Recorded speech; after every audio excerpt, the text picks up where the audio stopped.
Hello, hello, greetings everyone. Just getting ready for casts of the day. So we've got a lot of, I think, fairly good matchups today. I think IG, with the amount of substitutes that they have, should actually be much more towards the level of EDG. In fact, I might even favor EDG. NIP LGD.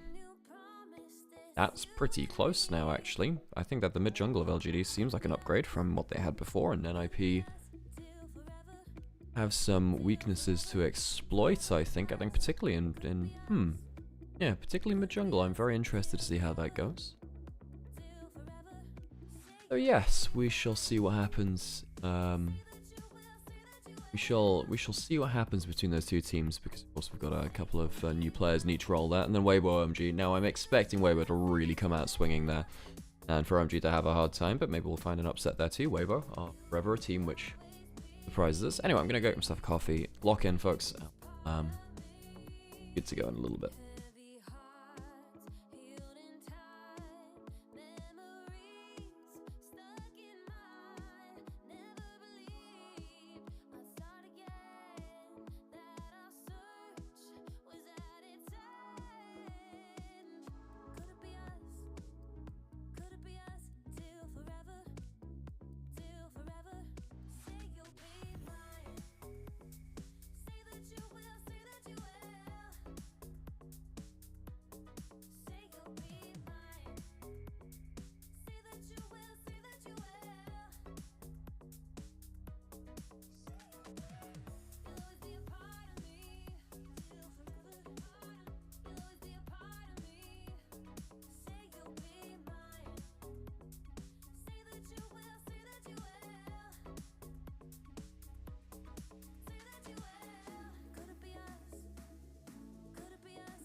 Out of all of the duo memes, what is your favorite? Where's Belveth? Pioshik glazing, go on. Maybe the Belveth. Like, yeah, because when people ask about draft stuff, I'm normally pretty locked in. So when I hear about the Belveth, I'm like, no, that's not normal. Okay, folks, minutes away, go live.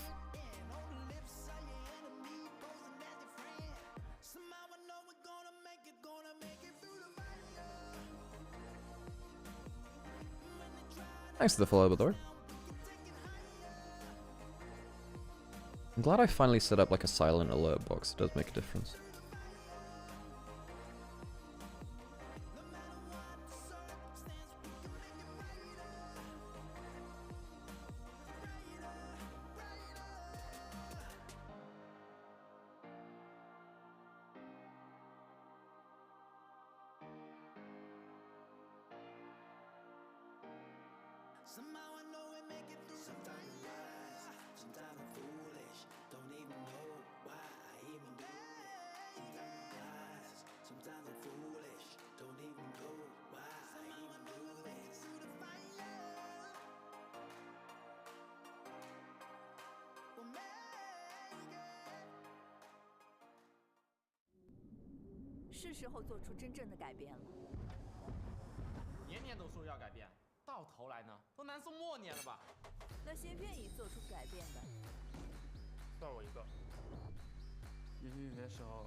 I'm sure we'll find some place to have that too, don't you worry. Maybe I need to have some like I need to find some more random sound effects. Put them all into a thing and then just let them go.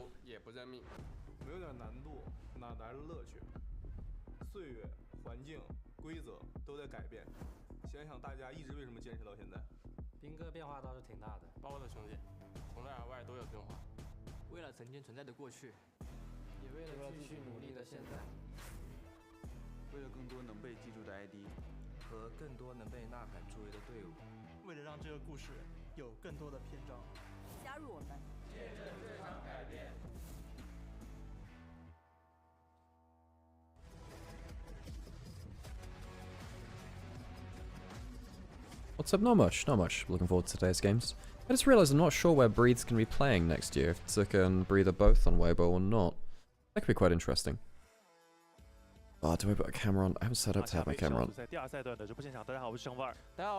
Well, folks, first series of the day coming right up, NIP LGD. This should actually be pretty fun, I think. I think it should be pretty fun. But NIP, like, I have to say I'm a little bit worried about draw. And definitely the team cohesion left a little bit to be desired, but I think this is within punching distance, these two teams. I think that even, you know, call me crazy, I actually wonder whether LGD, I slightly give them the tip of the hat, actually. You know, Tongyun and Heng look pretty good. You know, Care was decent on the other side too, but we know he's a bit of an inconsistent player. I think Guon's got that real killer instinct for aggressive plays, but if his team isn't coordinated with him, that might be hard to pull off. I don't know, I think this is actually a pretty close match. Maybe slightly LGD favored. This could be well, it's not that I don't believe in Guon duo, it's more I don't believe in the synergy between him and his team for the moment. Demacia Cup is the place where this will be the weakest, right? Because you do have a new roster coming together. In fact, how many of these players have played together before? Well, Guon's not played with any of the above. Did Care and Assume play at the same time? Yeah, Assume and Draw, I'm not sure they've been on the same team before. There's a lot of players who've not played together before. And I think that they do have, I mean, Guon, I loved his Nocturne ults and Ambassador ults in terms of timing. Hey, how's it going, like Gimbal? Thanks for the follow, welcome to the channel. But yes, I'm not sure the coordination is there quite yet from NIP to make the most out of a player like Guon. I'm sure it will be eventually, or at least it could be there eventually. What do you mean Freerun Season 2 is only going to have 10 episodes? Rip off. Give me like the full 28 again. 在对局当中同时登场，还可以激活特殊彩蛋。现在前往客户端盛唐系统即可获取。快叫上你的好伙伴一起拿下。Looked good yesterday though. In game 2 and 3, they punched EDG's mistakes well enough. They did, but I do think that draw is a real weak link as it stands right now, which is not fantastic for them. 也简单的就是看了一下，就是来到第2赛段这几支战队对于目前这个版本的一个理解，因为确实我觉得在打野生态上的话 Love the Nami splash up, but I don't want to spend money for it. Well, you know, the things we do for our main champions. 一年到头的最后一个版本吧，就会作为一个很巨量而且很疯狂的改变。Did everyone see that Jake Paul got his jaw broken by Anthony Joshua? I mean, I didn't see the fight. I don't watch boxing, but I saw that. There, he had his jaw broken. Hey, Zaref, good to see you. 老干爹的比赛，而随后微博会对阵 OMG， 以及最后一场 Thank you for the resub, appreciate you. 今天的话，同样也是有6支战队会登场。 We saw this team play yesterday. 我们先来看一下，我们上来给大家放送到第一 And that Care had one very good Talia game. 看一下 NIP 这边上路的好 You on good aggressive instincts, but couldn't quite link up with the team well enough to make the most of them. 昨天跟 EDG 也是鏖战3局，最终 I think that the mid jungle LGD 老干爹也是从第一赛段 surprised me quite a lot, and Sassy as well. Sassy, some pretty good moments, honestly. 跟鹰吹雪啊。这少爷也是终于用回他自己的原来的 ID 了。对，之前那个确实对于有些就是不熟悉他的观众来讲的话 Jake Paul is bad for boxing. Logan Paul fits wrestling way too well, though. Yeah, no, I actually think the wrestling angle, because it's very melodramatic anyway, that makes a lot of sense for them, really. 你说少爷我就懂了。对，Yeah, and that's the problem, is that every boxer wants to fight them just to get a huge payday. 觉得这次德杯成绩的话，因为我们目前还处在一个磨合的状态嘛，然后因为队伍里面也是有韩国人，所以我觉得这次主要就是在磨合我们队伍之间的配合吧，然后希望就是在比赛中能够找到我们赢比赛的办法。好，那也是来到了一个新队伍之后，很渴望跟 Do you 新的队 think 友一起 I 拿下比赛的一个胜利。I think this is quite close. This is probably 3-game material, if I were to hazard a guess. 是，昨天跟 EDG 那个 BO3 看起来就是 I think, well, LGD obviously come in as the lower ranked team, but I think they've looked fairly consistent. Normally I'd say Xiaoyu and YCX maybe not the best bot lane, but I think that draw has really given me some worries. I think that should be fine. Mid jungle's quite competitive. There's top lane actually, so yeah, it's pretty even across the board. 可能还是更偏向于磨合，然后准备新的赛季。哦，这个目标定的其实还蛮高的，我觉得，而且两边都比较相像，都是磨合。正常，因为每年到一个德杯的时间，刚好是我们冬转结束的一个时间点嘛，对吧？都是每个队伍往往都会有一些变动，都需要磨合。但是少爷刚刚说的这个线下赛嘛，要知道我们这次德杯的线下赛，那到半决才会开启线下，所以也就意味着你起码得进个半决赛。是的，而且购票活动也开启了，对，想来看的都可以去购一下票。是，各位观众朋友们是可以去关注一下。但是对于选手们来说的话，就这次想进半决赛，其实难度不小，对吧？因为蛮多的队伍其实都是全员上阵的。对。 目的也很明确嘛。 Predictions in all matches today. Well, you're gonna have to keep watching. You're gonna have to keep watching and find that out. How else am I gonna get you to stick around? I can't just give you the script for free, you know. That's not a good business model. Now the funny thing is, I did actually talk about this earlier, so you just missed it. I'm sure I'll talk about it again. Why has he got a beret? Whatever. I shouldn't be asking questions like that. That's stupid, Alex. Wait. It should be obvious why he has a beret. So it's draft. Zyra banned away, so we still have Kiana, Aatrox, Nymaera, Orianna, Azir, Rumble as our power picks, really. I'm expecting the Kiana to be banned. With Orianna banned, I mean, both these players do play Azir, although I think NAP banned Azir on blue side yesterday from memory, so maybe they do that again. Maybe they're not willing to first pick it. I don't think, well, LPL teams weren't really willing to do that. They banned away the Poppy this time, so presumably they don't care about it in this game. We have Kiana available, Aatrox available. Rumble is banned. Poppy banned for NIP though. But, I don't know. Poppy's not a bad champion, don't get me wrong, and Henger's a good player of it. But,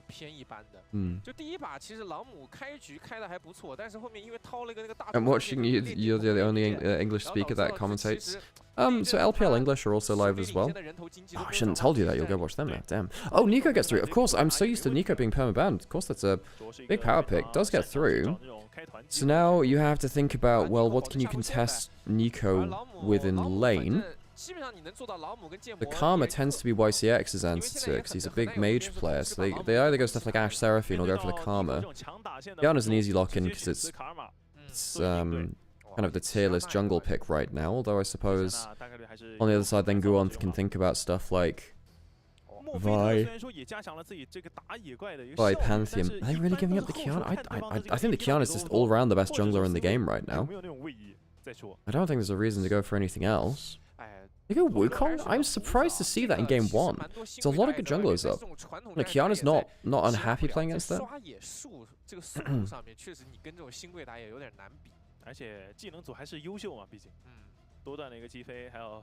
Someone played an Ambassador game the other day. He was playing it a lot this year in LCP. Okay, easy lock it. So wow, we've completely forgone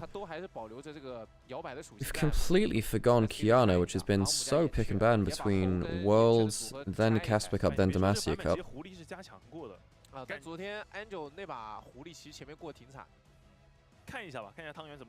LGD, I mean, Wukong with a Karma behind them is a strong character for sure. This is not folks, okay. If this gets locked in, Sassy is a big player of it. It's a comfort pick. LGD's side of the draft is not what I would call meta drafting. This is not the typical counter picks. Power picks rather, power picks.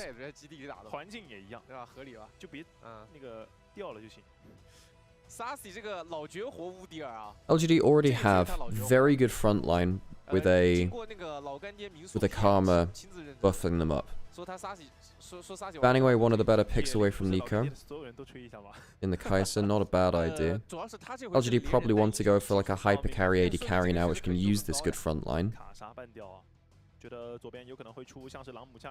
It doesn't matter if they lock in a high carry. I don't think it does, because there's no hyper tank on the side of NIP. I think he'd be happy with something like Ezreal maybe against the comp so far. NIP, what do they want to round out their draft? Well, Ambassador, we assume it's going jungle. Top lane, I don't really know the pro matchups into Udyr. I guess you can just kind of soak pressure and go Cassante. Always a world in which you go something like... Well, I mean, let me think about it. You could go Zahen, I suppose. No, he's gone, so not a Zahen. I missed that in the bans. This is not your typical draft. Syndra banned away from Tongyuan. Of course, Azir's been let through the draft as well for a long time now. Although I have to say, Azir vs Ambassador for LGD would be a bit rough. Not fantastic into Talir or Nico either, really. Hey Montes, good to see you. Misfortune banned away from the team. Varus away from Shire.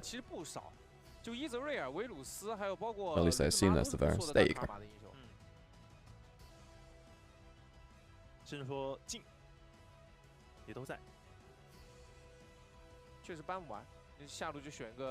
Not a bad... Okay, the Ahri comes in. Tongyuan had a pretty decent game on this the other day, if I'm remembering correctly. But either way, it's pretty good kill threat onto the Talir. Once you get into side lanes, the Ahri does have genuine kill threat onto the Talir. Ahri Wukong, pretty decent mid-jungle 2v2. And if Wukong starts going ham, Ahri can always follow. That tends to be the go button, really. Yunara for a team. God, hang on. Whoa, that made itself through as well. Very late into the draft for that to get picked up. And the Sion is then a front line too. And now I just think that NAP have just got a better version of what LGD want to do. You know, playmaking mid-jungle with a fair amount of ability. Stronger front line in the Sion compared to the Udyr. And a very good AD carry pickup as well for the DPS. Are you thinking about something special there? Come on, that'd be so fun. Okay, Smolder not awful into the Yunara. If you ever hit a W onto Yunara, she can really struggle to go aggressive onto you. I think that NIP come away with the better comp. I think NIP come away with the better comp. I think just in terms of tier list, all of these champions are a little bit up on what LGD do. And I think LGD they have a fair amount of comfort, but I'm not that convinced by the draft. We'll get into that first game. LGD they impressed me a fair amount actually coming out of stage 1, but it was a lower level of competition. Had the streamer teams and whatever. Twitch hover is like disrespectful, right? I know that some people have issue with Twitch hovers within the LPL, but given that it's an LPL player doing it, I doubt it. 就很困难，而且就哪怕亲到了。 No, I doubt it's an issue because it's more a case of like, yeah, no, it's weird to read into it, but I doubt it's a problem because it's an LPL player doing it. 指望是卡尔玛拴链子去跟这个控制链，所以其实我觉得这把老干爹这个阵容是属于有点不能接受劣势的那种阵容啊。来看一下这一套有没有在平常的训练里面去做到比较不错的一个效果了。Did NIP win yesterday? No, EDG won yesterday versus NIP. EDG won. 明面上对线都还不赖。 No, EDG won. But NIP currently sat at 0-1. No bone plating for Tongyun again. Care has gone for that. The bone plating actually quite important for Toyo versus Ari. If you don't get bone plating versus Ari and she walks up and kind of double electrocutes, you really struggle. Alright, onto the Rift. Yes, oh sorry, yes. For those of you not watching this tournament as much, the Ambassador is quite a meta jungle pick now, as is Jace. Jace is actually a very meta jungle pick, so when you see that band away, often quite crazy. Ooh, stack up at level 1.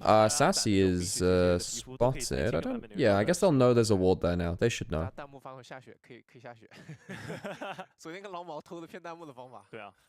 Bias that stood in Pixel Brush. You ever get flashbacks to where Bush... Hang on, Sassy, buddy. That's not gonna help him. Flashes away. Just put down the slow of the Wingborn Storm, but there's all 5 people here. Oh, dude, that's just not it. Go for the early invade. They had no information on the enemy team. Walks in, finds all 5 of them, and he's died. So no flash. And the kill goes over to the Nymaera. Good.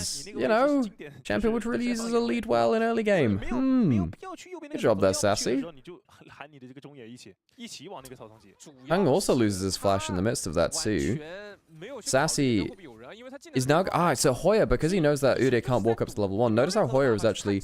he's dragging the wave. He's pulling the wave on top side to make sure it pushes into him safely. That's a really good play by Hoya, knowing that Sassy won't be back in lane in time. He might lose CS from the first wave, but he knows that the minion wave will shove into him. He will be fine with that. Ambassador was kind of a niche pick in the LCP last year. Yeah, there weren't too many people who played it globally, but hang on, was that first strike from Shire? For a second I thought that was his first strike particle. Probably not, right? Oh, I guess it was a thing for a while. Strange. Alright, good item hunters.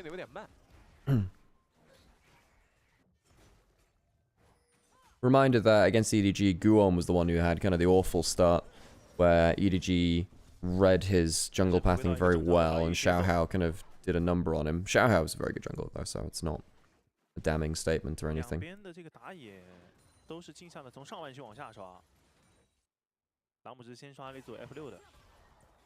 Push in from the Karma. This is why you pick the Karma into the Nico, just gives you that extra ability to play out early game, especially with something like the Smolder. You're not expecting to have much lane pressure, so Karma kind of gives it to you. We talked about this a little bit actually with Sivir Alistair, where Sivir carries the support through the laning phase. That's quite a rare thing to see. Typically it's the support which carries the weaker laning AD carries through laning phase.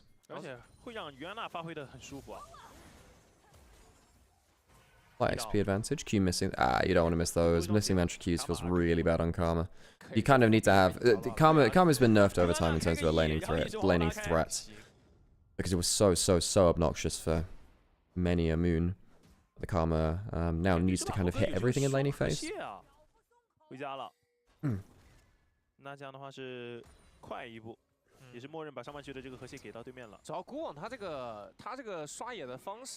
that Hoya actually pretty happily picking up farm here towards topside, and the Udyr's not been able to hit the enemy turret yet.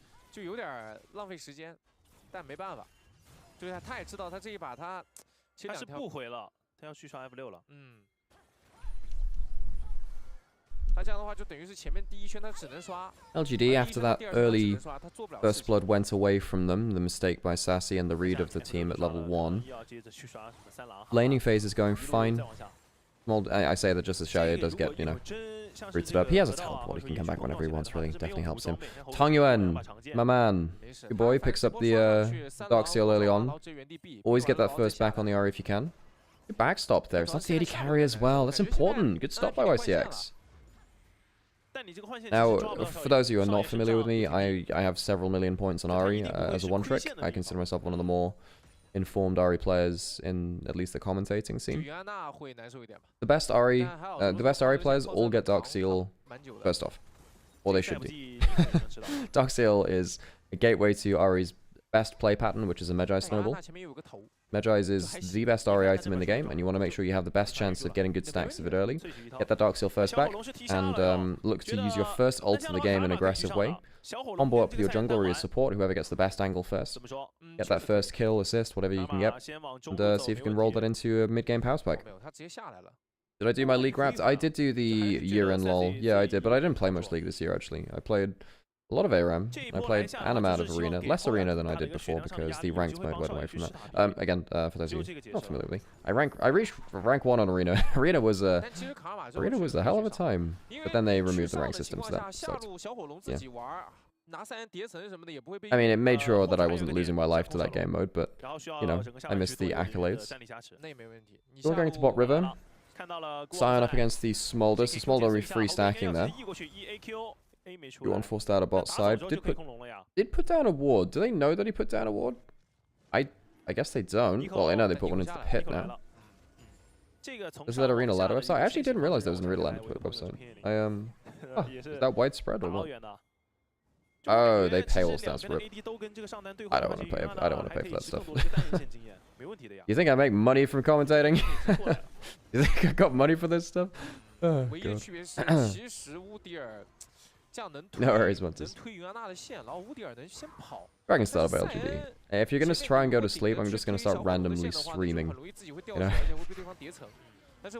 Q gets a little bit of HP off there. Hoya needs to be careful not to get too isolated from the team. Shaya. Does he do that? Decent amount of damage. Of course, Sion early damage. Pretty nasty. You still get a Dark Seal if you're into a hard counter? Yeah, you do, because you try and get kills outside of the matchup in that case, where, in fact, in some times it's even more important, because if you get a good Dark Seal stack going, and it's a very cheap item, but if you do get that, it allows you to go much more defensive with your next budget, really. You know, if I'm against, I don't know, what's a good example? Yeah, you know, if I'm against Annie, Lissandra, which can cause some issues, you go towards Merc Treads. But if you go towards Merc Treads, your damage drops pretty heavily. But if you do get the Dark Seal stacking, you don't feel too bad about it, really. Ian was rank 1 in Career Arena toolwords. That's fantastic. That's really cool. There was a very interesting conversation. In fact, I had this on Summoning Insight with Thorin. The pro players have some mixed opinions on whether you should play, well, what their warm-up game mode is effectively. And it is somewhat jokingly, but I think there was actually some serious conversation about it in terms of ARAM or Arena, what teaches you better just random mixed skill sets. I think Arena gives you better eye for building stuff, because you have to kind of react on the fly to what random items you get and cobble stuff together. Which I think can be, it's not often a tested skill set in Summoner's Rift, because you often just go towards the same stuff, and then obviously either of the modes gives you good experience in just random team comps. First Grub goes in towards LGD, they're going to potentially get second one. Sion charging up the ult early. Where are they going towards? It's going to go right the way around. Sassy Westhead, you got to tank that. He does. Goes into the wall instead. Grub 3 goes to NIP. I think Y6 might be quite dead here. Probably could have flashed a little earlier. Very good series of roots. NIP, quick 3 kills.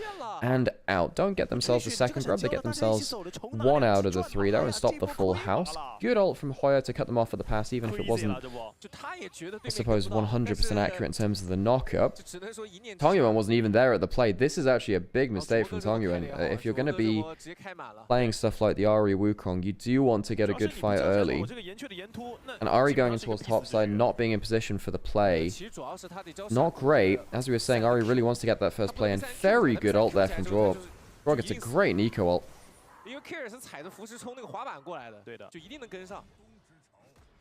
Definitely helps things out. 8rep teaches you why you should go mid lane later in the game. Yeah. Damn, I'm always winning these games and I'm only in mid lane. Surely that's a good sign. Wow, good damage from Drawn to hang that. Nico, hell of an early game champion. Somehow has a ridiculous amount of early damage. Trying to steal away this red buff. And they get it. Alright, quick steal. YCX, reminder, doesn't have any of those summons. Good aggressive play by Gu on that. You want to hang on, but now they've left themselves out to draw. Remember, Draw does not have himself any defensive tools. Used all of them for that play earlier, so it is one back. So both Heng and Guon having their chance to pull the trigger aggressively. Guon currently at the 2-0-2, playing well on the Ambassador so far. See if that keeps up. Nico is starting to get really stale to see in pro play. The problem is she does everything, and she's meant to be like glass cannon.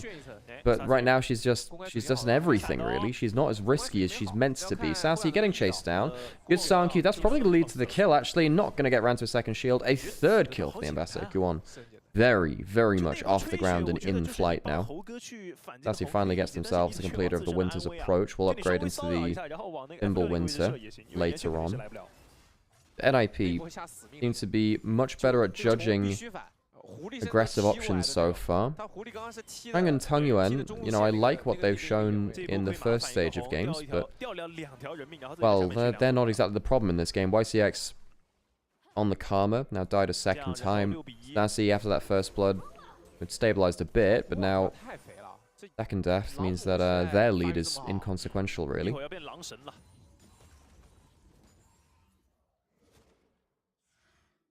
I'd like to reiterate that Guon is the best Ambassador jungler in the world. Well, dear, the problem is he's one of the only ones in the world. Not many people have... Yeah, so yes, I suppose by that metric, he's definitely up there. We haven't really seen that many people play it. Ooh, good auto-attack reset by Assume. Damn, YCX just doesn't have the slash. Doesn't have the flash. YCX dies again. Now, a Karma without a flash is a very, very vulnerable support. Did Ambassador get jungle creep buffs? I'm actually not sure she did. She was somewhat viable. Somewhat viable. When does OMG Weibo play? They'll play after this series is over. So whenever the series is over, the next one will happen. It's a rolling schedule. Keep your eyes on what's happening on the stream and you'll figure out what's happening for the next games after that, if you're here for a specific one. She did get buffs? Yeah, but Ambassador Jungle was already kind of a thing, you know, like, I would say that the more consequential ones were the Jace and the Aatrox buffs. They were the ones which genuinely changed them into a place where, yes, you could genuinely rush through jungle with them. I don't know why they threw so many random jungle champion buffs out, though. Often what jungle champion buffs like that do is just make people more... They kind of force people to be a bit more creative. That being said, when Nautilus got buffs earlier in the year, it wasn't like he got played too much in jungle. Yeah, I agree. Sometimes there are buffs just to put eyes on something. To say, well, this is now viable. Shaya got that kill stacking up. Asim does too. Asim has the 3 kills though. So, you know, slightly better position. Dragon is alive. LGD, can they find themselves a good fight at some point? As we were saying, NIP, it feels like they just have a slightly better comp in general, really. Teleport coming through from Hoya. Shaya going to be free stacking on the top side. LGD, I think they realized, look, we're losing too many plays right now. Let's get the Smolder online. Get some solo gold in this top side. Gets himself a plate there. Despite the fact that the Yunara does have 3 kills, Shaya has himself the 1, and he's got himself a bunch of plates too, so he's not unhappy with how everything's going. I say a bunch of plates. He's got precisely 1 plate, which, you know, probably doesn't count as that. Tung Yuan. Flash away from Draw, who has had an okay game so far. He had an awful time of things yesterday. Good flick rate. YCX is not having the best time of things. He's being punished an awful lot so far.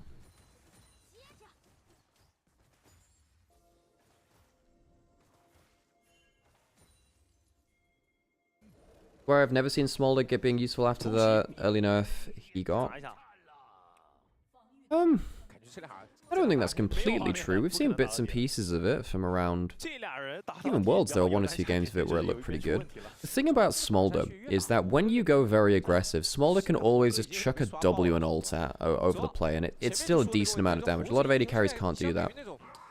But if you need a champion like that, often you go towards, you know, Varus or Jhin. It's just that Smolder is a champion which can do a bit of that, but then also still be able to kill tanks in a way that Poke, Varus, or Jhin can't really do. Smolder is much better at killing frontline than the other champions which can contribute to aggressive plays like that. You know if BLG will play their proper roster? They're playing everyone but Knight. So Knight will not be playing. I believe it's YXL, I think is the player who's subbing in for Knight.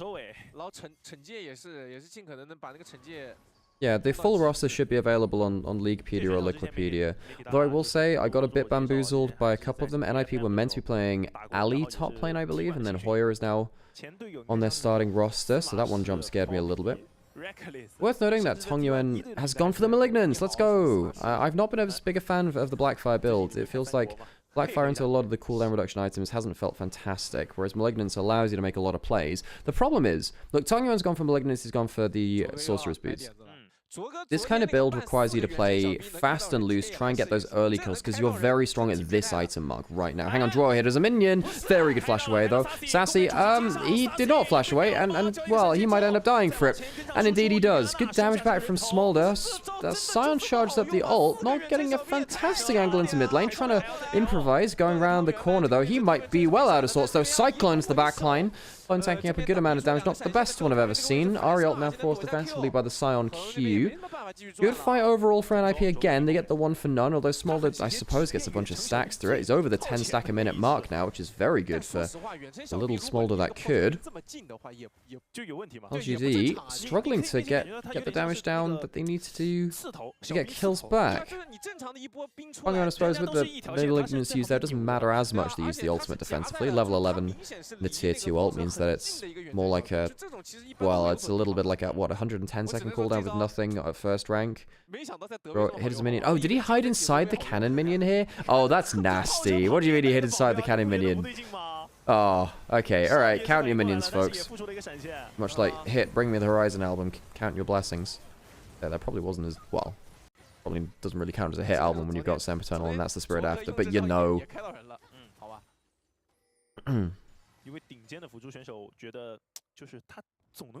How many stacks does Smolder have? Currently has 168. You can see it over the bottom right corner of Smolder there, where the rune would normally be shown. That's his passive instead.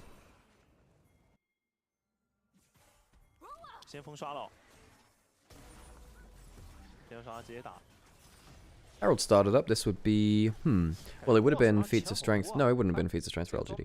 But it would have been the feats of strength marker for them, the objective one. I think this is going to be quite an easy take by NIP. Much better read on the early game from them. I will say, EDG also struggled in the early game versus NIP. NIP punished them quite well. Or at least, there was one big fight in every early game where it felt like NIP managed to get one over on EDG. And right here, it feels like, again, they're actually finding the angle fairly effectively.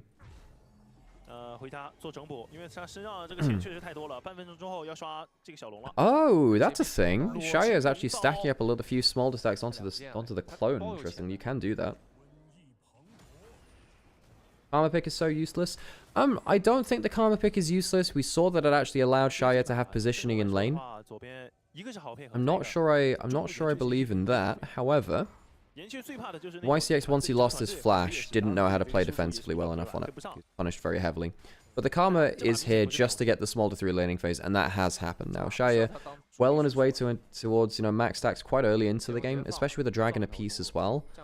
He won't have stacks for this next fight, but for 4th dragon, he will have the stacks. Herald going into mid lane, is he going to full kill the turret? Well, not on the charge, but I think the auto attacks after might do. Assume.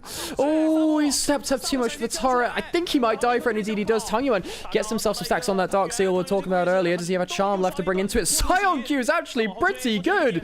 Damn, Hoya, that's a damn fine combo. They get themselves the kill onto the Ari. Goodbye, Dark Seal stacks on the other side. Another kill through. Hoya saves the day. Awesome unseen Q from the Brush Hung, trying to go forwards, get some damage on towards draw. Goes into the shape splitter. And the fight goes, I suppose, 2 for 1 total. Hoya's really feeling it. Oh my god, damn fine damage from the Sion onto the Wukong. Make that a 3 for 1. Sassy will walk away. NIP, great turnaround, because initially it started off as Assume making a big mistake in mid lane. Instant kill onto the Inara, who did eventually, well, they did get the mid lane out of turret, but it could have been at the cost of a fight which went very far away from them. 红色方大军是浩浩荡荡从左边过来的。对啊，而且是顶着眼过来的，就是横那个位置刚拆了个针眼，那个他想强行了。This is the replay again, is that the Herald and the Wave stuck around and not long enough to get that tower. Draw tried to pull out that ultimate a little bit slow there. This is the real hero play though. The blast cone meant that he was out of vision going into the brush. Oh, that is disgusting. Walked into the middle of him to get the instant knock-up from the ultimate. Doesn't have the most damage, but the extra CC makes the difference. What is this Scion damage? Scion early damage is nuts. Look, Scion early damage is really high. Tongyun's gone for the Horizon Focus. Second, it's a good stat stick. Sucks to lose the Dark Seal Stacks he just picked up there. It's the first kill which Tongyun had in this game. I will say, there have been... I've got a couple of worries about Tongyun getting involved in early fights. From, yeah, hang on a second. Did they give the Raptor camps over here? Or they just give him the mini ones, not the big ones. They want the XP and the gold to go towards the jungle. They don't want falling behind. But Shaya, he's only, well, effectively one wave off of getting 225 now. He won't get it just on this one. Unless he gets very lucky with some taps on some enemy champions later. 3 off. 3 off. Then you get the execute value from Smolder. Very scary, that. I'm really worried that Sassy's not going to get much value in these later fights. And the reason I say that is Smolder needs a front line to get as much value out of his passive as possible, continually being able to step forwards a little further because he's got a tank line which can protect him. Got the rapid fire cannon second, which I think in this game, yeah, I think he needs it. It's not good for your damage. You'd love to have an Infinity Edge or even something like the Lord Dominus Regards into the Scion, although he's not really building that much armor right now. But hang on, looking maybe for an aggressive angle. Mind game, whether someone would be there. Hang on, now it's the Leer ult coming through. Doesn't lead to anything.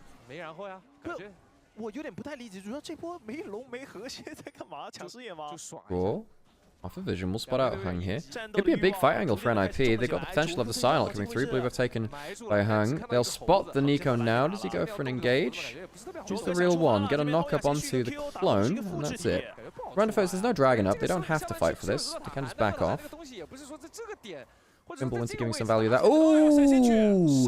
Flash forwards from Guwon, flash away from Shaya. He had the 225, so Smolder is online. Flash for flash. Works out pretty well there for NIP. Smolder without flash is much more easy target to pick off in the next fight. Sassy picking up as much as he can now. Atakan, the only objective alive right now. He has teleport if he ever does get himself a big item breakpoint and wants to come back into the field of play. It was a good flash away from Shaya, but Guwon found the angle to force it. Well played by both players, I suppose. I don't think that Tongyuan on this Ahri has accelerated enough. I don't think he's accelerated enough. And now the problem is now, if Ambessa's Scion end up kind of going into melee, putting yourself between the Ahri and the target she actually wants to hit, then Ahri's not going to do enough damage there. Into Merc Treads champions with a bit of HP. Ahri loses a lot of threat, really. I actually wonder whether it was better going Leandri's second. Well, hasn't accelerated either way. As the Shy left IG, he's on a break right now. Atakan going down from NIP. LG not in position to contest. They do have, again, the smaller 225, but they're not in a position to actually use it. Nazi walks up to that Tri-Brush. Not nearly enough in time to hang on a second, going towards LSX. Good Duncan towards him. Draw gets the extra CC. Smolder does not have flash and he's caught out. Smolder pinged off by Guwon. Not bad in terms of the top jungle going to assume. Can he get the extra kill? Hung needs a little bit more damage. One more auto would do it. He can't do it. Kited to hell and further. Assume takes down the Wukong, and that is a clean engage by Hoya and crew. Hoya, Guwon finding their target, splitting over the team, and Shayo without that flash was taken away earlier. Could not outplay the composition of NIP. And NIP will march forwards, take themselves an inner turret, and LGD, despite the fact that I thought that they were looking pretty good coming into this match, they've been quite severely outplayed. I think their draft The draft was just a little bit weaker. The good combo over the wall. Not a bad play there, you know. Managed to take down Talia very early into the play. Can't quite get that last auto onto Assume. That is a heartbreaker. And one of the problems there is that if Hung had flashed a little later, he could have ignored some of the auto attack damage and maybe gotten himself the gap close he needed. Dragon taken now, NIP on their third one. 好吧，明年 ADC 确实有7件装备，明年要叫第8件，没问题。那现在还算 8,000 gold behind. A fair amount of petals from the Atacon, not the craziest amount, but a fair amount. And then Dragons as well.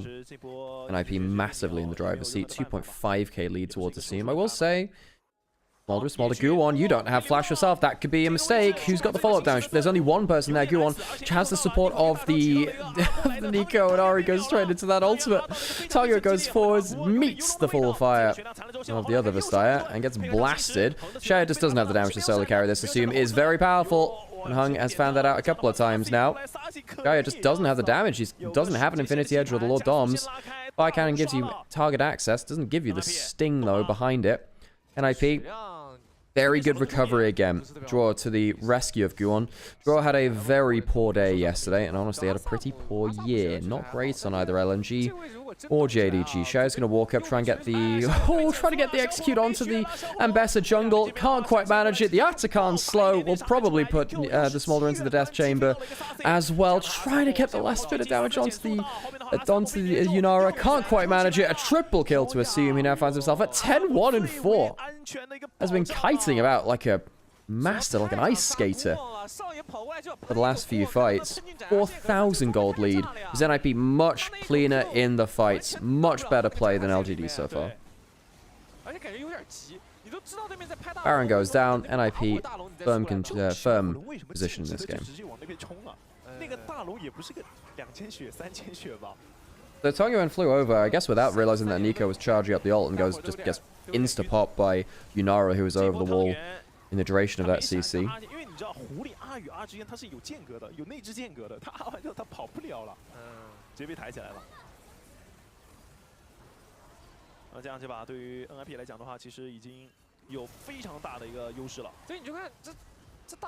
Assume if he ever gets to get that extended run at someone is so powerful here. Tell you what though, my player of the game is Hoya. Hoya has been doing so well on the Sion. You know, from the early laning phase where, you know, he pulled the wave, made sure that he was never under any threat there. Consistent engaged threat, always at the play.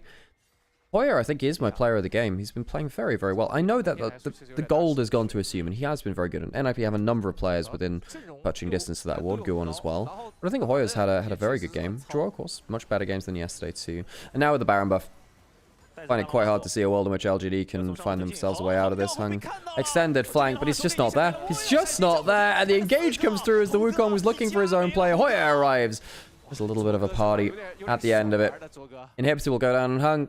He was looking for the extended play, was spotted out. NIP said, well, you don't have your Wukong, so let's finish this game. Quick game. Decisive from NIP. Great engages coming through. A wall at the Nexus. Has a couple of party decorations handed onto it as well. NIP finished that game. No idea what that finishing call meant. We'll figure that out at some point in the future. NIP one up in the series, LGD blasted from beginning to end, really. Mulder is not good anymore at all. I don't think that's true. I just think in this game, LGD just had a much better composition in general than LGD. LGD just kind of had a bit of a worse version of the comp, where it was kind of, you know, playmaking mid-jungle, tank front line, back line AD carry, you know. 卓哥那种编那种小兵开那种团，然后完全右边就怎么开怎么有，对，就完全没有人发现。其实这把就只能说从 BP 到游戏内吧，感觉老干爹就没睡醒。只能说3点钟的比赛确实会有兄弟没睡醒，这也很正常。少爷说，兄弟们，怎么整场比赛要我一个人 C 吧？我 Someone from LGD popped the blast guns. They couldn't put burst go on. I don't think that ended up making too much difference, really. 41%的一个伤害占比。这把我 MVP 我要给卓哥，我感觉卓哥这个妮可玩有点好。我个人给卓哥，我要犹豫一下给打野还是给 AD 了。其实后亚发挥也很亮眼。没问题啊，过往阿萨姆、卓恩，我觉得这把都玩的都挺好，后亚也没毛病，好吧？我给 AD 吧，我觉得 AD 这把的画面很足，而且就是吃到资源、吃到经济的情况下，确实也 C 了。知道卓哥、波波开的都是那种完美团啊，没问题。我们下路一人一票。这样孤网，其实孤网这把打也挺好的。嗯。 你看卓哥这种开，我真好。就这种就是摁开，这个叫、哎，我跟你讲，这个跟解说杯唯一的区别就是那个小火龙能闪出来，你知道吧？我解说杯小火龙应该闪不出来。毛吃了，毛吃了。I need to get myself a snack, but I don't have anything in. 这种开就是阳谋，然后你谁爱吃谁吃。哦哟后要这个 Q 3个，然后配合队友也打得挺好的。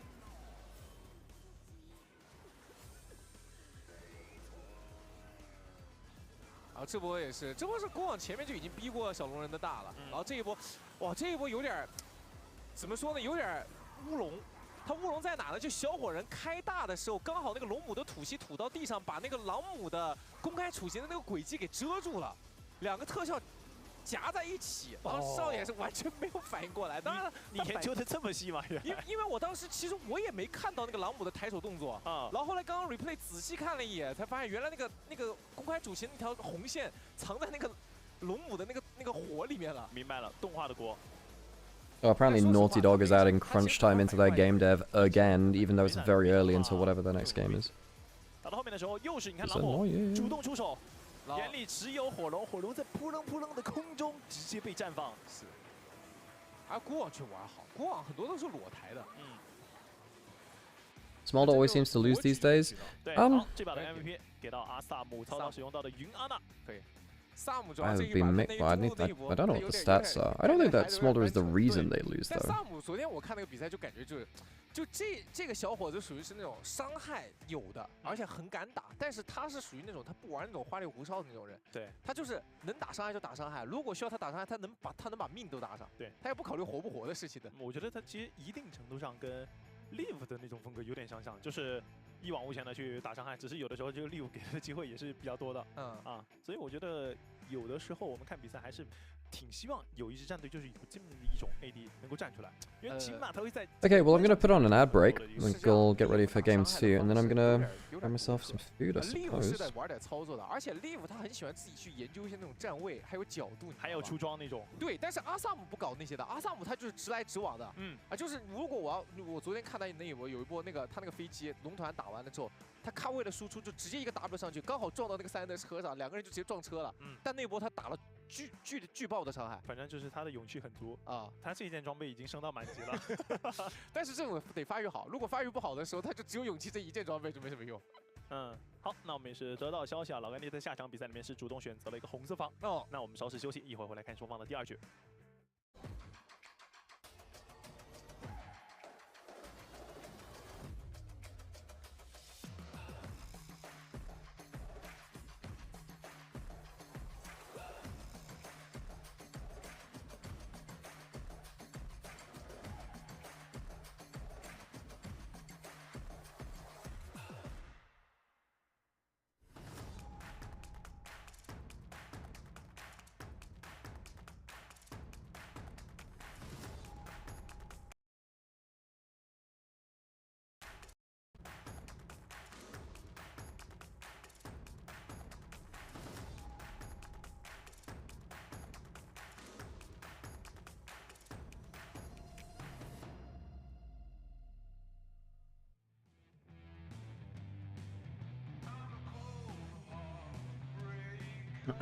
I miss the days where I had enough time between games to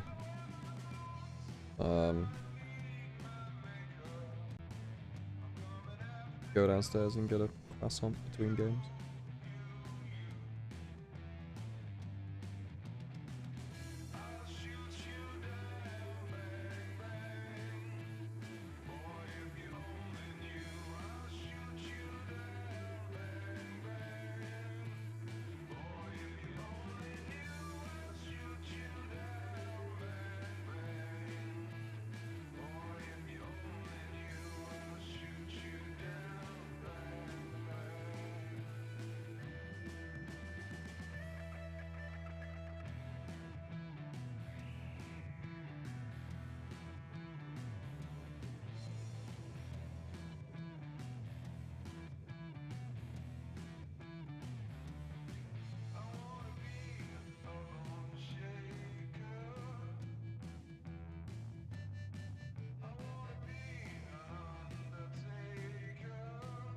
By the way, if you want to check how many, like, kills people have, you can always subscribe to the channel on Twitch and scroll back that way, because that does unlock being able to scroll people back. You can just read it off the scoreboard at the end of the game.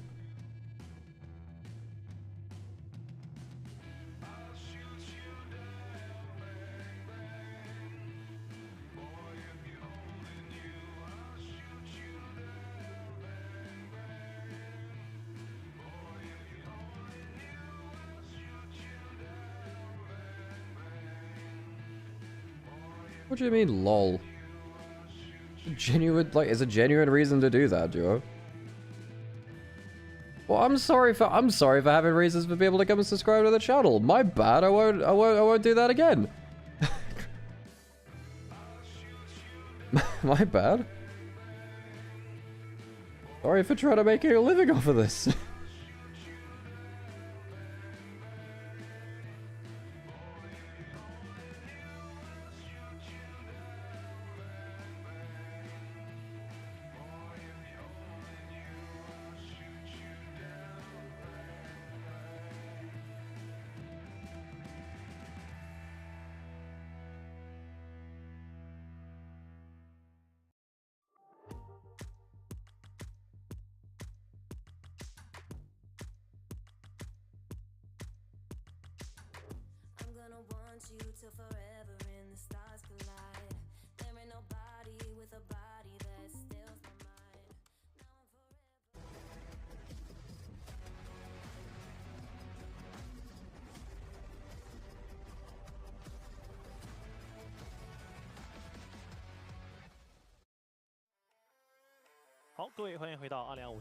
Okay, back for game 2. And I'd be much better game. I don't think it's wild at all, duo. I don't think it's wild at all. I mean, it's really hard to make money off of stuff which people get for free, duo. I think it's actually, I mean, I actually think it's completely fine. There actually are, like, Chrome extensions, stuff like that, we can do it already, but only when people insta-publish their VODs. 然后齐亚娜没出，对，然后再加上可能包括是像石头人啊之类的这种，就是其实你会发现这个版本基本上争夺点都在打野位上，所以他这把可能会在红色方去开出比较多的这种需要争场的英雄，然后在红色方优势那边依然拿俩嘛，对吧？拿两个嘛。And there's kind of got to be some reason for people to subscribe, though, right? It's a basic, you know. What would you subscribe for on a channel? That's the thing, you know. What would convince you to spend a little bit of money on someone that you watch? Now, even if you watch a fair amount of content from someone, you don't always subscribe to them, you know? I mean, some people do, obviously they do, because there's people that want to just support that. I think particularly with stuff like 7TV being a thing, a lot of people don't subscribe for emotes anymore. I think, yeah, I suppose people do it for like sub-only mode, sub-only chat. Sometimes people do that, but I don't really want to put that on because, you know, I don't want to, I don't want to be too harsh with it, right? 因为这个英雄其实大家能看在眼里，这个英雄后期carry能力确实强啊。可问题在前面对线。In streaming and in esports, it's actually quite difficult to convince people to actually spend money on the people they enjoy watching. Some people do, obviously people do. 是啊。好，那看一下这场比赛的一个 BP，NIP 还是不把 I think Twitch loses a lot of money from mid-level streamers. Okay, so very similar bans from NIP again. Poppy's through. We've got Aatrox Kiana up, Orianna as well. Those are the big power picks, really. Was last game it was the first pick of Nico, which also made its way through. I wonder whether LGD really respected how much power they were giving over with that one. They banned the Orianna on red side. I think Tongyuan could have taken whatever matchup they wanted. Zero, of course, made his way through the entirety of the first draft. Surprised to see... Well, I guess with the Orianna banned, it makes more sense. Obviously, Talia, one of the better answers too, also taken out of the pool. Please don't be blind picking Jax.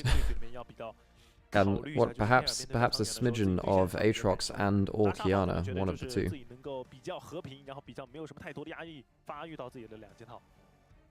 Demacia is a big Jax player. Just don't be blind picking this. Don't be blind picking this, please.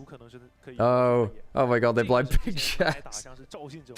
Sassy, I get it, but come on, that's probably, I don't know. There's so many power picks up. There's so many power picks up. Are we just getting?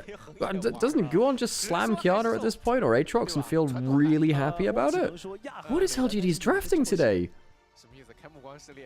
I actually think that Hoya could weirdly enough, folks, I think Hoya could even slam something like Malphite. Double auto attack as top side? Yes, please. You can Malphite top lane and just stack armor against them. You can Malphite Kiana or something like that. Or Aatrox. Poppy's also not a bad pick here. It's either good in top lane or in jungle. Yeah, that's fine too. Why not? You could chuck it down to support. The triple flex. Kiana been weirdly passed over though. Strange that. 当然，你波比走打野位的话，其实可以跟沙皇的一个大招做比较完美的联动，推人，然后秒接壁咚。再捕手飞机。Borky locked in. That's fine again. Early game powerhouse, double long range backline, both fairly mobile backliners actually. Talking about yeah, Hui's pretty good into his ear. We should see more of this pick. It's a good pick. I like that. And now when you've got the 3 champions locked in that NIP have, there isn't a crazy amount of threat onto the Hui. Azir can often struggle to shuffle the way because he just kind of clicks EQ at you and you get stopped mid-dash by the Grim Visage. 会也选出来了，现在来到两边的一个次轮，我觉得真能搬石头人吧。你别管这个波比到底是不是一个走辅。Second round, no bot lane in for LGD yet. 挺克制右边阵容的。Flexible Poppy from NIP opens up their options a lot. Because Poppy's completely fine in jungle, even if you do ban away something like the Trundle, there's every chance that the Poppy could just go straight in there. Hui's kit is like Vex, once you get hit by A skill, you get hit by everything. Yes. Yeah, if you ever get hit by the E skill, everything, well, you get hit by the Q and the R afterwards. We did mention the Malphite before. Would have been very powerful here. Personally, I would have logged in the Malphite instead of the Poppy. I don't quite see why the Poppy is such a power pick right now. I don't think it's bad. Poppy Azir is a hell of a combo. Oh yeah, people can randomly change picks in client now before everything else is locked in.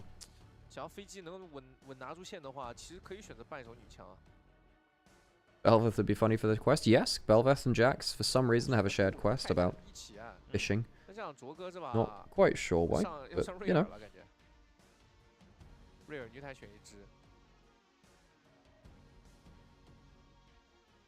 Nautilus Brawn ban away from YCX, so some tankier supports. I suppose you could go something like, you know what, I actually think that Xiao could go towards something like a Misfortune here. Misfortune seems pretty good. You can go MF Leona maybe, or MF Rel. Alice is a little bit harder into Poppy, well not that Rel's easier either. Yeah, I actually think you can go towards something like Misfortune Leona. You don't need to lock the MF right now, but taking away the Leona is kind of, that's pretty good here, because if Draw had taken the Leona, I don't think you have a good engaged support into the Poppy, because at least with Leona into Poppy, you can ult the Poppy so you can then get your Zenith Blade off, which is often stopped by Poppy's W. That is now going to be Poppy top lane. Hoya does play a fair amount of it. Top lane matchup is, yeah, Hoya is a big Poppy top lane player. We did mention the triple flex before. Rakan locked into support, knocked in its jungle. Now you have a couple of choices. You know it's going to be a pretty tanky Poppy in top side now. Felios, if you get the right weapons, can stand and fight against Nocturne pretty well. They go towards the Sivir, want a little bit more enabling for the rest of the team. Sivir can really unlock Jax and Shinzao pretty well. And of course the Sivir doesn't get blocked out by something like the Poppy. You just run away instead of dashing away.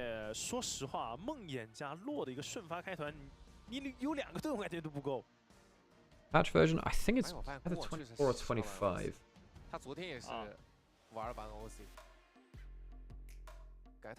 Technically it says in game, but my socials banner tends to cover that up. I'll let you know when I find out.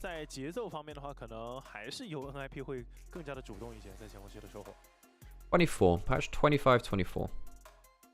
从对线角度上来说， Now this draft is a little bit more even. I think the first game, the problem was NIP just had a slightly better, well, a significantly better version of the comp, which LGD tried to bring out. This time it's a little bit different. Both teams trying to do slightly different things. More defensive, Poppy pick from NIP. Jax on the other side, a little bit more backline threat. The lane matchups aren't bad from LGD though, and hopefully they have a better start to the game than last game, which was a disaster. Let's get into the Rift and let's see how it goes. I don't think this is a crazy draft if either way. Poppy's fine as the Jax in early lane, jungle matchup's a wash. I guess bot lane is fairly even, mid lane slightly towards the Hui. I think this is a fairly even game for draft reasons. 电龙，第一条龙价值挺高的，但打起来挺费劲的，因为 Go on walking up 挺痛的。 With care, of course, the level 1 last time went very much in favor of NIP. And LGD chose red side, by the way. They would have chosen red side here. 看能不能放置一个 F6的开野眼，那赵信是很难一下子一个人把整个眼给排掉。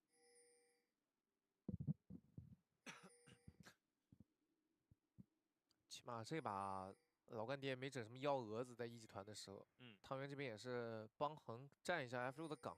Guon Nocturne gives me hope. Guon was very good at pulling the trigger on the Nocturne. I think from what I'm noticing, his point and click go button jungle seems to be. Alright, let me crack up on a cold one with the boys. There you go. Red Bull ASMR. Hope I get to cast a Bel'Veth game soon. I casted a fair bit in Europe back in 22. Because Elioyo was a big Bel'Veth player back in 22. Played on Mad Lions a fair amount. I hope LGD shows a better game. I want to see a good series. That first game was not fantastic from LGD. Ooh, is that play taken at level 1? Sunlight procs from the Leona. But then the problem is, if Rakan hits WQ, as he does there, the health feels a lot better. Shaya did but the big thing there was actually that Shaya got the ricochet off. But you see Assume and Draw here, they do the right thing.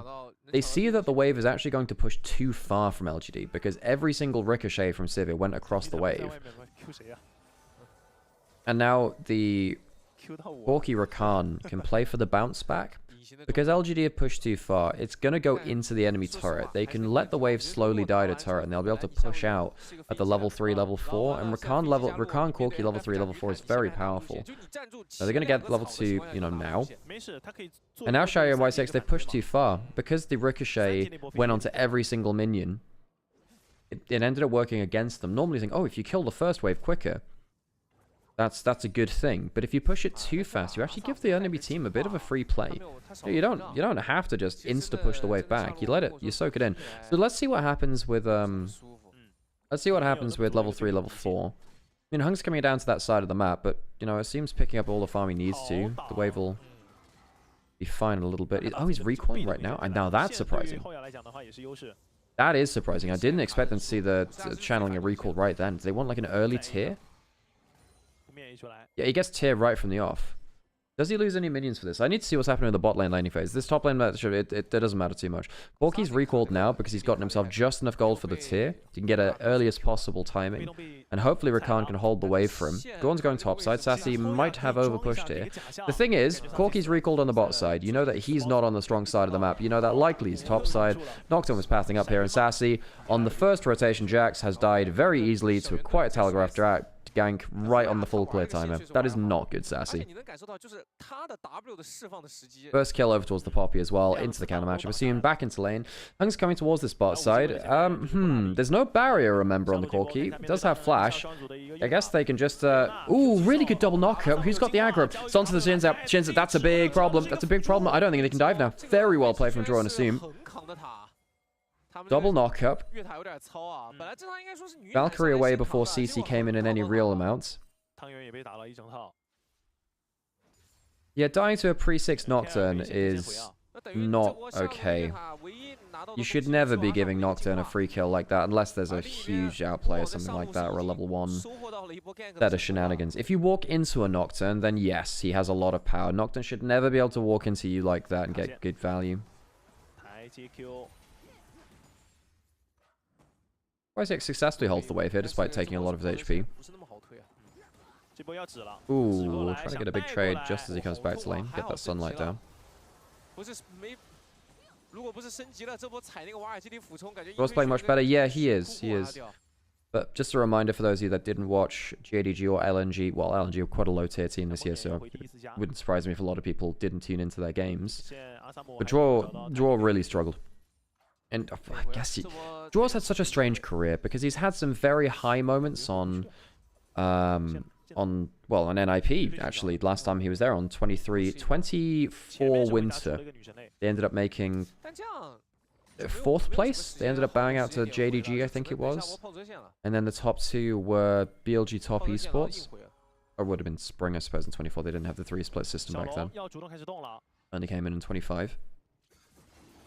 Wait, is that true? Am I gaslighting? Am I gaslamping you? No, I'm correct. I'm correct. For once. Dragon started by LGD. Hull bought up by Shayet. An amount of CS ahead, but I don't think the Corki's unhappy with how the game's gone so far. Especially given that he survived the dive, which was put towards him. Hey, Fairy Tail, appreciate the resub.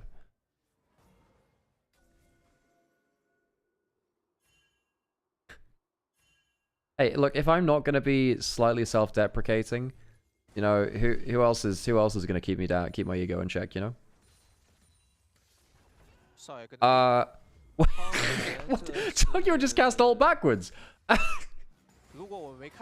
was like, that's not his E. Wait, that's a big old skill shot. wait. Tokyo just cast his ult backwards. My dude. Alright. Hui ult and cooldown. Base Tango and my go. Yeah, that's the Hui gameplay that we're here for, man. Is OMG good? Depends what you mean. For the first stage of the competition, yes, OMG were fine. I think for this stage of the competition, they will likely be a bit outclassed. But they have some decent players. Oh, I think that Starry's good. I think that Haichao on his day is pretty good.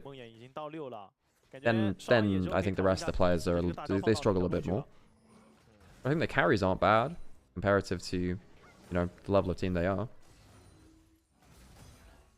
Like, I could see Starry being on a mid-table RPL team. He's pretty good.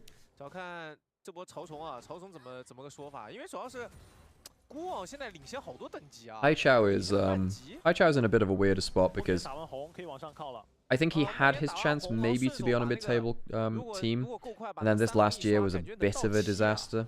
He was known as Chauvi. He was really good at stuff like Lucian Tristana in the AD mid-meta. Also, pretty good on his... Yeah, the thing is, Haichao's pretty good on a number of playmaking champions. He just outplays himself as much as the enemy, it feels like sometimes.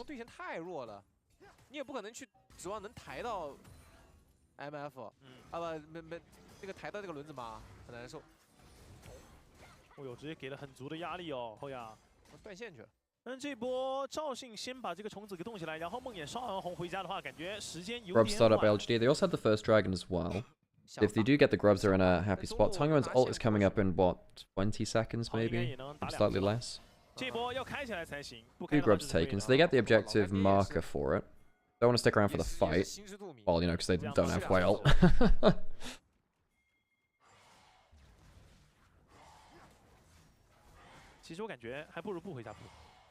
Third grub taken by NP to make sure it isn't a full house.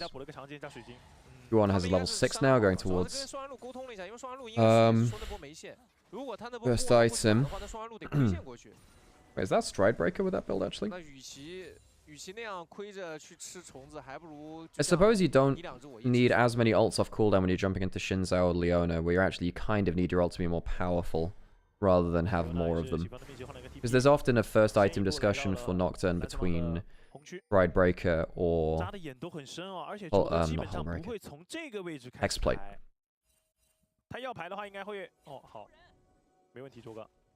I'm going for the Blackfire Torch. Has kind of been standard on Hui longest time now. Stride Breaker Nocturne is the main one though. I think you'd be surprised at the item stats. I think they're pretty even between the two of them.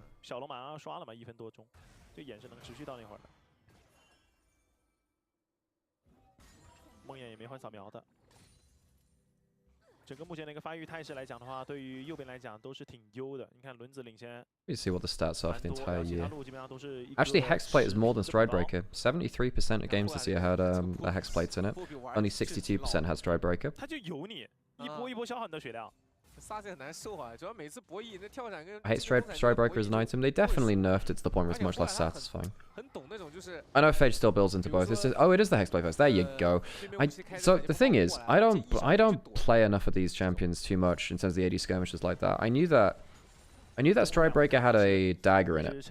I just didn't realize that Hexblade actually had a dagger in its build path. There you go. Hexblade first.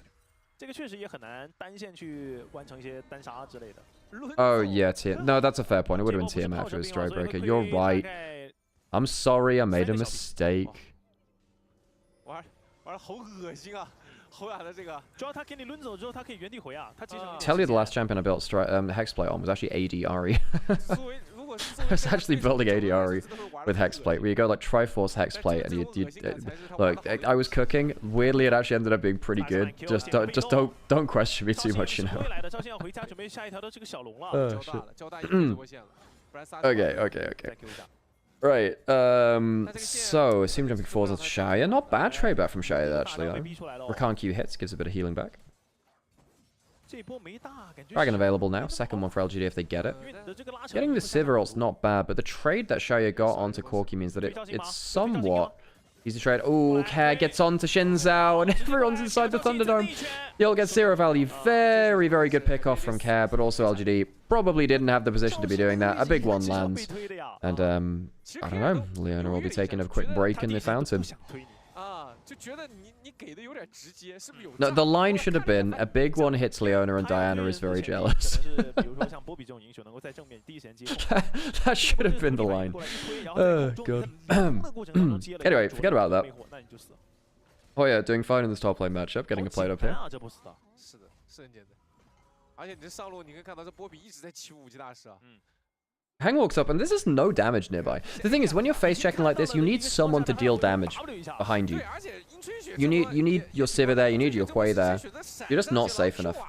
And the ult gets no value. No value. 你看一下，其实这一波赵信被开，然后你闪现进去 QR，轮子是没蓝的，我都不知道这波控到了沙皇谁能跟，只能说都是本能反应。好吧。我卓哥知道这个草丛里面可能有伏笔哦，有伏兵哦，所以就直接没有往前去探。 So NIP get themselves the kill off of that, get themselves the dragon. NIP's early game has been pretty good so far. Been pretty good. First item in for pretty much everyone now, besides the Triforce from Jax. And Corki, I suppose, the extra tier gold. Taking them behind a little bit. Expensive item is that Triforce first item. Triforce is one of those items where immediately on completion, the item really changes everything though. I miss when we had more Triforce AD carries. I kind of miss something like Triforce Cogmore. That felt like it was a very fun build for those of you who were playing back in 2013, 2014. 2014 was really when Triforce Cogmore was a thing. Felt like it was a very different style of play that for the time anyway. 你像潘森这种英雄就没有那么好去进那个会的神，因为他可以用一个 EQ 直接把你给打断，但是梦魇是可以带着盾来飞你的。Peng Yuan, yeah. Throws the social backwards. I will say that when you play Hui, especially, I think this is, well, this isn't a LAN environment, so there is an amount of ping.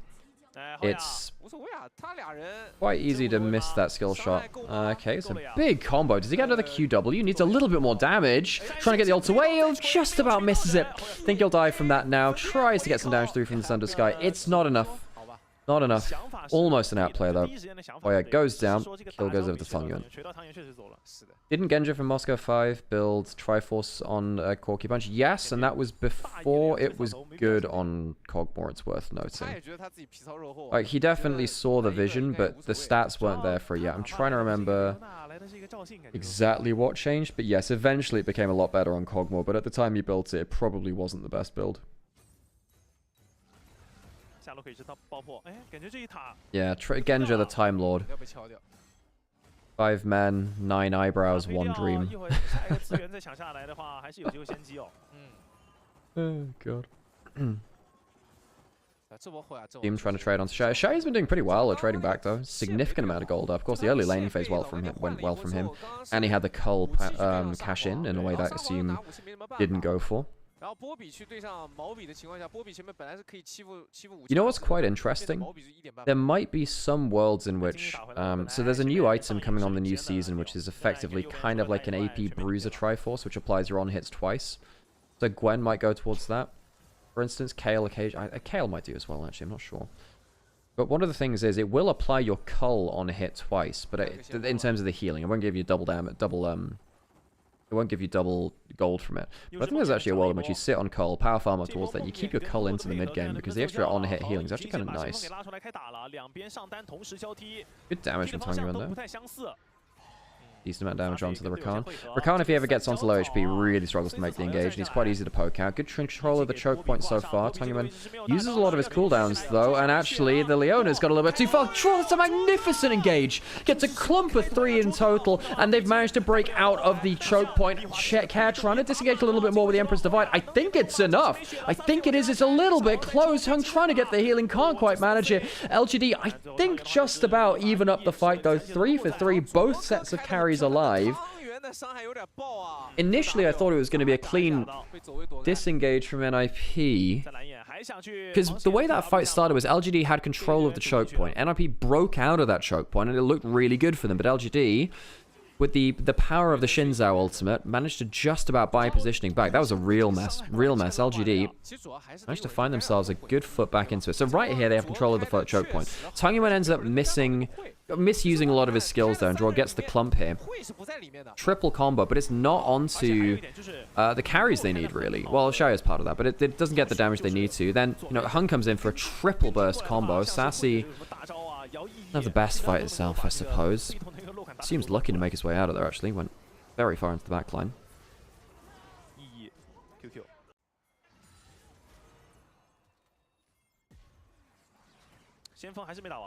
After the fight, NIP return to the scene with the grind. They're the ones going towards the Herald now. LGD going to the Dragon instead, giving up the Herald or the Dragon. They'll get the feats of strength, this LGD, actually, if they get that Dragon. Tangyuan walking up alone for now. Needs to be quite careful. Has his ult, though, to be powerful. And he misses it. Right, he misses. That could be a problem. I believe he does anyway. All right, okay. Jumping in. Guwon, he just dies. Guwon just presses the button at the wrong time. Azir ult coming out. Good damage back onto the Leona. Likely to go 1 for 1, but Kaz died all the same. So it's going to be a 2 for 1. NIP did get themselves their Herald, but Guwon are really... Well, he's been pretty good at timing his engages, coordinate his engages. That time it wasn't that good, though. Just immediately got exploded. Typically been much better at timing his way forwards. LGD, can they stick around and get damage on towers after the fight with 20 seconds down on Care, 10 on Guwon? Not sure. Sassy going to push up towards this top side. Tangyuan missed another ult in that play, as we were noting. Demolish on tower. Should be a full tower take. 2 turrets them now, and they're starting to get good control of this game. Got 2 dragons, 2 grubs, feats of warfare, 2 side lane turrets opened up. A scaling Sivir who's 1,000 gold ahead, a Hui who's 1,000 gold ahead. NIP diving into the Hui Sivir is not okay. I think a lot of people disrespect the fact that Hui is one of the best anti-dive champions in the game.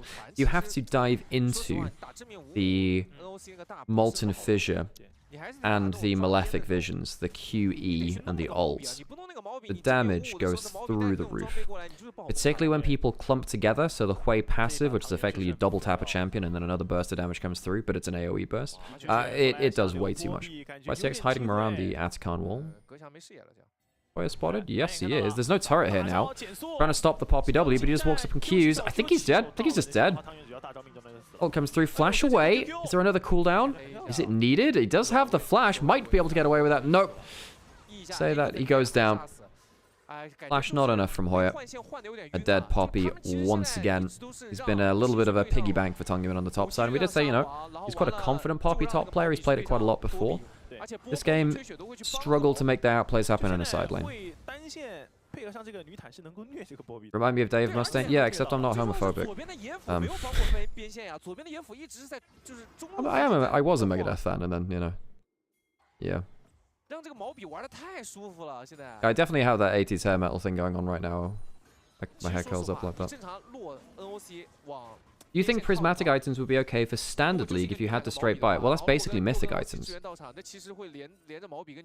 No build path? I mean, it's basically mythic items is the same problem there. That's Guon presses the ultimate, tries to go onto the backline onto Xiaoye. Doesn't have flash. It's not bad from Guon, you know. Almost gets the full kill. Just about trying to kill him. Can't quite manage it. Xiaoye will get the kill back instead, or rather, Hun gets the kill credit. 1 for none. Guon caught out. Almost makes a play out of nothing. Xiaoye, that 2-item spiker, the Essence Raver Infetch, is an intense amount of damage. Guon, a couple of ults in a row now, not really achieving what they wanted. They're heading towards this top side. Do they know that people are hanging out in this fog of war? I'm not sure they do. What CC do they have coming out of here? Who's in that brush? He's pushing up very far. He doesn't have flash. YCX and Hung.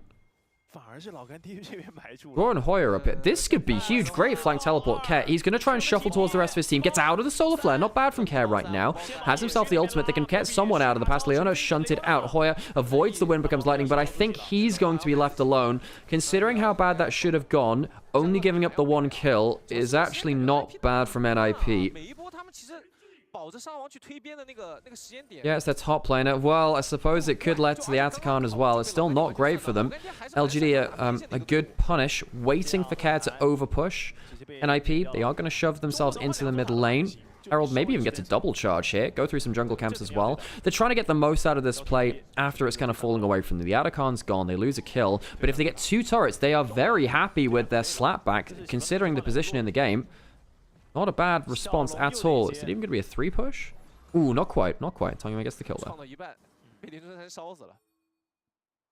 I wish you cast LCK next year. I did think about applying, but I'm not gonna lie. I wasn't sure that it'd accept me actually. I don't know how. Yeah, maybe I should have applied. I was getting in my own head a little bit. Quite hard, gonna be locked away in your bedroom doing casts like this for so much of the year. 原神的装备太好了，就他们把这个视野站住之后，汤圆是可以无压力先 poke 的啊。然后赵信刚刚这几波打下来，赵信的装备也起来了，血手加焚天也很能扛。Dragon up in 10 seconds, be the third one for LGD. They've been playing well so far, LGD, much better than the last game, and now we get to see a much more of an even team fight. I feel like we didn't get to see that nearly as much the last game, especially with the composition difference. Starting up the Dragon. No flash available for someone like the Leona. There is one for the Rakan. Guon has flash and ultimate as well, but diving into it is a big problem. Hoyer stops the Zenith Blade coming through. Not bad from NIP at the start of it. Now do LGD look to go away from the fight and instead go towards the Dragon? It's a steal. Guon gets the steal, gets the smite secure, and gets out for now. Do they get the full disengage? They do. NIP make out like bandits. Bandits in pajamas instead, perhaps. Even the Dragon's up 2-2. LGD don't find the engage, and they don't find themselves a smite either. 其实这波后亚的大也轮空了，但就是拼成没拼过，对，那这样给 NIP 缓了口大气，不然的话这个 team 排龙的压力会很大，这样 K 能回去。Tell you what I might do for next year, folks. I might try and get LCK co-streaming rights. So I wouldn't be casting in the same way, but next year I might try and watch more LCK on stream. Try and yeah, there's so much LPL and I love to cover it when I can, but I do realize that a lot of people who tune in would also like to watch some LCK, you know, as well. That being said, I'm understanding of how the co-streaming market kind of kills traditional broadcast, and I'm mindful of that. It's okay, Blade. It's alright. I understand the spirit behind the comments. Don't you worry about that. Hey, Raccoon, how's it going? All good, Vest, all good.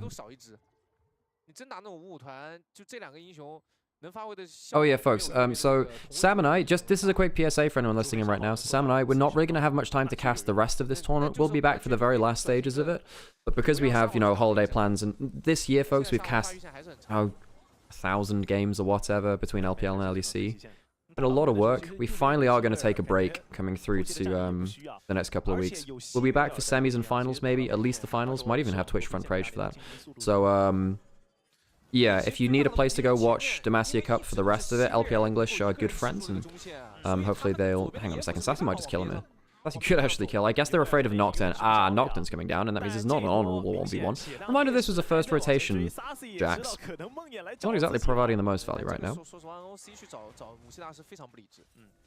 Blue buff stolen away. And you're entitled to that opinion clap as well. But yes, basically, folks, Sam and I aren't really going to have the time or bandwidth to do most of the rest of the Demacia Cup. So we've very much enjoyed what we've done so far. And yeah, keep an eye out on our socials. Join the Discord, by the way. Join the Discord. Hang on a second. Catch out in River. Why is he stood there? He's away from everyone. Tongyuan, my dude, what? You're not safe versus that comp. That huge mistake from the mid laner of LGD. There's no one within like nautical mile of him in the topside River. Capsized around the Baron, and that's going to open up a win condition from NIP. If they can get this into a Baron, the game turns on its head, and it could end up in a 2-0, despite the fact that LGD are in a great position this game.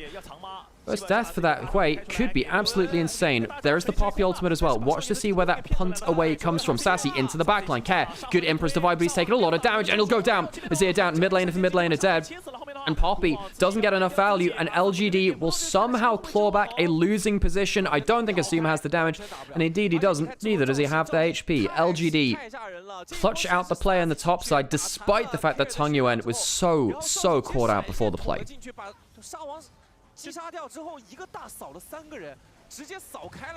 NIP, surely with the power of Poppy there, with the Azir ult, they should have been able to disengage at the very least. What went wrong there? I didn't even think that the solar flare was that good. Thoughts on AP Malphite with Comet? It's pretty good. I mean, yeah. I think on the whole, though, in pro play, AP Malphite struggles to have the staying power. He often dies if he's left isolated. Comet is good on Malphite in general for laning phase, though. So what happens here? Poppy. Hoya, you have to just save the ult. That's a bad ult from Poppy. As soon as that Poppy ult misses, I think LGD realized, hang on, we've actually got a fight on our hands. They had enough flashes to make that work. The fact that they win that in a 4v5 is quite something. With the Baron now in tow, Dragon in a minute. Well, it won't be Soul, but LGD are in firm control of this game. They've got the Atacant. They've got 30 petals to 2, folks. It's genuinely huge, that. Feats of Strength helping them too, particularly Tongyuan with the upgraded Sword Boots, the Spell Slinger's Shoes. Very powerful, that.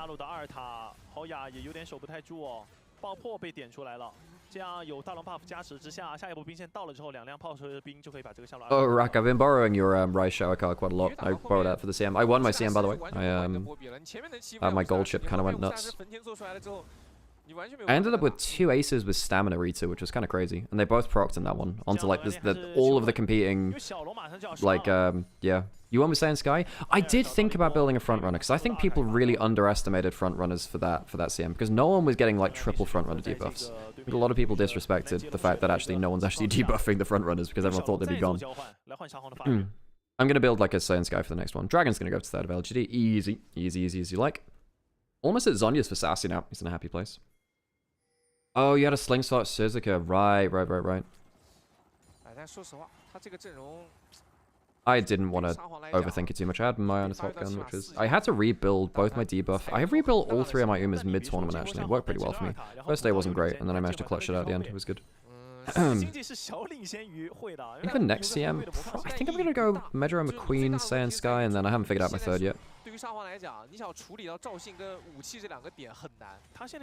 LGD.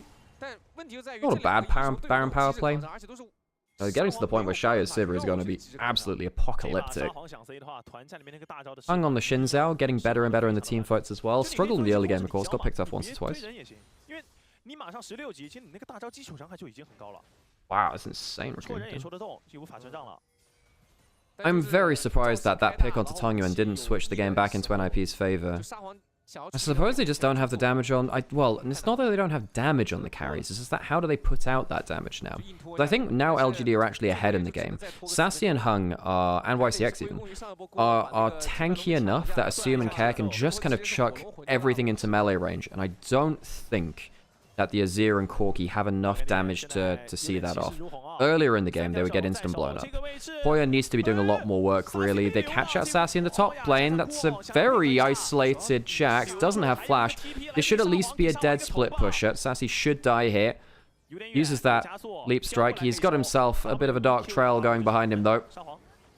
Who did they give the kill to? They give it to the Poppy, interestingly, who was 2,000 gold behind. It's an extended play, though, and that means that Tangema gets free reign to go towards bot side. This should be a dead inhibitor turret. Do they lose mid lane inhibitor too? Maybe not. Corki should have enough wave cleared there, I would assume. Aha, Corki would assume too. Potential pick up onto Shire.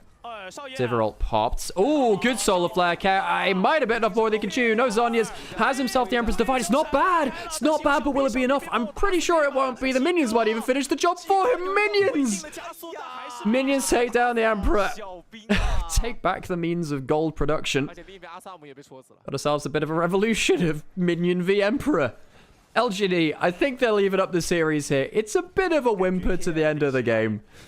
But LGD should bring us to a Game 3. A reminder, folks, to those of you who have not been tuning in for the rest of Demacia Cup, Game 3 and a best of 3 is a blind pick. So if this game is finished now, we'll get ourselves potentially mirror matchups. Tanking the tower is Y6 not exactly where he wants to be, really. First turret down, Sassy will walk up. The minion debuff will be put on again from that last surviving cannon minion. Rakan goes down, and LGD will bring us to an even series and to a, yes, folks, blind pick Game 3.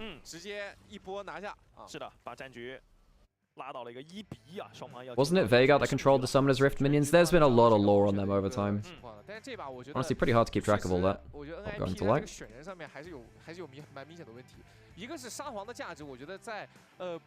What's the chance we get the classic 2 Shens? Not very likely, but it's quite likely that we see double Jace, potentially double Orianna, potentially double Yunara, potentially double Nico, double Rumble. All of those are pretty up there. Yeah, so those are the big picks that we've seen so far. I've actually quite enjoyed watching blind pick. I like the fact that 2 teams basically come together and say, these are the best champions we can make. This is the best composition we can make. You know, this is the strongest. That's me, by the way. Don't ignore the window sounds. I was just turning my camera on because I figured I should probably turn on a less antisocial. You know how it goes. Oh wait, hang on. I'm gonna have to. Or is it deactivate and reactivate on it?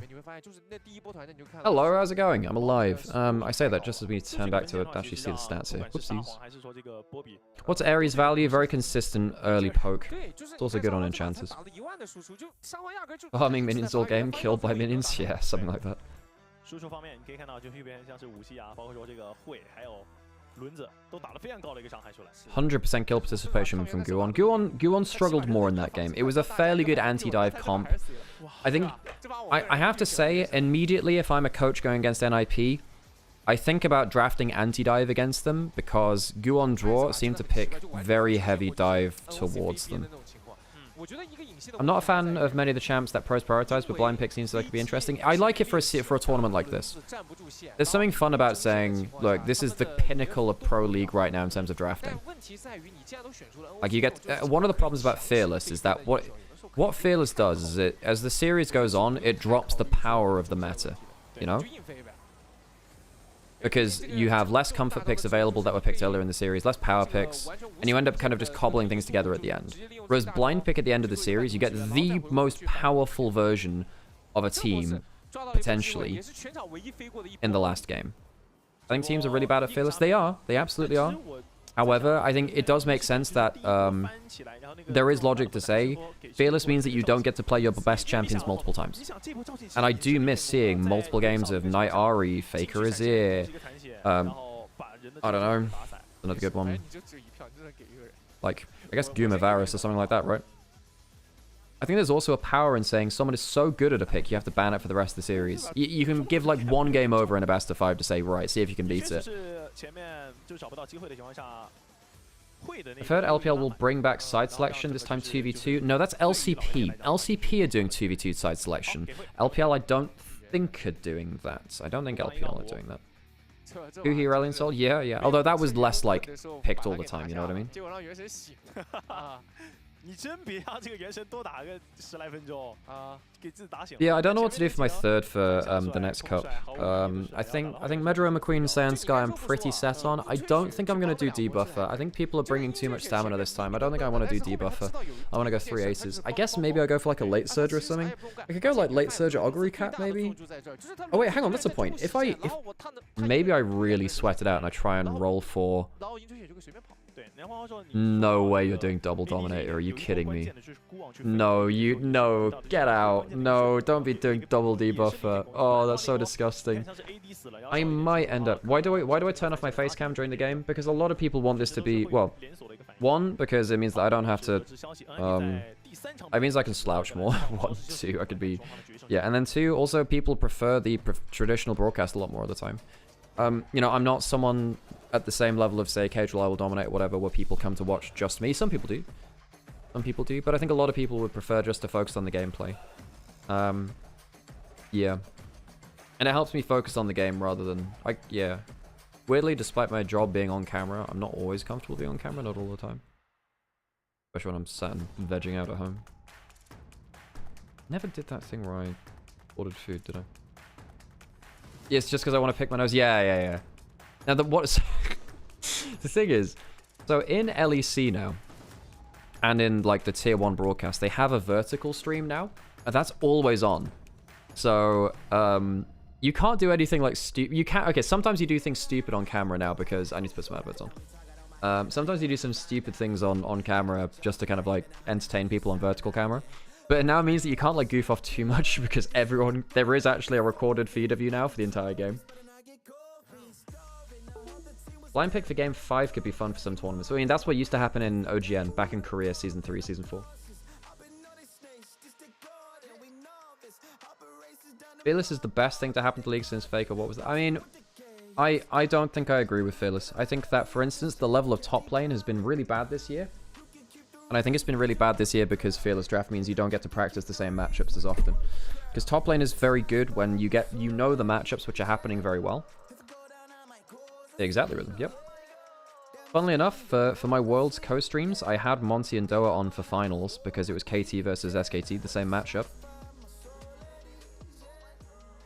And they were the guys that cast the Faker. What was that? Monty and Doa.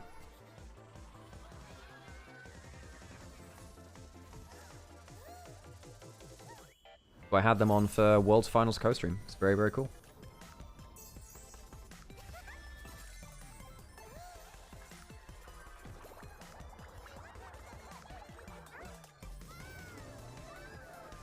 Iron is the LCK casting style? Well, technically they kind of got it from Tasteless Artosis, but yes, they were the ones that brought it to League. And I mean, Monty Doe is still my favorite casting duo of all time. I have a lot of very fond memories of their casts.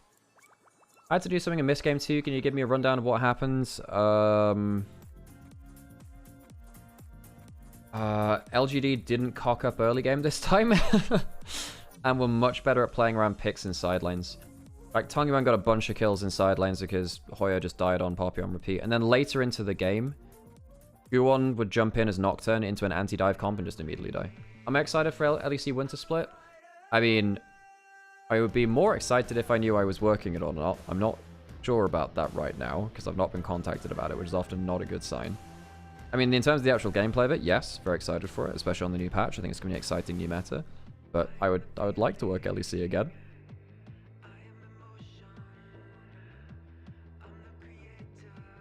That's why it's so good, though. It only benefits the ones that can adapt the best.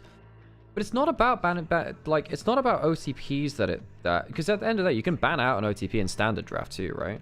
But it means that you don't get to see the pinnacle of League of Legends in Fearless, because you don't get people who get to practice the same champions and matchups and then be really, really good at them. But yes, no, for sure, it can mean that people stumble across better champions, for sure. I mean, look, it's not that there aren't...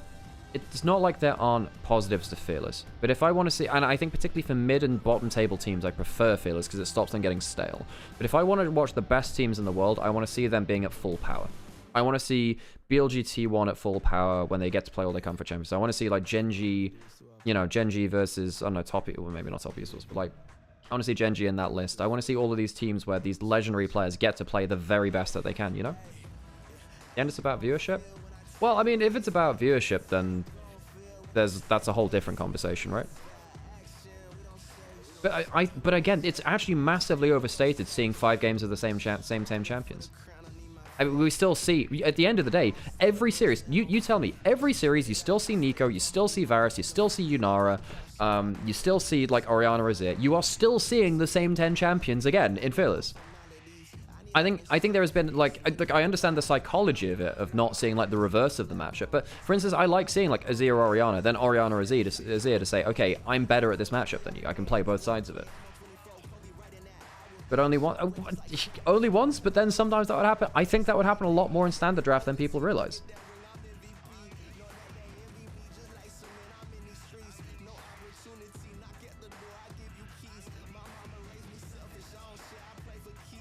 Look, again, there are... Look, I really want to reiterate, for mid and bottom table teams, I really do think that Fearless has a lot of value because it stops them getting stale. But for the best teams in the world, I want to see the best teams in the world be the best. I remember Azir Corki for 80% of matches 2 years in a row. Again, like, which tournaments had that crazy... I mean, which tournaments had that kind of stats? You tell me, because actually I think it happens for... I think it happened when the regular season was the longer regular seasons, right? But I think, again, that was massively overstated. I mean, there was, like, one season where it kind of happened all the time. And I think, like, last summer, AD mid-meta was definitely a little bit like that with Corki Tristana. But I think people massively overstate that. You cover NA or too busy? I mean, I watch it when I can, but this year I've watched less of it because I just didn't have the time for it. So let me check. How many... Let me tell you how much I've streamed this year. Because this is all LPL stuff. How much did I stream this year? 欢迎回来继续收看德玛西亚杯啊，那也是来到了 NIP 对阵到老干爹的第3小局了。那这一小局的话，将会直接变成一个盲选的模式，所以我们的这个 BP 也会进得非常的快。麦哥觉得就是这个盲选模式之下，两边会掏出什么样的一个比较核心 I've streamed 1,014 hours this year, folks. I've not exactly had much time for anything else. 1,014 hours. Been a lot.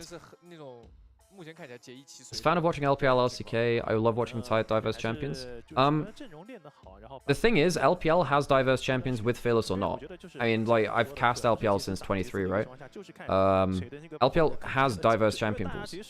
I mean, I had that before Fearless. LPL was one of the regions which needed it the least. The regions which needed it the most were NA and LEC. LCK LPL were actually pretty good at showing some random stuff. LPL probably the best one. For the showing random champions. I actually don't think that Fearless was needed as much in LCK LPL. And yeah, there were some teams which were a little bit more typecast, but yeah.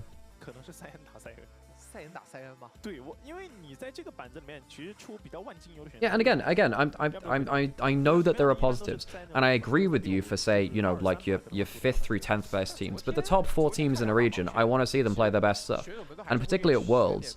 You know, I think that, for instance, I think the level of top playing at Worlds was kind of tragic this year, right? Worlds was not very clean this year, folks. If you have a top lane matchup in finals of, you know, Perfect versus Doran, and playing the way that they did sadly in finals, it's not great, you know? But you can't change the meta mid-tournament. You can't have it Fearless then not Fearless. You either have to make a choice, is it going to be Fearless or not? Because you can't... It's very unfair to have... a changing format throughout the year. Problem is that I think most pros teams fundamentally misunderstand draft regardless. Well, yes and no. They understand what draft looks like for themselves. But yes, sometimes I think that drafts are massively misunderstood for sure.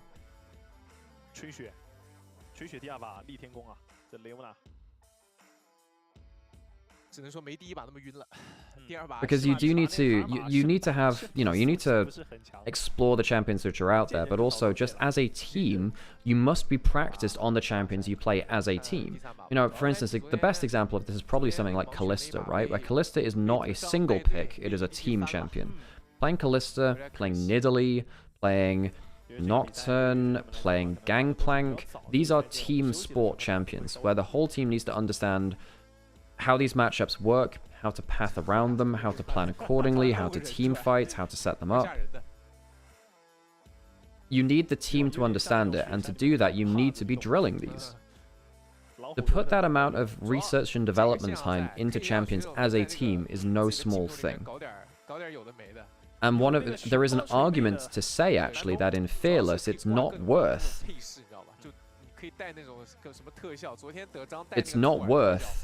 putting that time into something you can only use once in a series as to multiple times. There is actually, I've heard some teams actually not practice that much stuff.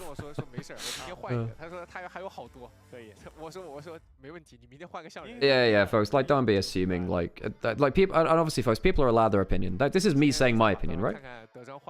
No, for sure, Raccoon. And again, I really want to reiterate this again. I completely agree. I think that drafting in general is not perfect in League. In Gen G, one of the greatest teams of all time has poor drafting. BLG, one of the greatest teams of the last few years, has had poor drafting. Why do they have emojis on their face? Because they're using, like, Snapchat filters or something like that.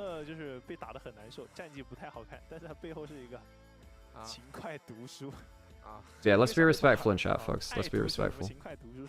I get that it's kind of facetious saying, you know, not gold, solo queue, XYZ, XYZ. And I will say that even like top tier players in solo queue, they won't always transfer well into pro because of drafting problems. I love watching Showmaker and BDD. Yeah, Showmaker just randomly pulling out Malzahar as a rise counter was really big at ASI, for instance. But do you think the level of League is not as high macro-wise due to the insane amount of team fighting with that? I mean, objective macro is still macro, but I think that, yes, I think there is a certain degree you have to say that split pushing not being a win condition since about 2019, and the over-priority of dragons in the meta to force fast-paced teamfight games has reduced some macro aspects of the game. And the meta has just been, are you good at early dragon fights and then dragon 3 and 4? And then you just kind of plan team fights around. And it was Herald as well, of course. It was either, are you good at fighting around Herald at 8 minutes? That was like the world's 21-22 meta. And that's why, so Damwon Kia, when they beat T1 in World's 21 semi-finals, they were, you know, locking Maokai support, rushing them to level 6 by leeching mid lane XP on the way up towards the Herald spawn, and then having Maokai ult for the Herald fight, which T1 would always go for. The best drafting was Fly Gen G last year until Game 5. Well, you say that, and then, you know, stuff like the Kassadin happened, and then that wasn't great for them. So, folks, welcome to Blind Pick. Double Rumble, double Orianna. What? That is a very different bot lane. We get Jin Draven? What? So, no Nico. No Yunara. This is a very different kind of draft. So we get Rumble Jin, which is very good at setting up into the Equalizer. Only one Jace. I'm surprised that the other team didn't have that, but it is Nocturne Orianna. LGD have Nocturne Orianna into a very tanky team besides the Alistar. Who gets the best draft from this? Who has the best draft? I actually think Red Side draft is a little better. I think Red Side draft is a little better. I think the Nocturne Orianna is so disgusting into the Jace. How does Jace ever live through that? That's a great way to deal with the Jace. Is that the same copy? Yeah, so yes, if it goes to the last game of a series in this tournament, it is blind pick with no bans. Blind pick with no bans, folks.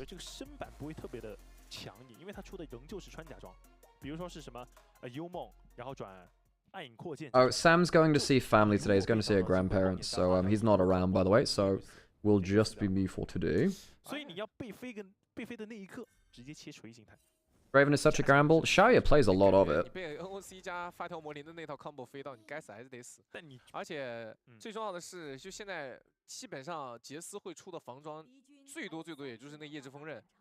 Both teams kind of gambling on having a ball delivery system. The Alistar is one of them, and the Rel and the Nocturne on the other side is much easier for LGD to play. Do I play Riftbound? I want to, but I don't have any cards yet. Haven't had a chance to play it yet. My brother's picked up some cards. Is the blind pick rule only for the tournament? It is only for this tournament. It is not going to take place anywhere else. Whose draft do I like? I think I like Red Side's draft a little better. I think Nocturne Orianna is very good into NIP's comp. And then outside of that, but then the problem is you have so many mirror matchups. You know, that both solo lanes being mirror matchups is really important. Because, you know, they're doing exactly the same thing. It is a great way to tell who is more skilled at laning, right? Because there are no other variables. You are playing exactly the same stuff. bone plating from Tongyuan. Does Care have it as well? Care doesn't have bone plating, interestingly. The Tongyuan has Tongyuan has bone plating and Scorch. Care doesn't have bone plating, and I didn't see if he has Scorch. He does. They both have Scorch. Really enjoy watching Orianna vs Orianna. Very, very intricate matchup as a mirror matchup.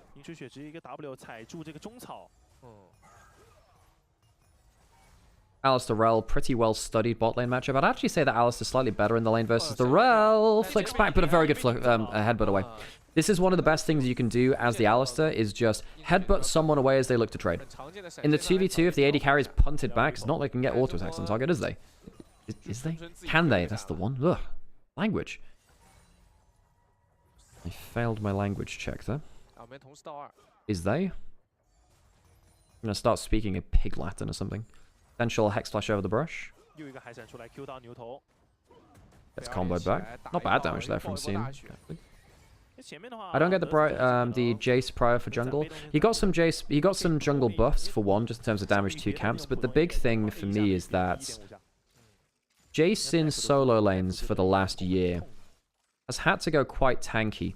Now it's either full tank Jace, as we saw in top lane, but we also saw kind of we see a lot more Shojin. We see stuff like Black Cleaver. If you go jungle Jace, you don't need that HP to survive a laning phase. One of the problems about solo lane Jace is that it doesn't matter who you're against, you probably need like an extra 400 HP from your build, kind of. You know? Otherwise you're too squishy and you die. Whereas in jungle, you never have to interact with a laner, so you just go full glass cannon and you can be an artillery bot. I mean, you'll see it, right? Once you hit 2 items, 3 items, you are taking like a third to a half of someone's HP with a shock blast. Oh, so you missed the cannon. Whoopsies. Yeah, if you honestly just go scroll back on the Twitch VODs here or on YouTube or wherever, go look back at the streams. We're seeing quite a lot of Jace jungle. It's been basically permabanned. That champion is so high damage. Fight over the bot side scuttle. I'm trying to get it into smite range. He doesn't have smite. Oh, it's gonna be close. It's gonna be close. It's gonna be close. Hung does have flash. I think he'll be safe here. Mid lane prior is basically even, so Hung gets himself the bot scuttle. Can he fight for top lane scuttle as well? I think this might also be a fight, because Hung has smite. And jumping into a knockdown feels bad. So Hung gets double scuttle. Big win for him. Nice. Gorn didn't have smite either. No, I thought he might be together with a shock blast. That's gonna... What is this first blood? YCX gets blasted in lane. One of my worries about LGD has been this bot lane in terms of its laning phase. YCX has occasionally had some good, mage support games, but YCX is sadly no stranger to making missteps. Aaron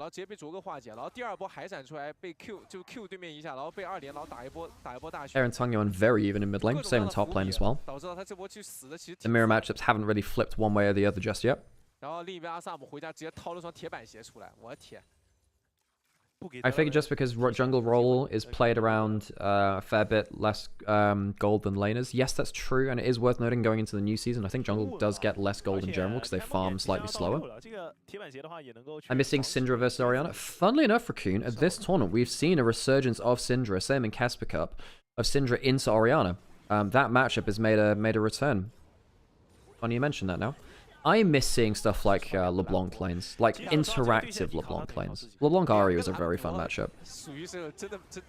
I miss fast-paced knife's edge matchups in mid lane. It feels like a lot of mid lane matchups are, I'm not going to say not interactive, but they're quite death by 1,000 cuts, kind of slow burn. I miss seeing some assassins in mid lane like Zed as well, obviously.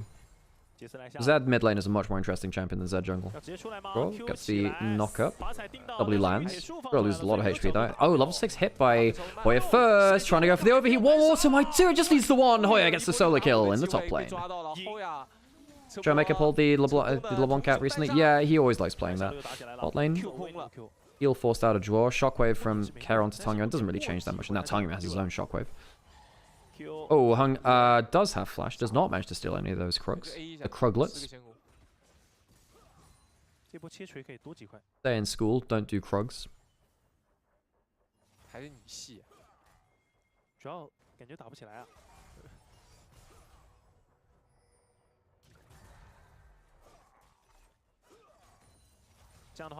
Mind you, this is series 1 of 3 today. 3 best of CC. Oh, doesn't quite get the CC. Does YCX onto draw. Good stand aside. Has to be body blocked. That W there. Assume does have flash. He can kill him. There is a barrier on Xiao. Perhaps would have been enough. No level 6 from Assume yet to threaten the curtain call. Good control over this 2v2 from NIP's bot lane, actually. Draw's having a much better day at the office. We criticized him heavily yesterday, and he deserved it. But, you know, where's that equalizer going? Sassy! Lele! Hung good damage onto him. Might end up being a 1-for-1. Can he get the extra damage? He gets level 6! He gets level 6, and the Paranoia kills him! Paranoia kills him. Can't get the shield in time. And even with this, the equalizer going to Narnia, it doesn't matter. Perhaps Narnia's quite relevant here. The Lion, the Witch, and the audacity of wildest jungler. Topside fracas goes the side of LGD. YCX first timing Rel, what's going on? The thing is, it's a well-studied matchup too. You know, this is Rel Alistair. This matchup is one which goes way back. As soon as Rel was released, we saw tons of Rel Alistair, you know? Is Jhin a good answer to Draven, or is it just the Rel? I mean, I would say that Jhin is better in lane than Draven, because the problem is, Jhin just slightly outranges Xiao and the Draven, and is slightly burstier in the very short trades where you just Q auto or W or something like that. On the whole, I think Jhin has better wave control than Draven. In the extended trades, if you actually get to avoid the Jhin W and run at them, then I think Draven obviously gets big value. I think Jhin can often just choose to be out of range of the Draven, though, is the thing.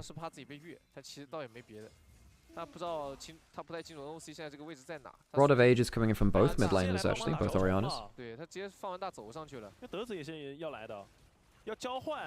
Like, at the end of the day, Draven matchups are basically, can Draven kind of slow bleed you out and go towards Bloodthirster early, take quote-unquote bad trades and then regen up, or can he just all-in you and just threaten that huge burst damage?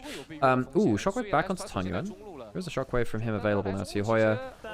Try to combo up with Tangyuan, flash away from LGD's mid laner. Rob's taken by NIP, Dragon taken by LGD. While that was happening, LGD have themselves their first objective, NIP the same. Now with 3 grubs, obviously now if you start hitting turrets, it's a lot harder. Rel Jungle was very nice to watch. I enjoyed Rel Jungle. I did enjoy it. I understand why they took it away, because having a tank-engaged champion with good clear speed was very, very strong.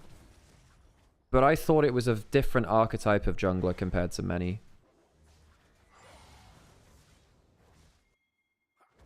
I don't really understand why the balancing philosophy has changed away, it changed away from giving random champions like jungle buffs, and then this is probably a dead. This is gonna be the Nocturne Orianna. Knockwave combo, no flash onto the Rumble, and no HP either. First Nocturne Orianna combo of the game lands heavily here. It doesn't matter that there's no AP behind that Shockwave just yet. It's enough just for the CC.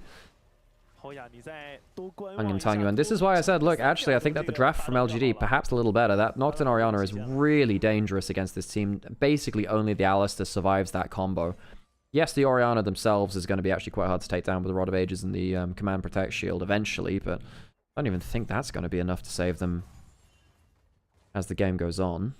The thing about Rel was she did essentially 0 damage to champion. It was all PV damage and CC that she had. Yeah, she had some okay base damages, but you needed a lot more follow-up, of course. But I enjoyed the champion, seeing it in jungle. The champion was a lot more popular in jungle than support as well. Rel support has not been that popular in solo queue. Rel in general is not a very popular champion, but in jungle it was very kind of flashy, doomsday engage, so... Okay, so Guon at least knows that there's no paranoia to be afraid of here. Y6 does have a Magnet Storm. Could get Hammerblade out of it. Was that a steal away from Guon? I think it was, actually. Good steal away there. Is NIP going to be bottom 4 team? No, probably not. No. They're not going to be down there. I mean, we'll see who ends up being down there. I mean, realistically... Well, hang on. I mean... I don't know, actually. Maybe they will be. It depends on the level of the rest of the teams. We'll see what happens with IG... with all of their different substitutes. That could... The floor of that team's quite low, sadly. Ooh, teleport from draw. Can they catch Tangyuan? He doesn't have flash. He's going to get headbutt into the wall. Okay, well, that's going to be full CC onto him. He doesn't have... Well, he has a little bit of HP from the... Catalyst, and he has a phase rush to get him out. Sassy's in now, has flash as well. I think both solo laners having to retreat here. Good teleporting from Draw. It's been playing well. If I were to hazard a guess about bottom 4 teams in LPL, I mean, it's probably Ultra Prime TT, and then probably a toss-up between, I suppose, NIP, LGD, LNG, WE, one of those 4. See how that goes. Knockwave combo. Well, there's no Orianna in wave in lane, so it's definitely not that. That's not a good paranoia at all, actually. Hang on a second. You have no follow-up on that. You don't have an equalizer. Triple knock-up from the cow. The stakes are high and his enemies are higher. NIP now pulling up the curtain call to see if they can close out this matinee performance. YCX will just about escape. The shock blast will land onto Hung. It ends up being a 1 for none. And NIP take the 1 kill.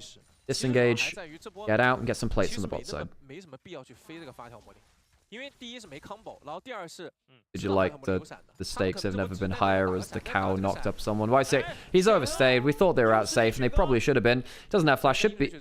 Huh, they don't follow on for the kill. Didn't know who else was around there, I suppose. Why is he lucky to get out of that alive?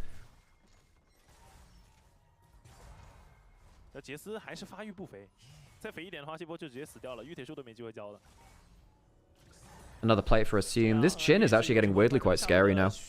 I actually wonder whether Jhin at, you know, say, Collector Infedge does just explode the enemy team too. Seems the Draven value is abysmal this game. He's not got a single cash-in. Not ahead of the game. Draven needs to be someone that can kind of walk up and just brawl with the extra stats and the extra gold you get from early game. If you don't get a cash-in as Draven, yes, you have that threat of extended execute damage from your ultimate, which does calculate from your stacks. But I'm worried that Xiaoya is just going to have one of these passenger Draven games where you do nothing, you get shut down once in mid-game, and you don't really contribute much to the game. The laning phase didn't really go the way that they wanted. I think YCX played very poorly on the Rel in laning phase. But, you know, 1 good cash-in, 300 stacks. What's the calculation? Is it about 1.5 stacks plus a base value? There's probably going to be a cash-in which he gets will probably give him about 800 gold, I'd say. And I think it would pretty much even up the gold between him and Jhin. I reckon that'll be about the gold anyway. I don't think there's any shutdowns available right now. No? No shutdowns right now. Dragon spawning would be second for LGD, first for NIP. No teleport for either Rumble. LGD's Rumble not roaming down. Hoy's is. He has first item worth earning. Sassy doesn't. Leandry's an early Leandry. It's a huge difference on Rumble. Potential of that knockwave combo. Sassy doesn't have Leandry's, and that's a double carpet, but I think Sassy is the one who's going to be welcomed towards the morgue. Easy kill. Hoya now doesn't have the equalizer for this fight, though. Let's see what happens. Oh, no! Draw, that's not it. Knockwave combo lands onto Guan, and there's your cash-in. There's your cash-in. And he gets himself 1,000 gold. It's a full 1,000 gold shutdown. LGD massively turning things around, knowing that there's no equalizer. A messed up engagement draw, and Guan really not positioning well enough around the Nocturne. This is why I thought the composition of LGD would be scary for NIP. That Nocturne-Orianna combo is so disgusting to deal with. Dragon taken by LGD. Can they defend the mid lane turret? I think they can. Xiaoya just got a huge payday. He even walks out of the shockwave. I think there's some panic from NIP now. I think there's some panic. You can see it in the body language. Random shockwaves. Misplays after that equalizer was used in top lane. They might get themselves the mid lane out of turret, but I think LGD just got themselves a golden ticket into this game 3. 1,000 gold for Draven.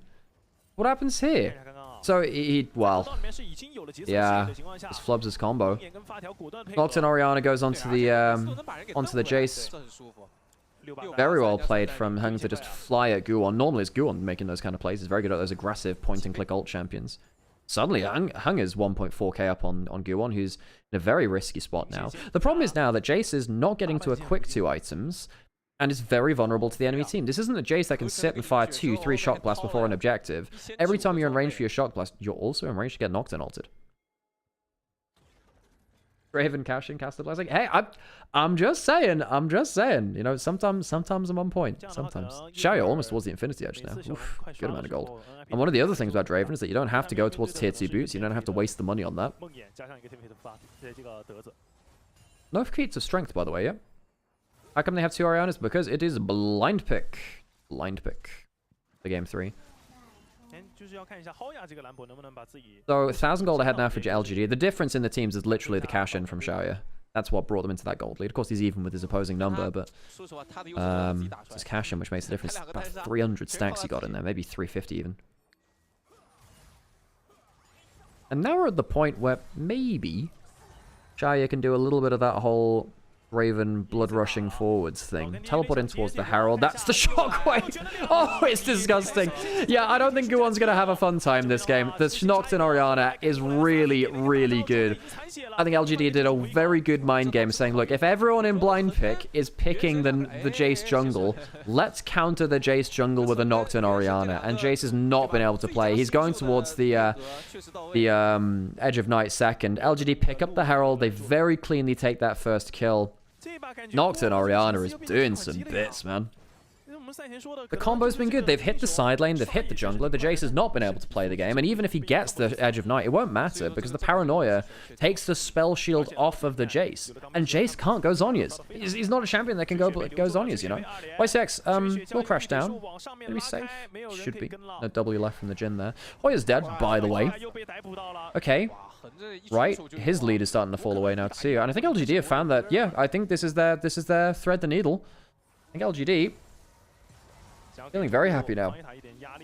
Sterak's even built up the hang. That's going to be a shockwave. It's only onto the... Hang on a second. He ties. It's another shot down. Similar cash in.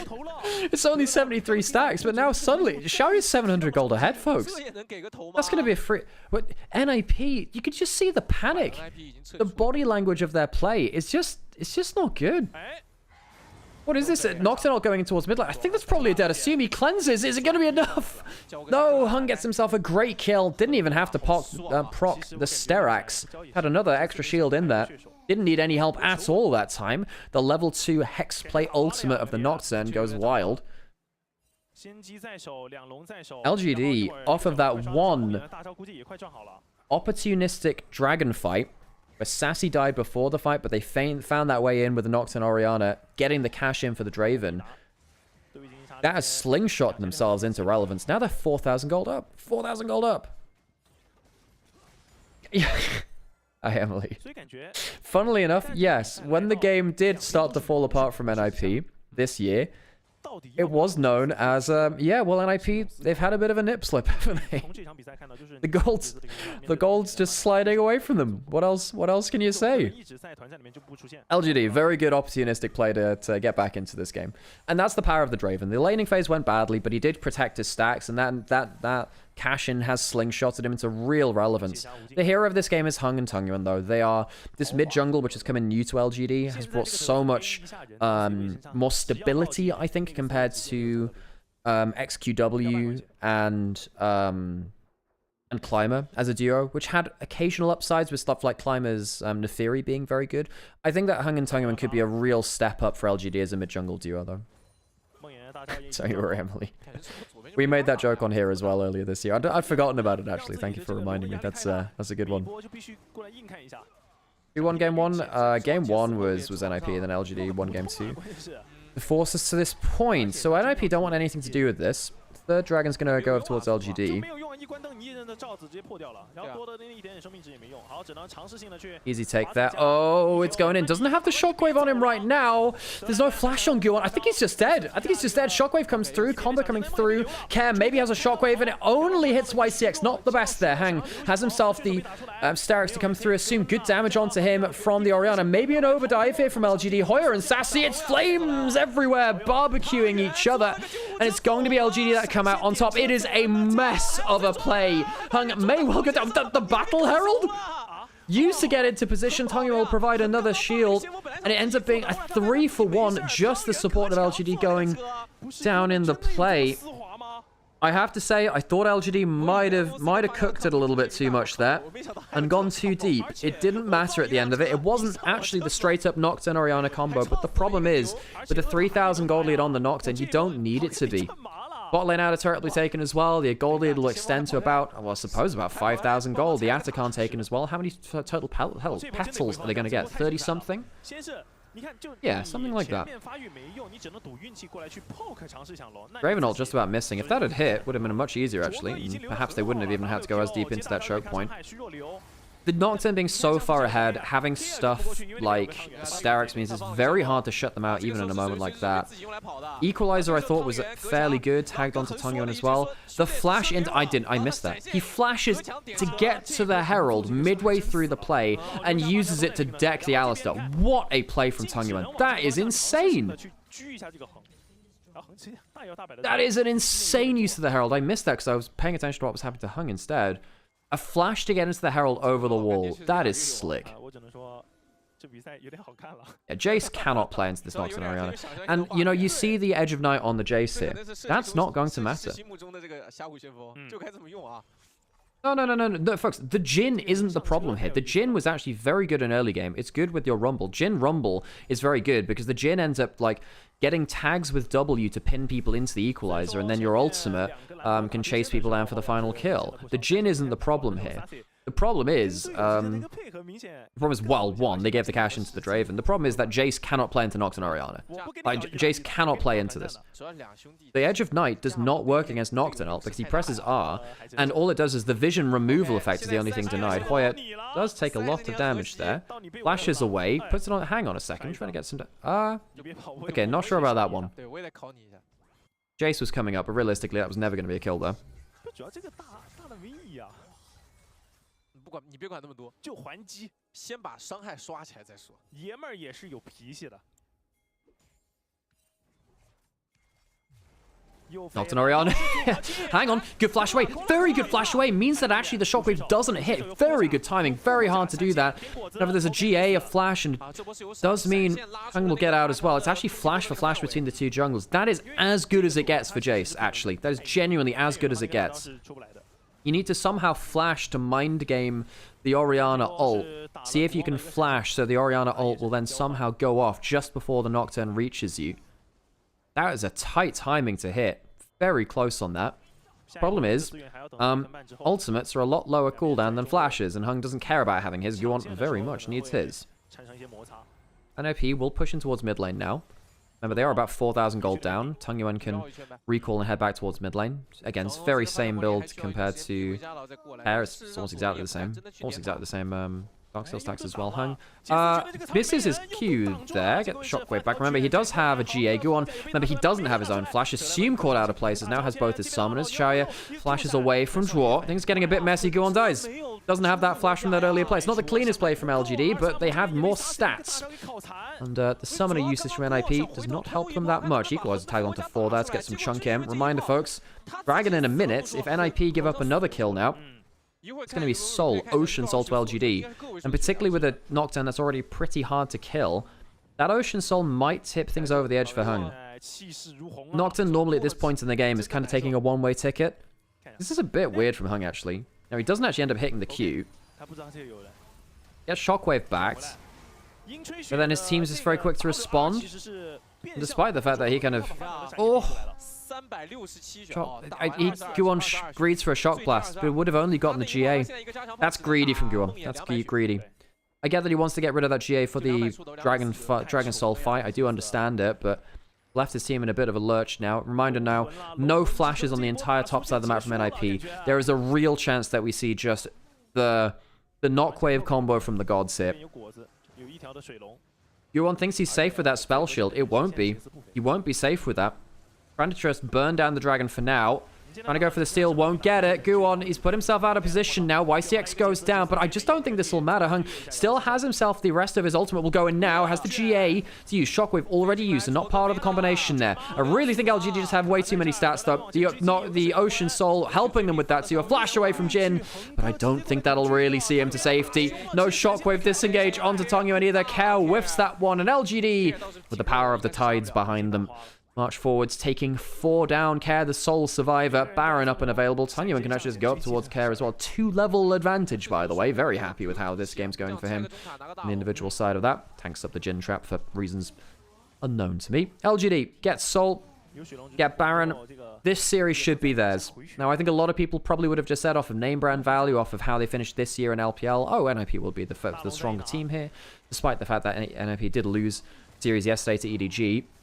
Saying, well, you know, Probably NIP, maybe slightly better, but I think this game always had the potential to go to 3 games. I want to see how this team grows, but as it comes through to these later game team fights, I will say NIP, their coordination in late game team fights around Guwon hasn't been fantastic. Guwon, I think, individually has had that killer instinct, but it hasn't linked up well with the team. Misses the shockwave just about there. Not that it mattered. The damage was done. The soul was taken. The fight was lost. Do you think any of these teams can compete with the big dogs? I think the difference between top tier team and mid tier team in LPL is going to be quite intense this next year, folks. I think we quite clearly have an upper cadre of BLG, Anyone's Legend, EDG, Weibo, and then we have the mid-table teams. I don't think you're getting easy wins over the top table teams. And I think Weibo, even with Elk playing not great yesterday, and they're being a little bit shaky, I think that realistically that's where the demarcation lands, really. It's going to be between top 4 and the rest of the league.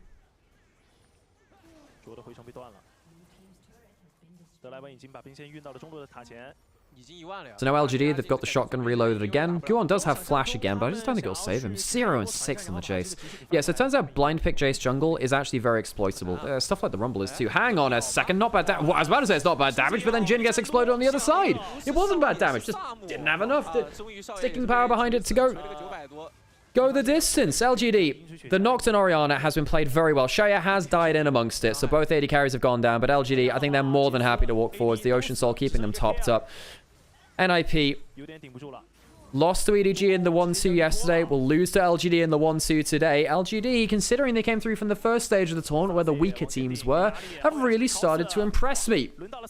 Towers go down, NIP in the blind pick game 3. Somehow outdrafted. The beauty of the mind game of a blind pick. And sometimes cut you pretty hard. LGD win the series 2-1. How do you think Anyone's Legend without Tabe will fare? And how JDG might progress with him? I think Tabe is very important to players like Vampire. He's not a good macro player, but Tabe does help people grow into that. Yeah, I think that the players on JDG, they're a prime example of players that will benefit very well from Tabe, Shabai as coaches. Anyone's Legend, I mean, the thing is, Tabe teams, even after he leaves, tend to do quite well because the philosophy he instills there tends to stick around for a while because BLG is one of those teams. Obviously, RNG was part of those teams for a while. I can't remember when Tabe left RNG, actually. So this is the thing now. Last game is blind pick. For this tournament only, yes. For this tournament only, yeah. Second series coming up, that'll be Weibo OMG.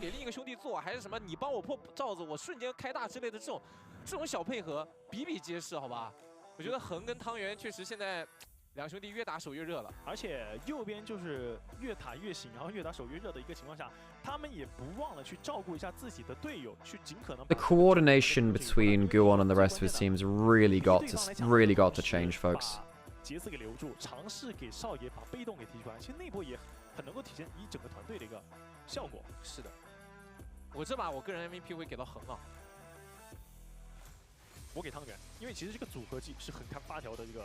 I enjoy watching a couple of these mirror matches every now and then, though. I've enjoyed watching blind pick more than I thought I would.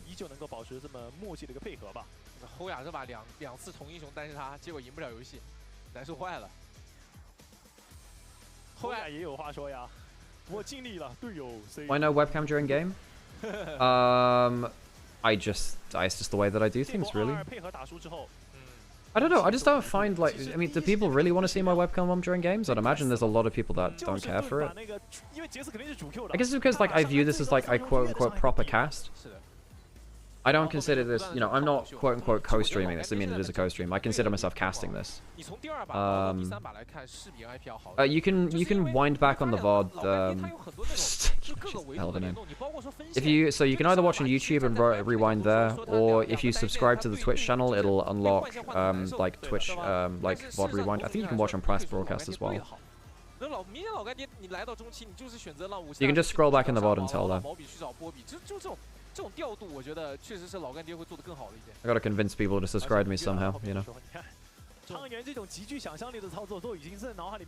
Also, if you subscribe, you're supporting a independent broadcaster like myself, which is really cool. And again, folks, if you are enjoying the content today, please drop a like, comment, subscribe. As a smaller content creator, it's harder to break through the algorithm.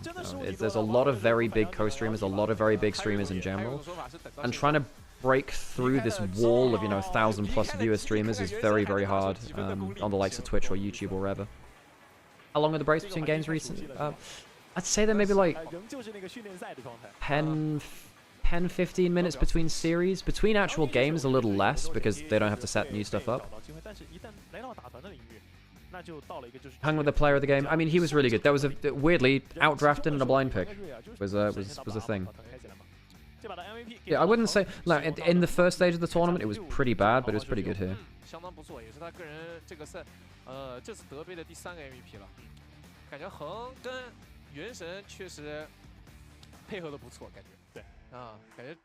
就也很期待他们接下来怎么样，毕竟他们是从第一赛段一直打上来吧，来到第二赛段，那他们打 NIP 其实也算是个以下课上，对吧？而且打到后面的时候，感觉可以更加的去期待，这一队小中野或者说整个队伍在后面 LPL 给我们带来怎样的一个惊喜了。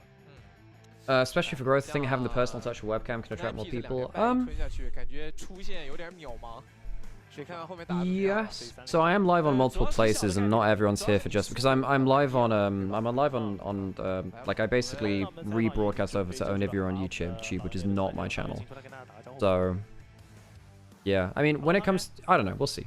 If I'm more like co-streaming rather than casting, I tend to think that. Anyway, I'm gonna leave you with the interview. I guess I'll leave ads free for a little bit more. YouTube better than Twitch? Yeah, I mean, but Twitch is better for supporting the actual creators is the thing.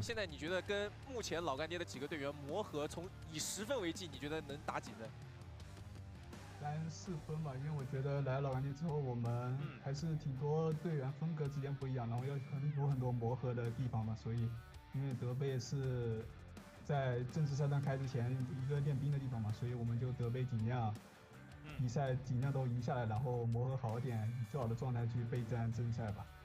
看得出来，原神对自己和对队伍的要求还是蛮高的。是的啊，后面还有很大的一个进步的空间。那也想问一下原神啊，因为确实外界很多人都说你在这个训练赛或者说在这个比较熟悉的基地的时候会打得越来越好，可能线下的时候就不一定了。对此有什么要回应的吗？而且这个训练赛其实是算是换了一个队伍嘛，换了一个环境啊，有没有什么要评价的？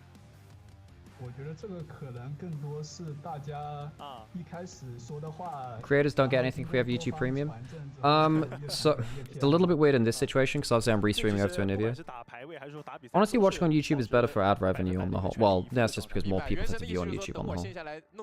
你就看我线下弄就完事儿了，不着急。可以，那也想问一下原神吧，因为今天 If you give anything over to the YouTube channel over to Onivia, obviously we split it between Onivia and myself and Sam. 有一个峡谷先锋的配合，当时想问一下你们俩兄弟是怎么沟通的？对。 Which on the whole is better return on investment of time, I think, if the viewers are good. But then again, actually becoming a big channel on Twitch is very hard to do. 确实是沟通了一下那个车的分配权，然后后面确实打出了一波很漂亮的一个画面。是的，临时的起义。可以，那也是恭喜原神，还有恭喜老干爹今天能够拿下比赛，好吧？先鼓原神，后面比赛继续加油。Holy moly! Big Paul had his jaw broken in 2 places by Anthony Joshua. Jeez.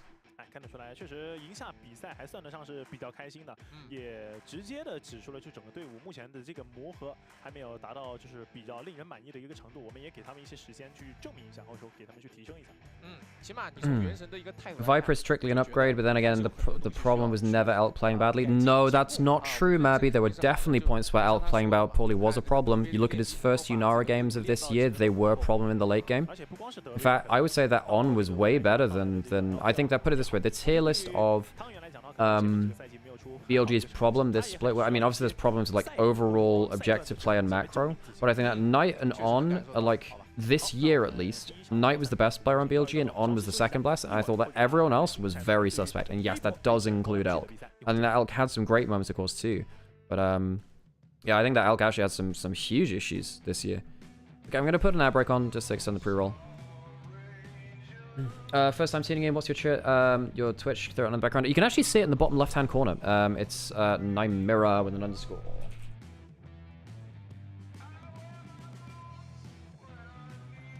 But yeah, I actually think Elk has escaped some amount of criticism for the last couple of years.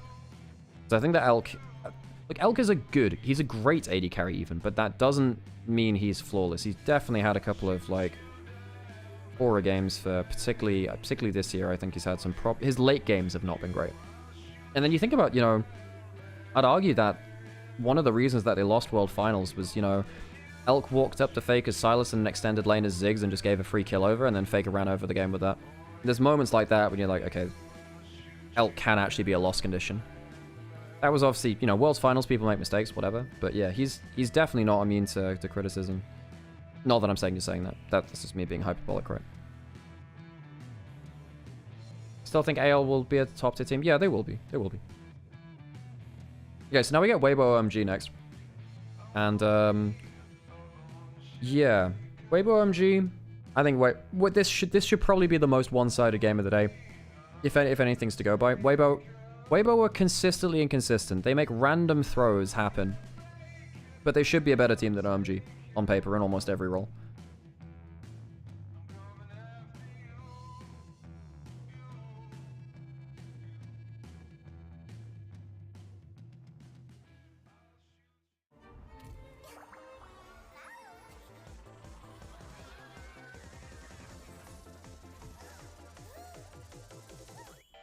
Elk having bad games wasn't the thing that ruined BLG. He wasn't the problem. He was just an ADC. No. Again, there were literally games this year where you had to pin them directly on Elk because the comp was Elk gets the late game. He has a big lead. He'll carry. And particularly, look at his first, like, 3 or 4 Yunara games this year. He genuinely was, like, the loss condition because he just was very bad in late game. There were genuinely some games where it was you just have to lay it at Elk's feet. On as a fraud? No. Again, you look at this year. You look at this year and Elk. Like you can.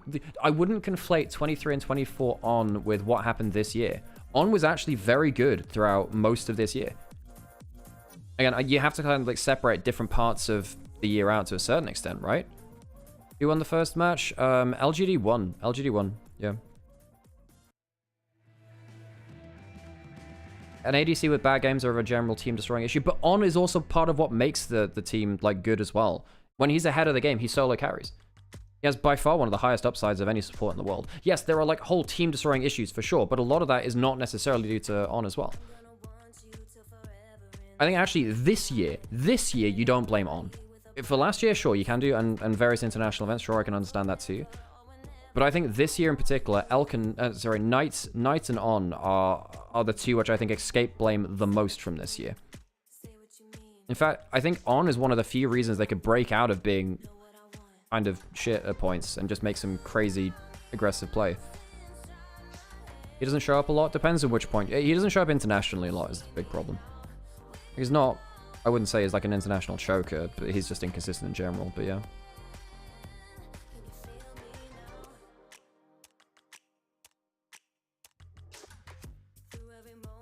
Like, I will defend On for this year.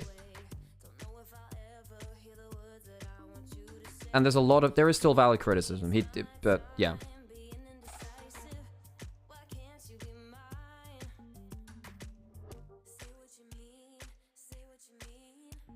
I don't trust him as a teammate. Okay.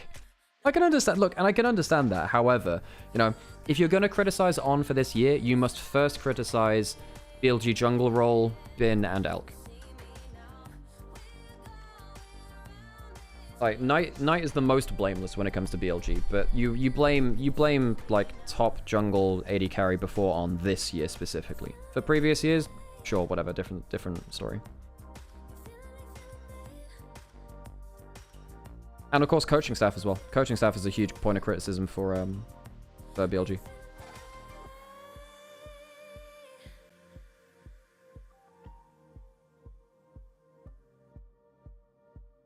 I'm hoping that the coaching changes make a difference to them. I really am hoping that.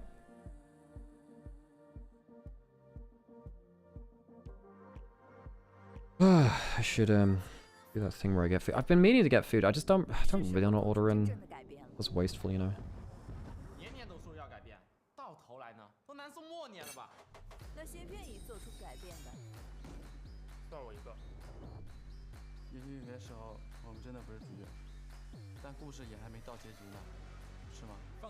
Now I've got to spend another year thinking that BLG might be good. well. They actually should be good. The thing is, BLG should be good. They are so much worse than their roster is on paper because of poor coaching, drafting, and meta reads. Sadly for themselves.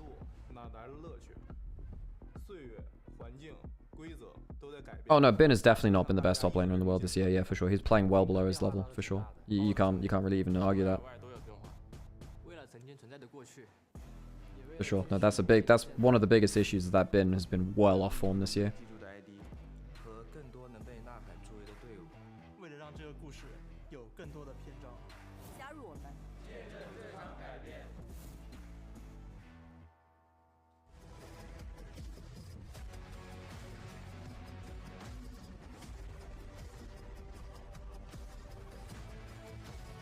Maybe he's getting burnt out. I don't know. I'm not sure. Oh, fine. I'll put my camera on. Oh, wait. My camera's just... What? What's happening with my camera? Nanny? Nanny, that's not what I look like. Well, that's why I don't turn it on. That's actually what I look like. Working out? There we go. Hello. How's it going? Okay, so second series, we have Weibo OMG. Weibo should be pretty favored in this one, folks. Realistically, Weibo... Well, they're the best team we've seen play so far. Weibo JDG was a really fun series. If you didn't catch the games yesterday, do yourself a favor and go watch them back. They were really fun. They were really, really fun. We have, what's the next big games that we've got coming up? What's the next, like, quote-unquote, actually banger? Oh, BLG LNG might be alright. I don't know, I don't really feel like many of these games are close in the group stage. JDG BLG, so that's gonna be on Christmas Eve. JDG BLG on Christmas Eve is that's gonna bang. That's gonna bang. And then we have Weibo BLG on Christmas Day. Yeah, so for Christmas Eve and Christmas Day, we have Weibo, we've got JDG BLG and then Weibo BLG. Those two are the huge matchups, I think. Could have titled your stream as Ventriloquist Cast? That would be so sus. Yeah, funnily enough, I'm not a big fan of having my camera on where I've got like a face on, you know. Maybe. Gosh. 英雄联盟手游觉醒皮肤狂潮系列金克斯登场，4阶进化解锁蜕变，狂潮觉醒之路开启，990点券解锁金克斯的史诗加神话双皮肤，附赠价值600。This NIP is truly the roster of all times. 扫码上线立即2025 LPL 官方授权选手。Well, I think the problem is NIP don't have a huge amount of budget to throw at things. Fun fact for Zeref, let me have a think. Fun fact, ninjas slash shinobi, if we're on the NIP topic, were not necessarily seen as dishonorable. The reason why they were quote-unquote dishonorable isn't because of them being shady and blah blah blah, because realistically a lot of, you know, Japanese warrior society was just do what it takes to win, much like anywhere else. The reason why shinobi slash ninjas were looked down on, or slash quote and dishonorable, because they didn't often have a lord, and that was the big problem. They didn't kind of fit in with a similar kind of samurai power structure, and that's why eventually they ended up kind of being cut back, as in like they went after them and killed them. Hey, Trespasser, how's it going? And I will have to get myself another drink if I'm gonna get hydrated. I'll do that in a second. Yeah. Thank you for streaming to YouTube. Twitch is blocked where I work. Oh, no worries, no worries. Yeah, I'm in the next year as well. I'm going to be planning on streaming on TikTok a little more and a couple of other places.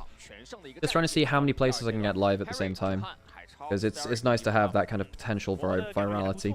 然后昨天这个比赛想聊的就是在这个版本里面，好像就是那种比较注重上单操作这一块的选手，很喜欢选用亚衡。对，感觉今天这个比赛，如果说欧阳旭在就是前面蓝色方不办亚衡的情况之下，紫卡应该是有会必出。其实从第一阶段，然后包括说来到了第2阶段的德玛西亚杯，我觉得现在在 上和下2个位置上的英雄多样性会稍微小一些，而中野部分的英雄多样性会更多。那我们也来看一下 Where is this game going to be decided, and what do I want to see from these teams? I want to see Elk and Air have a better game, because they kind of struggled the last time out, and I don't want to see that. 然后更多的就是说大家打rank打的比较多，就第一印象都感觉大家都是比较温和的人，然后都是比较好沟通的人嘛。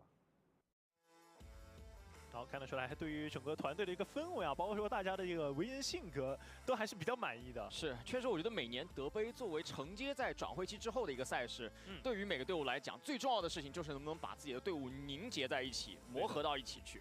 So yeah, I think that Elk versus Starry is pretty big here. I think that, realistically, OMG, I don't really seeing them winning unless Starry gets a really good pop-off. Whereas Haichao maybe can get one over on Don Xiaohu if Xiaohu's not having a great time. 作为一个中单来讲的话，确实指挥这一块你必须得跟得上，因为有的时候你看游戏的这个视角跟别的位置的视角可能不太一样。我觉得对于海超来说，可以说也是在自己的职业生涯里经历了一些起起落落。从最早在老干爹出道的时候，我觉得表现是非常非常亮眼的，包括在23年一整年给我们留下了十分深刻的印象。然后再往后，其实来到了去年到IG win easily later. 辗转 LNG 以后，整个自己的 Well, I've never seen a bunch of these IG players play, and EDG aren't bad. Like, if I think of, I mean, what do I think of Sobro? Where was Sobro playing before? He was in LCKCL.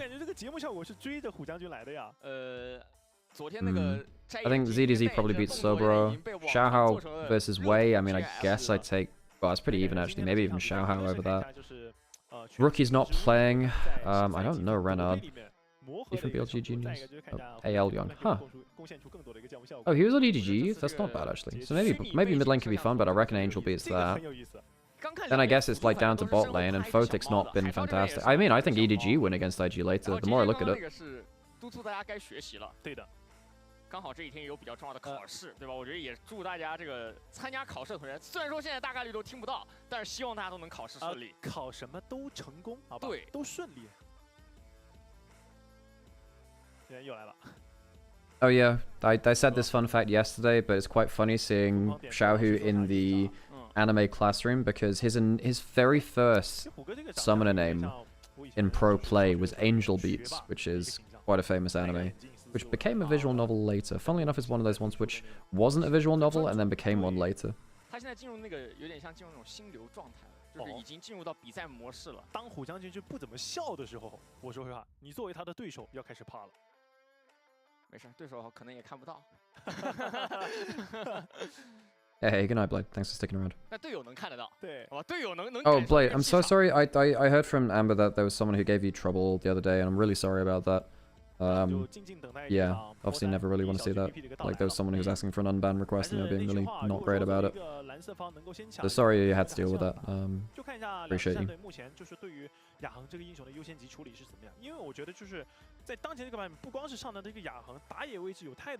Well, thanks, Xiaohu, for making me remember Angel Beats. It is a very sad show. It is, yeah, one of the more tragic anime out there.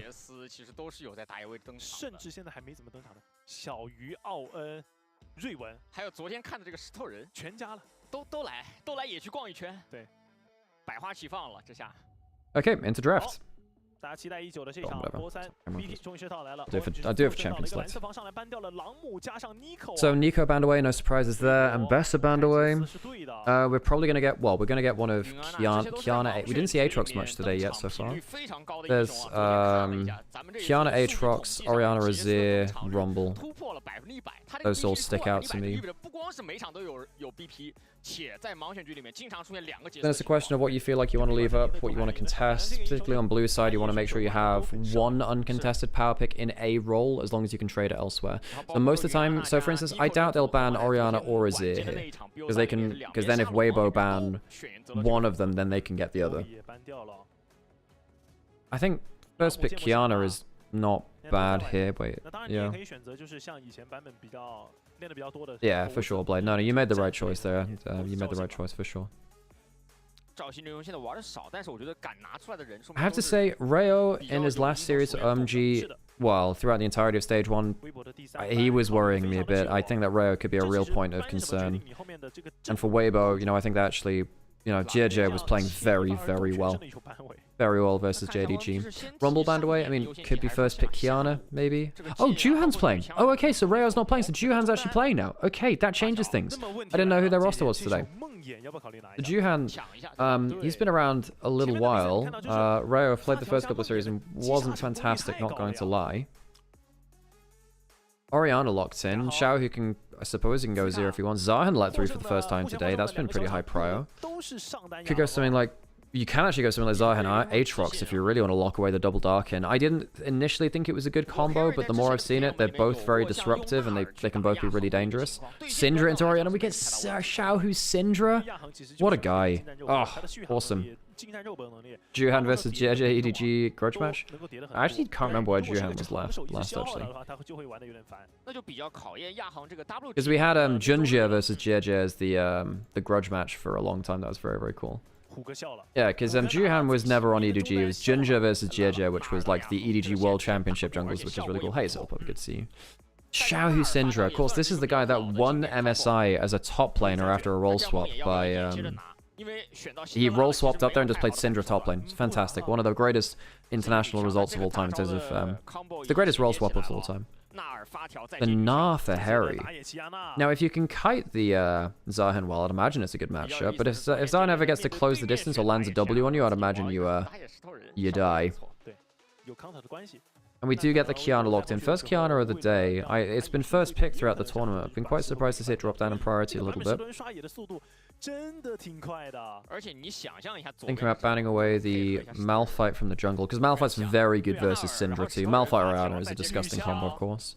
Do they ban away something like Moem's Rel?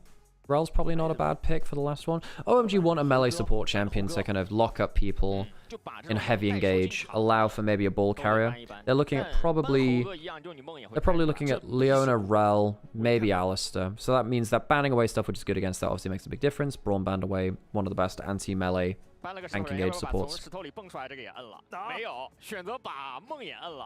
at Ambition and won Worlds? Yes, he did. Yep. Yeah, Ambition is also up there too. But I think Xiaohu in the position he had in that team was so incredible, man. Nocturne banned away from Juhan.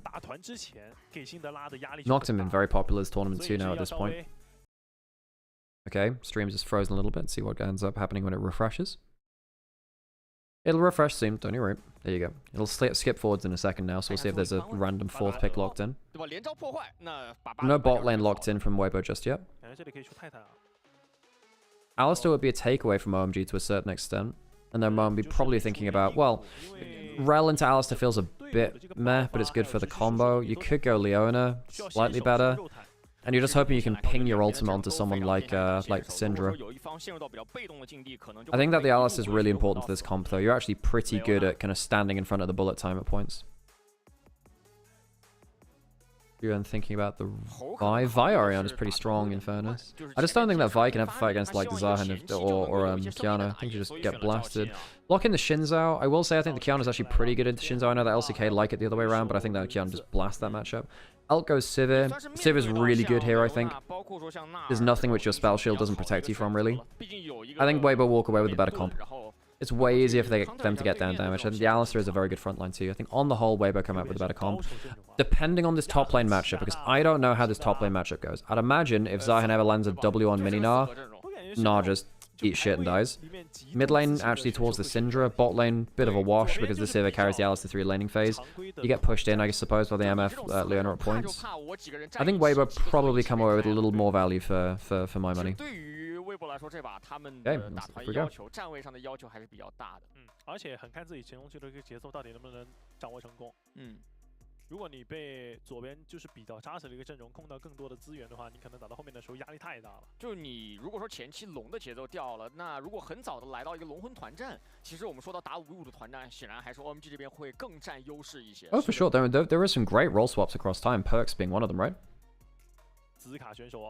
I do think that given the level of play that was shown, I do think that Xiaohu from mid lane to top lane being one of the best in the world of both of them is kind of insane. 偏防守或者说偏蓝领的角色的时候，他总是能够很好的完成他的这个任务。就起码说不会被打出很大的那种 gap。而且对于纳尔来说，亚航前面对线不算厉害，纳尔前面是能够靠着手长的优势一直点他的，因为紫卡他其实主动位的手段两个，一个大招，然后一个就是他自己的那个 E。On to the riff we go. Series 2, Game 1. 都是那种位移距离非常短的。Anything interesting? Well, nothing I can see so far. Thank you for the follows, by the way. Again, folks, if you've been enjoying watching this, please consider liking, subscribing, dropping a comment on also just, I don't know, various social media. telling people that we're live. Tell you what, one of the best things you can do if you like supporting streams like this and doesn't just apply to us is kind of take some clips and post them onto various socials, Twitter, Reddit, you know. One of the best ways to get smaller streams out there, which we classify as. I've enjoyed watching Demacia Cup. For those of you who were around for the Asian Invitational before Worlds as well, ASI was really fun. I've been, you know, I've always had a soft spot for tournaments like this, which are less visible, but occasionally just have some really good entertainment value. I enjoy them a lot. 这样 OMG 成功放了个眼，而对于微博来说，好像是没有这个放眼的契机了。海潮走位扭了个 Q。 Phase rush procced on both sides here. Hey, thanks to the stream street poking. 这个 Q 没中，有点伤了。辛德拉下一发 Q 好了。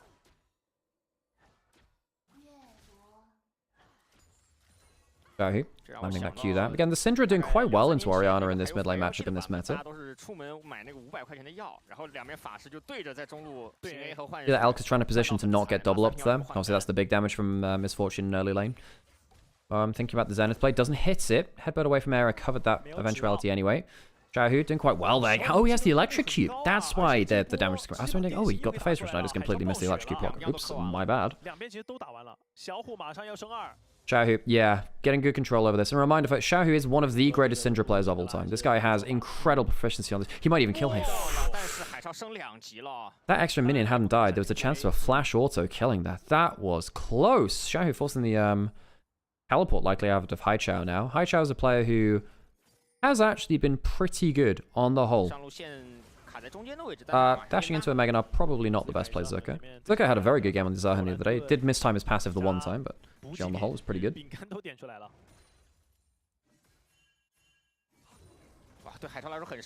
I'm trying to use that E sweet spot. Hyperproc's nasty. Why did you walk up and give him a free Hyperproc there, Zerka? I'm not sure about that one. Oh, whatever. Teleport back whenever he wants. Syndra looking like the old version there. I have to say, I'm actually quite annoyed that they changed Syndra in the way that she did. She was changed because Riot doesn't like having early game lane bullies that much anymore. They try and make mages scale up a little bit more smoothly through the game without having like a spiky early laning phase. Syndra was so fun to play with and against to see if you could kind of like walk this tightrope in laning phase. She was one of the most fun champions to play with and against in early lane, really. And then everyone just like, oh, well, let's give everyone a Victor passive where everyone stacks up and gains extra abilities over time. That just became the meta for a while, I suppose. Xiaohu taking Haichao to school, literally true. There's a chance for QW here causing some problems. Remember, he doesn't have phase rush, he has electrocute. Wait, does he not spot him? Oh, that's a problem. Is Kiana going to stop that recall? Xiaohu's dead. Xiaohu's dead. Wait, Kiana's not coming. Alright, first blood over towards Jihan. Easy kill. JJ was recalling in top jungle. Xiaohu didn't have enough wards down. Jihan, very easy kill in. Very easy kill. I like the new effects. No, I prefer the old effects too. Because I really like that kind of orange swirl in. It made it feel like a black hole coming into existence. Very cool. Whereas I think the new Syndra effects feel a little bit more generic. The old Syndra SFX I thought were very iconic. I really like them. That's actually one of the things which I've disliked the most about the rework. Whatever. Obviously, that's personal taste. But I think that Syndra's VFX were some of the most iconic in League. They were very recognizable. Oh, the upgrade abilities. Right. Gotcha. Yeah. Yeah, Joe walking down bot side. Of course, he went for full clear. He didn't stop off for that gank, of course. Spotted walking into bot lane now. He has Water Blade. There's no cleanse on Starry, and that's a lot of AoE damage. And they get both. That's definitely going to be a kill onto Airher, who gets aggro. That's two. They get two back. JJ flashes out late. Bad aggro juggling there. Who gets the kills? It's both onto Misfortune. So despite the fact that Elk gets the kill to go to Starry, he's going to lose a wave. He's going to be down in a bit of XP, which could be a problem, but I think Misfortune's completely fine with that. Has BF Sword Gold now for first back and a cull. That's a great first back for him. Loses out in XP, but I don't think he has too much with that. I thought initially that was going to be a great dive too, because, you know, you get the double combo into the wall from the Alistar, and you had the double Ice Blade as well. Surely that would have been enough damage, I thought, but apparently not. Worm didn't even need to cast heal. Huh. Didn't expect that. The most fun I had was old Zac. Oh, the kidnap ult? Yeah. Well, it was kind of like the not because it wasn't really old Zac. It's like new old Zac. You know what I mean? Ah, good flash away from Starry. Avoided some of the damage there. And then Jeje ended up taking aggro from red buff. So sad. RNG is out of the league when Xiaohu was the best top player in the LPL, and they played Annie mid at Worlds. Yeah. Level 6. I don't think you got... He's going to go Mega. Realistically, you just chunk him out and that's it. He will go Mega now. They can't kill him. Good damage on the chunk, though. No, it's just an off-season tournament, Briefs. Just an off-season tournament. You're not expecting teams to be... Hang on, they're leaving that wave there alone for a long time. Zucker's going to miss the cannon. How much extra is he going to miss? That's cannon, 1 melee, 1 ranged, probably 2 melees there. He's missed a good amount of that. Didn't quite get the recall at the right time. Yeah, no, I definitely... I missed the memory of RNG. However... Hang on a second, he goes for the QR combo, gets the shotgun, just goes it for the chunk there. Of course, that's one of the better combos you can have a Syndra, or you kind of stack your Qs, you then QR, and then you shotgun through. It's unmissable stun at that point, pretty much. And played down there. Sorry, not a level 6 yet, so he doesn't have the bullet time to follow up after. I'm not sure about that one. Yeah.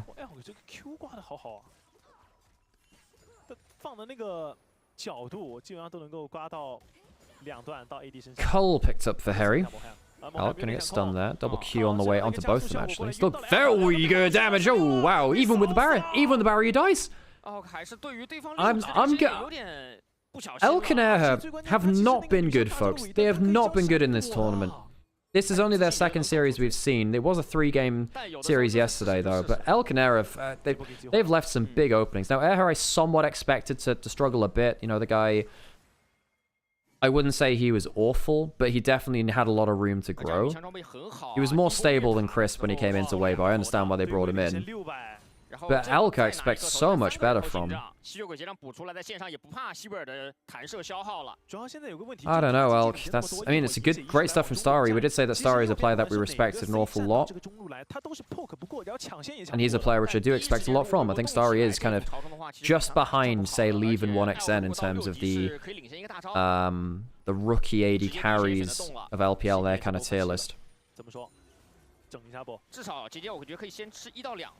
Grub started by Weibo now.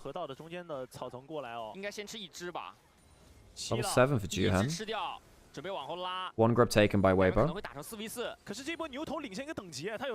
Jeje was very, very good yesterday. Gets the 2nd grub. They're going to fight for the 3rd.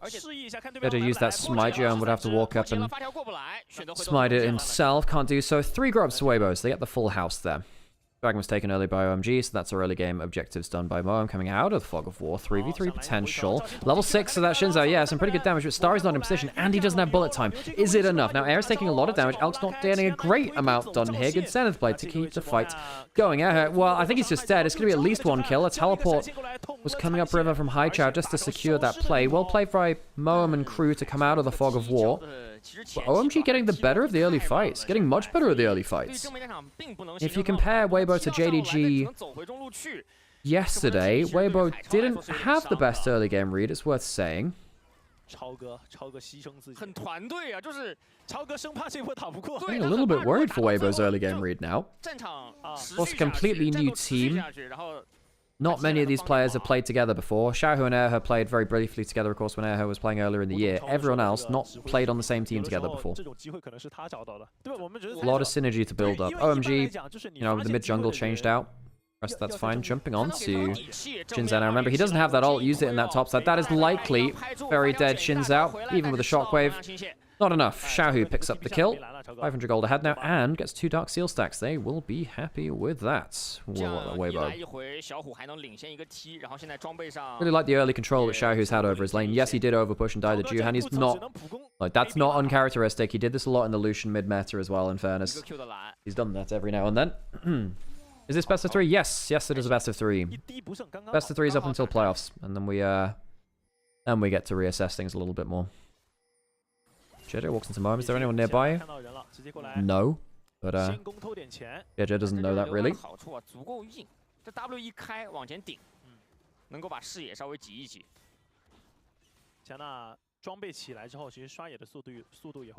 提升很多的。第2层的塔皮，小虎这把 Shahu takes a plate in the mid 非 lane. 常成功啊！ Happy with that. 对线虐了呀！除了被抓死了那一波之外，其他的部分都是很完美的。The more the Syndra gets ahead, the more you get to that kind of break point of Syndra just one-tapping someone. I will say, Syndra versus Shinzao can be a bit meh, and against Leona, you're actually under quite a lot of threat. This is probably a Banshee's Veil game at some points. Going for the Blackfire, so you'll probably go something like Blackfire either into Cosmic's not bad this game actually. The extra move speed to potentially step out of the bullet time or Solar Flare is quite valuable. You don't run the phase rush as well this game, so you need to get that movement speed somewhere. Syndra without that kind of hurts. Sika might look for an aggressive dash forward. Spots out Moab now. He can actually 1v2 them in the right situation there. Although he's not at first item, so he doesn't want to risk it. Of course, Starry's very powerful at 4 kills. Doesn't have that Bloodthirsty yet, cashing in the cult. Dragon spawning now. Did they spot that? I don't think they did. This could be a problem. If a stun lands, that is a problem. Does he QR? No, he doesn't have the R available. Good stun. Not really happening at this right timing then at that point. Jungle support from OMG were on the way. Harry walks into Elk. Elk loses this fight. Nas actually pretty good at dueling the whole Lady Carry thing. Doesn't have Mega stacking up though. Lethal Tempo activated by Elk was stacked up. Dunk did come into JJ from the looks of it. Juhan looks like he walked his way over there. Of course, Dragon is probably the prize of all of this skirmishing. Fencing, really. Umbral Glaive built up by JJ allows him to fill clear wards as a melee champion. I think OMG have won the tug of war here. Xiaohu doesn't have teleport. He doesn't want to come down. Dragon will be taken by OMG. 2 dragons to them early. Good prize for them. Xiaohu's just trying to stack up a little bit. Of course, on the Syndra, you double tap a champion. On an 8-second cooldown, you get one of the Splinters of Wrath. Gives you your upgrades eventually on abilities. He just missed a lot there. The reason he pulls his ult is he literally just wants to get stacks. You know, you might also be able to set up for his teammates coming in. Now, I had missed that because my mic was in way of the minimap. Good flash away from the wall to make sure there was no stun. Goes into Mini-Gnar, though, and it's going to be a dead Harry all the same. Assist over. Hang on a second. He's taken aggro. He's going to get stunned at a turret. Going for the second time today, outplaying Jejet under a turret. Our aggro sees the end of Jejet. Oh, really? Now he ended up getting that one. 看看会不会借着这一波阵亡 ，Harry 把这个现在换回来，再重新对回到亚航这条线，因为他出一个不假鞋对上辛德拉，着实是不舒服的。但你别说这波人头的交换，其实我感觉右边没有亏很多，对吧？1换1，然后右边是有先攻，有人投钱，然后下路亚航那边在试 Oh my god, great damage there. Yep. Misfortune, level 9 with the maxed out Q. He could actually kill here. He can kill. He can definitely kill. Oh, it's one more wave would have killed onto Elk there. Misfortune damage in early game. Cannot understate that. Blowing that barrier again. Having a hard time. In general, probably. Of course, Elk, I would imagine this off-season was quite difficult for him. You know, losing his spot on BLG after being a core part of that roster, which had grown from inconsistent mid-table team into a international finalist outfit. He was a big part of that. Ow, my god, that's good damage from the Shinzao. Owie. 还是得要靠辛德拉的这个半区来打。对的，对于微博来说，然后让紫卡看情况交 TP。这把亚航发育的也很肥哦。So as we get later into the game, even gold. What are our big breakpoints going to look like? Well, I don't think the Gnar is going to actually be a split push threat in this game. I actually don't think the Gnar is going to have that much value at all. I don't think he's done that well versus the Zahan. And against Syndra, I don't think Gnar ever has threat versus Syndra. You get shoved out of your jump so often, and your mini Gnar can actually just get one shot. The big plays in this game are going to be around whether OMG can get something like a Leona ult pinging onto Syndra, forcing flashes or getting big stuns. That's if you manage to get a big stun onto the Syndra, that's when things get really pretty gnarly. But as we can see, look, Xiaohu, he hasn't missed much of a beat on the Syndra. You know, he's the one over push in mid lane. Yes, that wasn't great, but besides that, you know, Xiaohu is a very proficient Syndra player, one of the greatest players of it of all time. It's a pleasure to be able to see it again.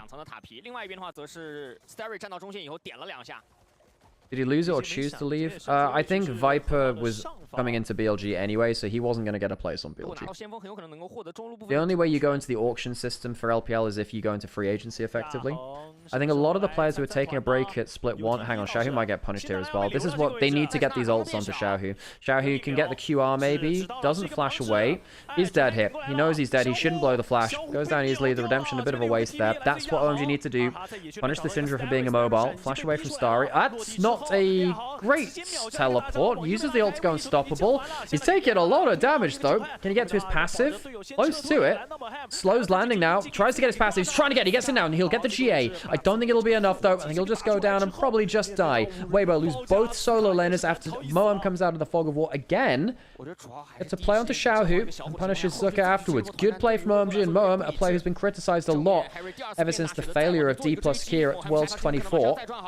Doing quite well here, going forwards again. Pops the ultimate from the Alistar. He should live, and the Alistar should die. Has heal, has flash. Doesn't get a chance to use either. Actually, sorry, the heal was on cooldown. Doesn't matter. Xiaohu's come back out of the teleport now, and we are scrapping, aren't we? Starry's going to go down. An unleashed power and a kill towards Elk means that Weibo at least pick one up. It goes, I suppose, in an extended 3-for-1 to the favor of OMG and the Herald going their way. They'll pick up the feats of strength somewhere along the way too from objectives. In fact, that might have been the objective which got them that. Yes, it was. I wasn't tracking that very closely this time. Elk about to cash in that cult, cut down some of that lead in the AD carry role. Xiaohu credits for him to not wasting that flash in towards top lane, which probably shouldn't have been pushed up in the first place. The over-pushing of the Syndra, as we have noted, does get you killed every so often. Syndra back into a side lane now. Ooh, probably missing from Jun.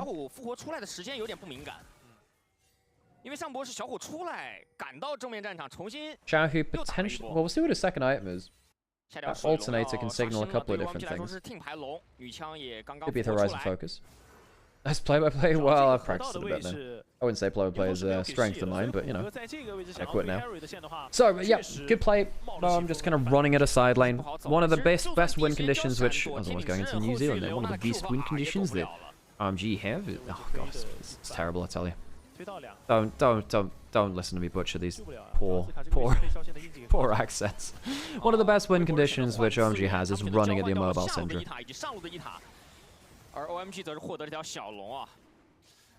可是这样，如果真的给3条小龙的话，后面龙魂压力太大了，所以他们也没有完全放掉啊。齐安娜先把野区的魔爪外给刷掉。It also be the Storm Surge from Xiaohu too on the Syndra. I didn't expect that could also be that too. Actually, thinking about it. In fact, it may well be that. Good knock up onto Mum. Now that one's a little more risky. The redemption coming through will tap him up a little bit. Xiaohu good unleashed power means that Mum's not really in a position to engage now. Going into the wall, steps out of the Thunderdome though. Good shockwave and an even better bullet time. Forced a lot of defensive flashes. I think that OMG have got an angle here. Mum has regened enough. Mum has survived as well. Jedi will hop over the wall, and I think Weibo have just put the damage into too many places, and the Shinzao ultimate denied too much. Almost an ultimate coming through from Zucker to heal up a little, but it ends up being a triple kill to Starry as he takes down the Darkin in the top lane. A 9-kill misfortune for OMG, showcasing exactly why we respect Starry so much. He is an AD carry we have our eyes on, as Weibo lose another skirmish. They are not judging these early game plays well at all. Weibo getting beaten about the place here. Moan went in, lost most of his HP, did at least have the Eclipse to keep himself alive and the redemption to heal him up a little after. JJ makes a big mistake here. It's a solo ultimate onto Juhan, who doesn't take that much damage because JJ gets blasted away by the ultimate. He gets knocked outside of it, tries to be a quick combo, does not end up helping at all. Syndra goes down again, had the flash, was not able to use it there. Alka good flash away from the Mega Gnar, but Civ is not at the place where she can solo carry a fight at this point. Saka very nearly gets the kill onto Starry. One last auto though. Make sure that she shoots first. Asks questions later. Juhan is winning the 1v1 versus the Kiana in most of these around the corner situations. They both run into each other at melee range.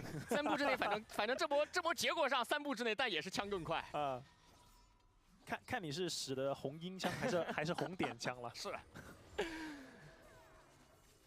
那结果上来说的话 ，OMG 在3条小龙了，那给到微博的龙魂压力会很大呀。这段时间 OMG 可以不断的去逼团，因为女枪已经2件半了。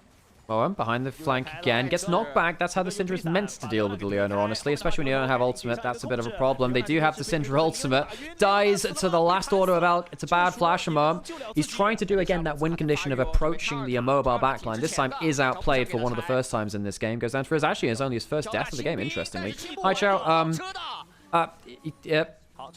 I guess he really likes exotic. It's not even exotic. He likes sombreros, is what he likes. Starry. Is gonna get the kill on Xiaohu, my dude! I don't know, folks. Words fail me, and flashes fail Xiaohu too. Flashes do not stop tower shots from hitting you, and he'll go down for solidly his 4th death of the game. Xiaohu, you gotta do better than that. Both mid laners making some oopsies in the last minute. Haichao sombreroing around himself. Gets himself some holiday headwear. Xiaohu, I don't know. The poor Flash, he needs that Flash too. Herald into mid lane. Zucker's gonna, I don't know. Sit and contemplate his life. Did take the mid lane, the bot lane in a turret.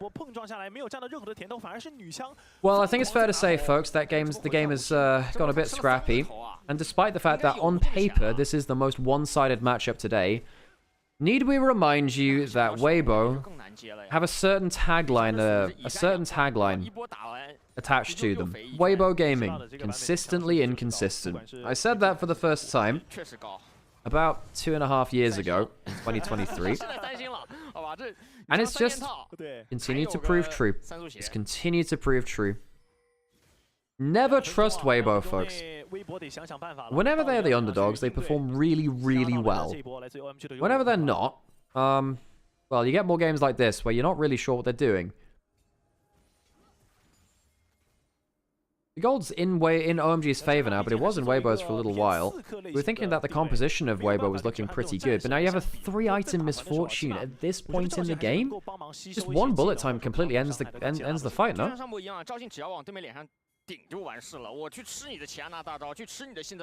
know, Weibo really are at that level of KT roster, both of them coin flipping their way to a World Finals at some point in their career. Neither team really wants what you want to put your face in. Oh, God. Elk has been absolutely set behind, though, hasn't he?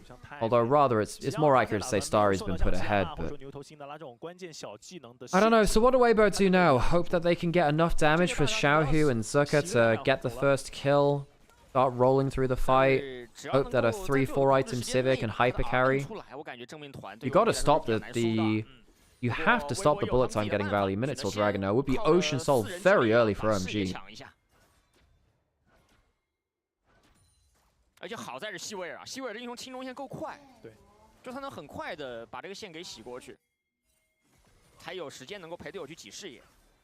Side lane matchup isn't really doing much for the Gnar, so at least Zucker's getting some individual pressure there. The next bullet time, the next solar flare could just end this game, folks. Stuns aren't doing enough from Xiaohu. It's very small amounts of damage into the Merc Tread's HP stacked Xin Zhao now. No, at this kind of point, Xin Zhao's really annoying to deal with. Sundered Sky, the HP from Black Cleaver, really hard to do much about it. Harry's just gone into mini now, teleporting towards bot lane. He's going to be on cool. Hang on, that's going to be a problem. That could be a problem. He's not going to get Mega Gnar for a little while now. Zucker has an angle on the flank. Again, as you were saying, Harry does not have Mega Gnar. They might not need it, you know. They have so much value from MF Leona. They might not need it. The more you wait, the closer it gets to Mega Gnar being a threat again. Harry's getting up towards that orange bar now, close enough to... He'll get Mega Gnar now. Weibo couldn't force the dragon in time, so they do have to face up against that. Shockwave flashed away from. They still have bullet time, they still have solar flare, and they're clumping up. This is a really good angle for a bullet time. Oh, they're fighting directly down the throat of it. I don't think Weibo want this. I don't think Weibo want this at all, but they have to stop the Ocean Soul somehow. The stun's not bad. Xiao has his ultimate. This has to come down to a steal. Where's the bullet time? Where's the solar flare? There you go. Oh my god, it's a steal, but the bullet time does so much work. Weibo trying to find a platform to fight back on. Can they get this passive for the Sahan? No, they can't. He'll go down before the revive comes through. And OMG should walk away with the one fight, even if they don't get the soul itself. It should be a 3 for none. It's Weibo. I suppose they'll try and get the last two out. They steal the dragon. Problem is, Baron's just spawned. Starry, 4,000 damage from just a hail of buckshot flying out. Lead ripping through the side of Weibo. That should be Baron for them. Xiaohu's stuck on the bot side of the map, realizing realistically there's no way you can contest the Baron itself. He's trying to de-push some waves to make sure that OMG don't get an immediate map set up for the Baron buff.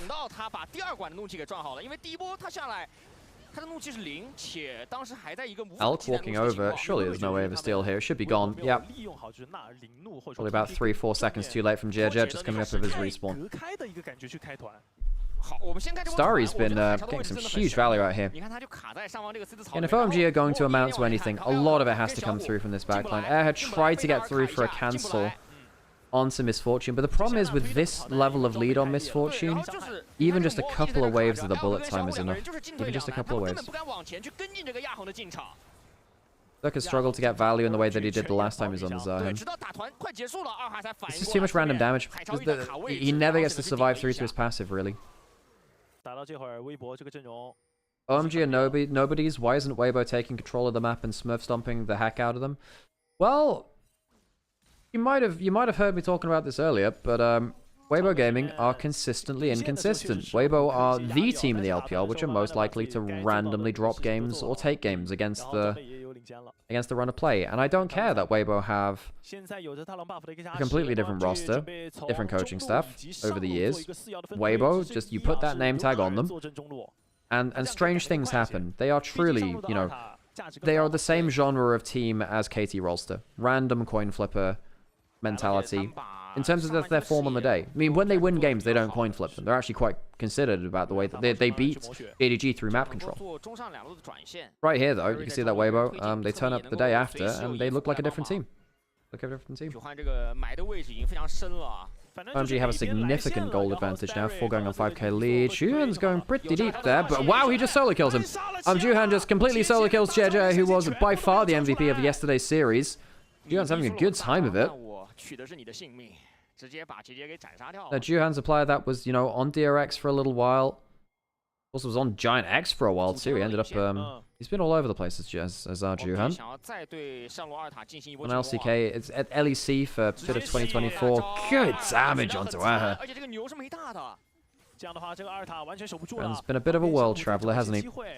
First time in the LPL, though. I'll tell you what, for a first game, he's done alright for himself, hasn't he? He's gonna jump over. He doesn't have ult. That would be an audacious charge too far, I think. Goldie's gone up to almost 7,000 now. Very successful Baron push.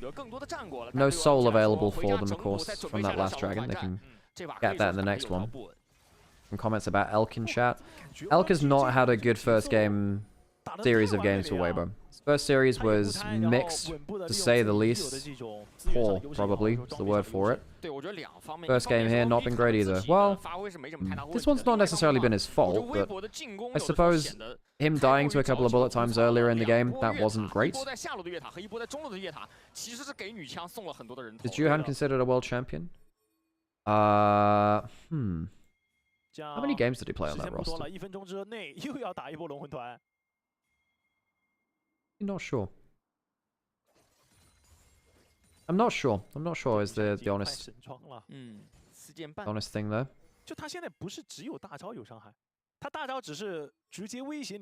He did play a couple of games at Worlds. He played 2 games in play-in and then 1 in the main event. Went 2-1, 2 wins on Maokai, 1 loss on Lee Sin.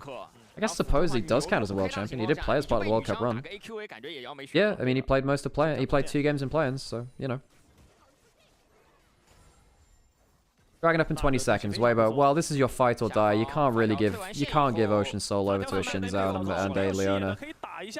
Especially when you're this far behind already. That's early ult out of her and Moem. I'm not going to lie, I don't love that. I think that you need to save that ultimate for someone like the Syndra. He doesn't have a great way to outplay it. Can Weibo outplay it at this point? I don't know if they have the gold to. I don't know if they have the items. If Starry gets any value out of this bullet time, I think it's just a done thing. Hops over. Redemption was used. The stun's not bad. It's not even bad from the Qiyana either. Highchat goes golden. This is coming down to a smite fight. Who goes to win it? It goes through to OMG. They do get themselves their Ocean Soul. Zeka will not get his passive. The fight is not awful, you know, but it's just not enough. Elk escapes the bullet time. Maybe they can win against it if they get some cooldowns. So Elk flashing forwards, getting the misfortune. That's a shutdown of somehow Weibo win the fight for the 2 as it stands right now. Stun missing. Jeje not able to really walk up. Doesn't have the HP to do much with it. Elk, does he have a spell shield to work with? OMG lose the fight, but they do get the Ocean Soul. So, despite losing the gold and the shutdowns, I think they're still strategically at the advantage here. Well, that's Weibo for you. Again, team that will surprise you at all turns. Elk is really close to getting his Infinity Edge. You know, with those kills he got, well, there's still a shutdown on Starry even after the death. Surely that would have been the 1,000 gold shutdown. Elk presumably will have Infinity Edge on this next back, and maybe then Weibo, with the Sivir 4 items, can make something happen. Of course, Elk did use the flash to make that happen. He won't have the flash to make a big play again like that. We are now at a kill a minute, folks. Often is the marker for a more bloody game, and it has been. Lots of big fights. Elk should be walking out of base with an Infinity Edge now. Does he get any other components alongside it? There's your Infedge. Gets a QSS. Wow. Infedge and QSS. That's important. Now that means he can use his Spell Shield and the QSS to shrug off the engage from OMG. That is a big moment for him. Full build for Starry. Has the GA himself. Makes it much harder to kill him off. He can also go for the Swiftness boost upgrades from the Feats of Strength. Worth noting that Xiaohu is actually still slightly ahead of gold compared to Haichao. The big gold lead was between AD carries. Weibo, despite giving up the Ocean Soul to OMG, claw back a lot of the gold lead. No, within 3k gold. Weibo, surely you can't play a game as poorly as this early and mid-game and then walk out with a win. Surely that can't happen. Weibo probably... Hang on, Mo. He's lucky to avoid that stun there. Chance of a Zenith Blade coming through. Harry level 17, of course. Something which you might not realize. Sometimes it falls out of memory. The more levels you get on Gnar, the more attack range you get. So at level 18, Gnar ends up becoming kind of regular AD carry attack range, effectively. Quite low range at the start and then goes up beyond that. Okay, so Weibo giving up the Baron, it looks like, and instead, they're trying to get the stun out. Gets it. Xiaohu cancels the stun onto Harry. No ultimate anymore. It should be a dead Gnar. And there you go. Kill onto him. They're giving up the Baron for this. It looks like Elk walks into Moham. He just dies. He dies. He has... The Baron goes down to OMG. Elk had QSS and he had Spell Shield. Is not able to really use either of them to survive the play. The OMG will get 2 kills on top side and the Baron. Weibo, if you're gonna kill the side lane, you probably need to just give up the Baron safely. They looked for the Baron steal, they weren't able to get it, and Weibo will now have to defend the base with only really one bit of wave clear, which is the Syndra. Yeah, you can take away the cannon minion, throw it into the fountain or something like that, but you don't have the best wave clear against... Well, you don't have the best ability to survive the dive, really. Level 17 on the Shinzai. Good damage, though, from Xiaohu all the same. Doesn't have the ultimate. One turret goes down. Starry does some hella damage to these towers. Look at that, using the love tap passive. Juan trying to keep them honest. Towers go down. Haichao can just force Xiaohu away, and this should be the game. This should just be the game. Weibo, one decent fight around the dragon will not save them. OMG will take game 1 unexpectedly against Weibo.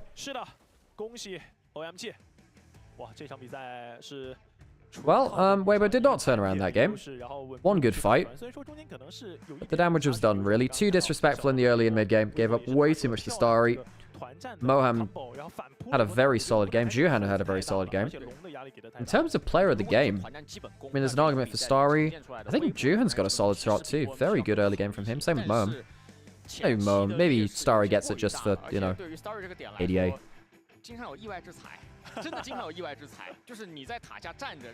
Elk is not having a great time. He had that one good dragon fight, but yeah. 对，我觉得这个是这一局里面我对于微博来说最需要。I'll actually some very good damage overall, but then again, he was hitting, you know, Leon and a half the entire game. Don't read into that too much.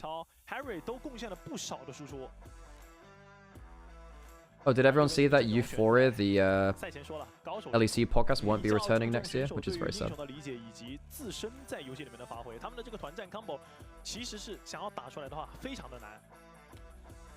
可以感觉到两边队伍的节奏点基本都围绕下路展开，所以说下野的3v3哪边能够取得更大的优势，就是比较重要的一环。对的。哇，第一波的这个越塔15直接让女枪飞起来了。这把 MVP 我投给 Story， 投给女枪，2票女枪。只要拿到头之后是确实 C 的，对吧？对。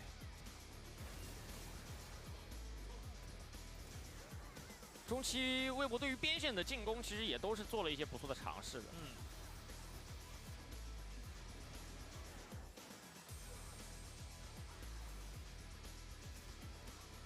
哇，这里球他们的这个大招开得很及时。I really need to get myself some more caffeine, folks. 一波配合上女枪的大招。Why is there 2 LPL English streams? Is there another LPL English stream? Remember, there is no official LPL broadcast anymore. There is no official LPL broadcast anymore. There is LPL English, which is another co-stream like this one. We're not affiliated with them. They're good friends, but we're not affiliated with them. Oh, Xiao, this was bad from Xiao. You could have flashed over Raptors at any point, by the way. Oh, jeez. But no, there's no official LPL English stream anymore. I was on the official broadcast from 23 to 24, to 23 and 24. And then, of course, the broadcast was shut down, end of 24, going into 25.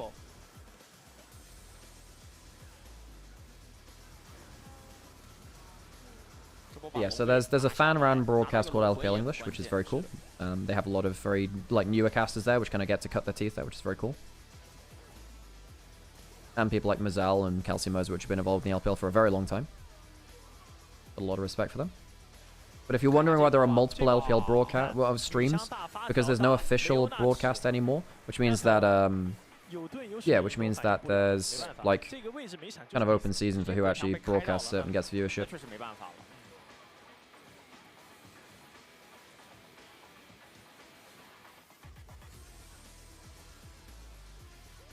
打到后面，像是水龙魂的加持，在团战里面给到他们的这个底气也很多。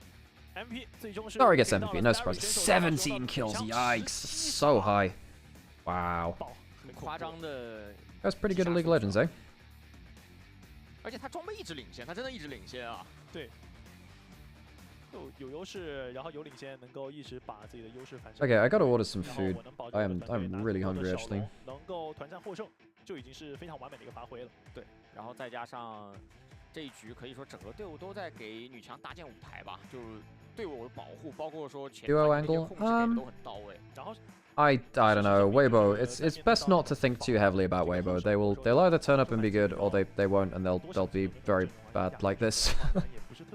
You know, Weibo never makes sense. You can change as many players as you want. They do not make sense.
Elk is not having a good time. Not having a good time.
好的，各位，欢迎回来，继续锁定我们的2025德 Welcome 玛 back, 西亚杯。 everyone. 那刚刚面对到 OMG 的强烈的攻势啊，微博也是有点招架不住，前中期直接崩盘掉了。对，我觉得两方面嘛，一方面是自己还是要注意一下自己在进攻节奏当中的一些小的失误，对吧？还有一个就是在打资源团前，虽然说做的有比较好的一些团战，但是也有一些团战可能是对于对方一些关键人物的位置没那么敏感。而且虽然说我们都知道，就是微博这几名选手他们的个人实力都是比较的强劲、比较顶尖的嘛，是。但选角上的话，还是不能就是每个人都选那种很依赖自己发挥的那种英雄。对，简单来讲，就你可以看一下左边的。No, Casper was fun. I enjoyed Casper. Like the fact that they actually fielded a lot of the good rosters makes a big difference, right? 方向可以尽可能围绕更加简单的一些游戏内容的英雄来选择。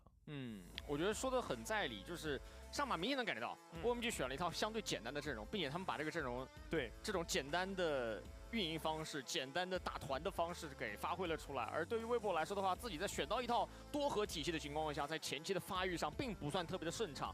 虽然在对线端上小虎取得到了一些领先，但是并没有把这个领先扩大和辐射给全队。那最关键是什么？最关键是那波。辛达拉有领先的情况之下，交了 TP 出来，然后去上路了。那波就是你。Elk not in a blue, light blue top. I know. It's so strange. The Herald, by the way. 战力真还可以。就中期有几波能接的时间。Yeah, no, Elk. 好像他们还是 I don't know. I feel 信赖自己多和这种发育成型以后的样子。就他们。 I have mixed feelings on Elk really, because I do think that, look, Viper is an upgrade. I do think that Elk was not the level of Viper Guma Ruler. You know, I think clearly if BLG were looking to upgrade, I think that like AD carries a role which could be upgraded at the top end. And I think now we're seeing, look, realistically, those who watched on this stream and followed like my opinion of it, I always tempered my expectations of Elk quite a lot because I could see quite clearly that Elk was given a lot of setup on BLG. Like they played towards hyper-ganking bot lane, and I think that Knight in particular was really, really good at giving space for Elk to do stuff. If you look at his quote-unquote ISO 1v3 at Worlds versus HLE, in 2024, a lot of that was actually Knight peeling for him, and there are many cases where I think that Elk was given a platform to play off of. I don't think Elk is as self-sufficient, and I think in a game like Weibo, in a team like Weibo, which is just getting its stuff together, Elk will probably look a little more fragile until they find a way to give him a platform in the way that he had before. Now, he played with less of a platform this year, but that's just because BLG were more dysfunctional this year and that platform wasn't as stable. But on the whole, Elk is a player which Elk is a player I need to see learn to be more self-sufficient, I think.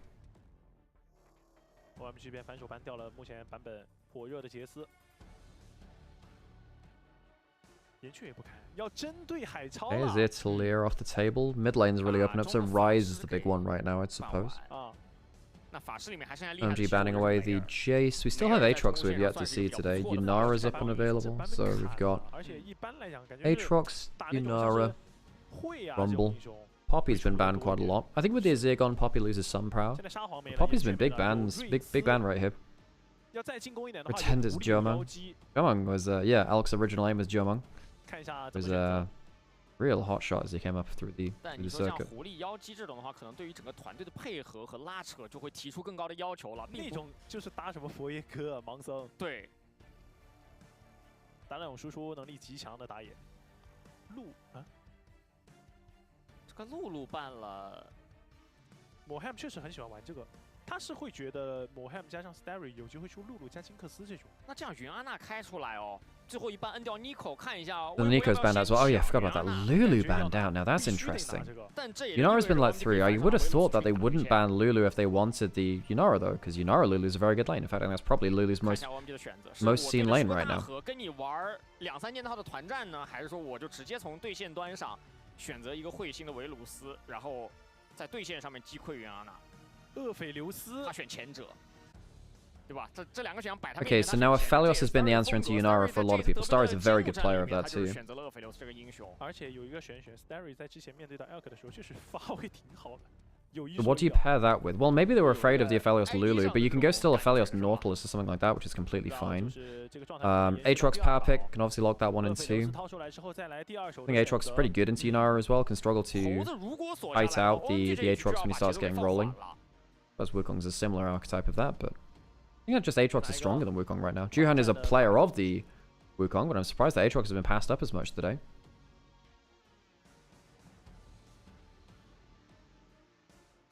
Ambessa was banned in that first game, was played quite a lot. It's been played quite a lot in this tournament in general. It is a flex pick between jungle and top lane. Yeah, it's been played a fair amount in jungle by the likes of Monkey and, of course, Yuan as well.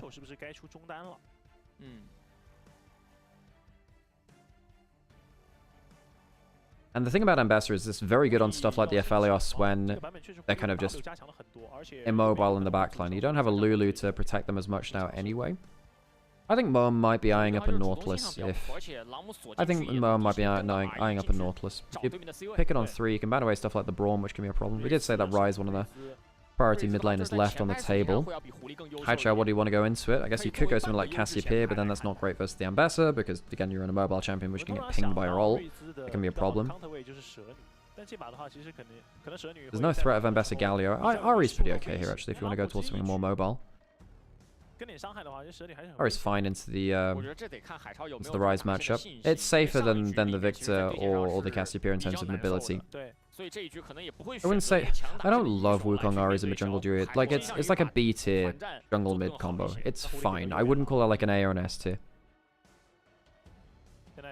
Ari on her own here is fine. More safe versus the Ambessa. Fine matchup versus the Ryze. Both have different breakpoints in the matchup where they have more impact. And Ryze with his global, obviously very powerful. Early lane, I'd probably actually say goes to Ryze's favor in terms of push as well. Ari can struggle to push up until some later levels. OMG 比如说我先抢，或者说直接干脆送上班位，波比同样是一个克制进场的英雄。Mohem 这把有一手巴德，感觉可以掏。左边双 C 完全没有位移。Support champions conspicuously missing, of course. Thresh away from Thresh Aphelios. Again, I think Nautilus is one of the big picks here. Nautilus feels very good for setting up onto the Yunara. And of course, just being a good combo with Aphelios in general. You could also go like Aphelios Blitzcrank if you go toward... I think, realistically, OMG probably looking to blind pick top lane, counter pick support. I think that bot lane has a lot of potential with Aphelios getting stuff like Aphelios Blitzcrank into double ranged as well. How was Weibo yesterday? Weibo were very good yesterday. Very good yesterday, and today they've looked much more mortal. Braum banned away. Oh, with the Braum banned away, you can go towards the melee champion much more easily in bot lane, but now the problem is you can go... Well, you can even go Nautilus for Airher now as well, right? No, you can hook Rel out of the crash down. Pretty good versus the Aphelios in general. Yeah, I think Nautilus is an easy pick here, and then you think about what your top lane or jungle is going to be. Of course, Ambessa can flex between the two of them.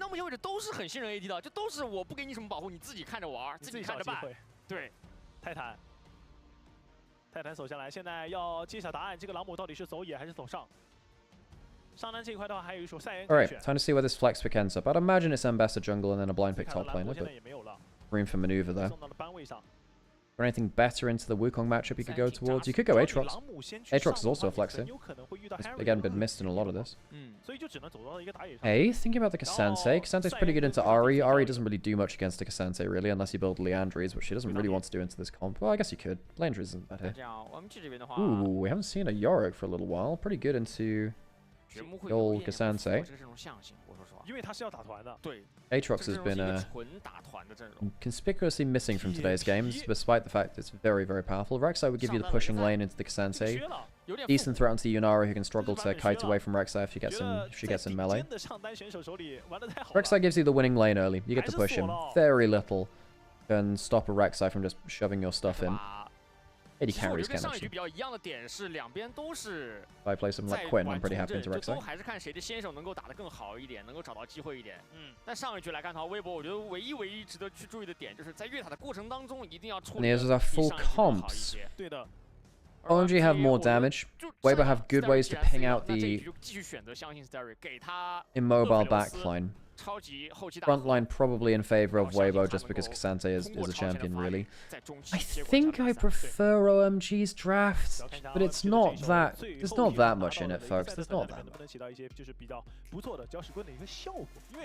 We're about just 1 minute, folks. Gotta get myself through. 续航能力很强，这版本小学了一下之后啊，可能没有以前强了，但是他面对到的是一个魁桑体，我觉得魁桑体算是一个线上制造伤害能力没有那么强的一个上单。对，就2个上单英雄平发育都是为了打团去的，都是奔着打团去的，没有说我在边上我要拆你1座、2座、3座塔的这种。对，打团的时候，雷克赛的主要目标就是稍微的去帮那个厄斐琉斯看住对方的 C 位，因为雷克赛这个英雄，我觉得算是偏战士属性的。对，如果他肥的话，他是有机会利用自己的这种进场，然后去尝试单切一个 C 位的。主要是他进去没那么容易死，他进去以后你把他打跑了，他可以跑，然后你追他吧，他队友又可以过来帮忙。关键他进场的时候，像是猴哥呀、狐狸瑞啊都能够跟到啊。对，有机会去帮忙跟进击杀，很有可能能够把你的阵型给扯散啊。厄斐琉斯这把点的是一个强攻，而且父系是点了绝对专注加上风暴聚集的，这是一个往后期走的绝对大河的带法。换句话来说，他没有带启迪系的原因，也可能是觉得他对线没什么太大压力。对，他觉得对线上完全 OK。因为正常来讲，这个版本反线太强了，基本上 AD 你没东西点，你就是要点反线。好 ，Level 1. 两边兑换不灭。Rek'Sai starting with the Umbro just to make sure he can get some regen in that. And we get ourselves immediately into a pause. Yay! Whose draft do I like? Like I said, I think I slightly prefer Red Side's draft, but both teams have win conditions and long conditions. You get a good enough, if you get a good enough angle onto the Aphelios with the Ambassador, probably not great for Red Side, but outside of that, I think that Rek'Sai, Wukong, Ahri, Aphelios have way more damage output than the other side.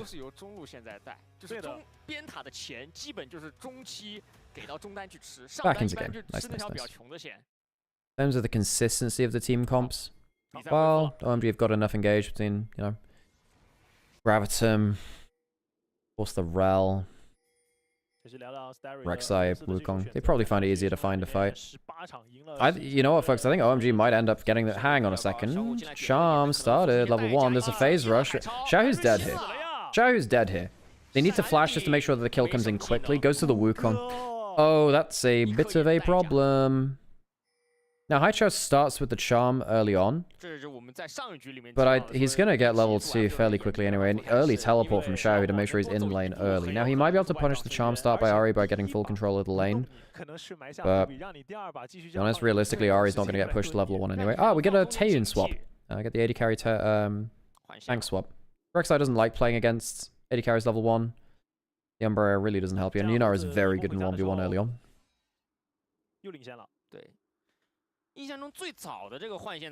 Now, what this does also do is it gives Aphelios a free lane here, which is a bit of a problem for Weibo. Aphelios is going to be very happy with this. Elk hasn't really been the best, Yunara. Struggled in late game. Quite a lot, actually. He just needs to get level 2. He'll get a little bit of XP from the kill that he had earlier, of course.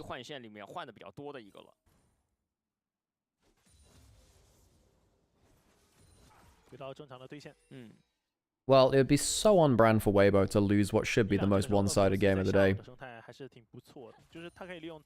Maybe one more minion you get to. I don't remember how much XP you get from the kill. There you go. Yep. And now you have the Q now, so you can start farming from range with the Prey Seeker, or in this case, tunnel away as well. Walk up to get a little bit. The problem is with something like the melee versus range matchup for the Rek'Sai is that you don't actually get to stack your rage for the healing. Well, gets found out by Ehe. All this is just isolates mid lane a little bit, really. Actually, I'm trying to remember if he got a pentakill on Ahri, actually. I think he did. He got an Ahri penta earlier this year. Kind of crazy. 不过这一局至少不是1级被打回家了，海超。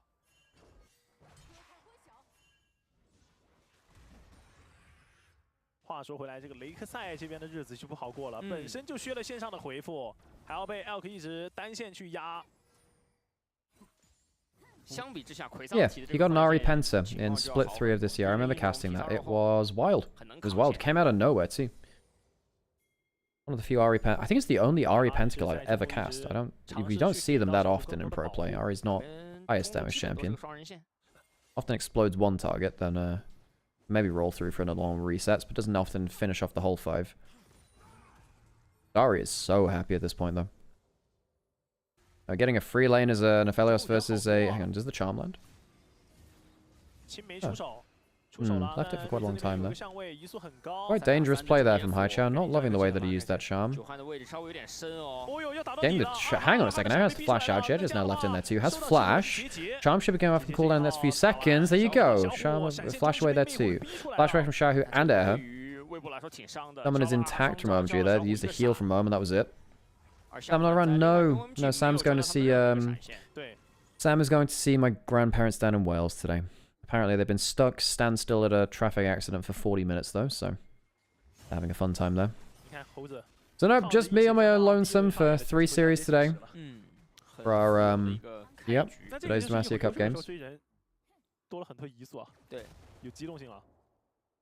而且到6那波会很强嘛，就 OMG 这个中野到6以后会非常强势，有大招的那一波，猴子大加上狐狸大招。June's very happy with this early game. Of course, got that first blood level 1. Elk 是正常回线回到下路来了。哎 ，Starry 被单尔伦稍微卡了一下。Now the question is, can OMG close out this series in an unexpected 2-0? First series went to 3 games. I wouldn't say it was like a crazy set of late game fights, though. I mean, in terms of it wasn't late game, very long games. It was just 3 of them, you know. 要被蹬回来了，哎呦，好扭！ Watch match you cast later. There is no LEC later. I don't think.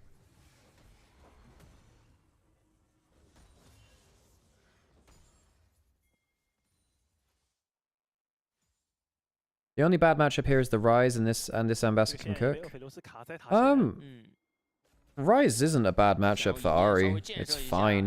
You know, it's like neither of them get a crazy leg up on the other. Ahri doesn't have great kill threat versus HP Sackers in mid lane. It's not like Rise can often really run at the Ahri too much with the double. Hang on, Ghost Pop. Try to get the Gravitum on target. There you go. Elk cleanses, but the Aphelios has got some big old damage.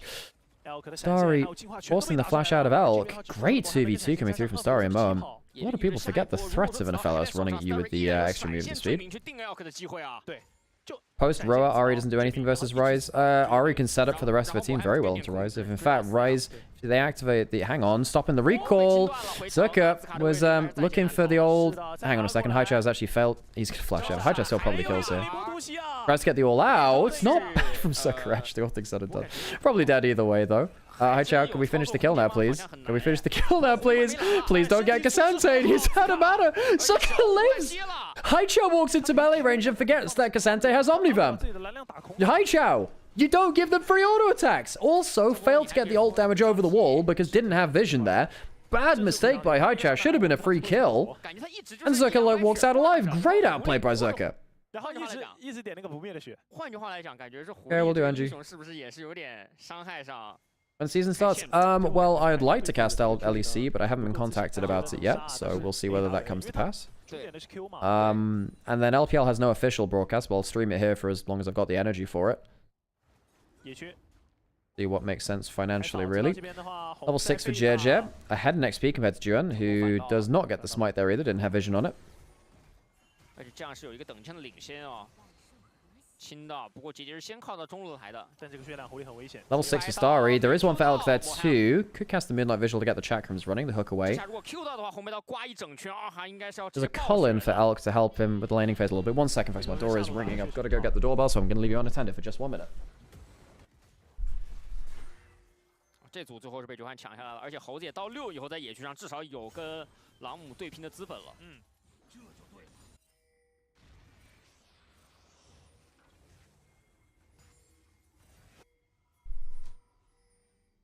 I miss anything. Well, looks like I've come back in time for Elk. He doesn't have flash. The chakrams keep rolling through, and it's a dead Nymaera. Hook back under turret, but the aggro had been dropped. Starry makes it out alive. OMG's bot lane is doing an absolute number on Elk and Erho, who, honestly, yesterday too versus JDG were not having a great time. Neither Elk or Erho are really being that consistent here in the bot lane. I've started up. 就你一直能 A， 然后红刀给 Q， 大招给白刀，就都能加轮子。偷了一只虫啊，可以绕回来。怎么说？因为还没到，那这样可能要等一会儿。厄斐琉斯的回虫被断了。Like it's going to be a 1-2 grubs trade with Weibo getting this third one. Actually, OMG are the ones to. They lost the starter, so I've been dashing in and out of the room. Right now, replay. This is the one with the 2v1. Elk just lost that flash. Doesn't end up using that W1. The W doesn't spot out the people in the bush. Good dodge from Moem there. Ends up getting baited, outsmarted, and killed. 主要这波躲过了试探呀，就是试探这一下。如果说上个轮命中了，应该 Elk 不会往前走了。对的。哎，跟河蟹调皮一下，补了一棍。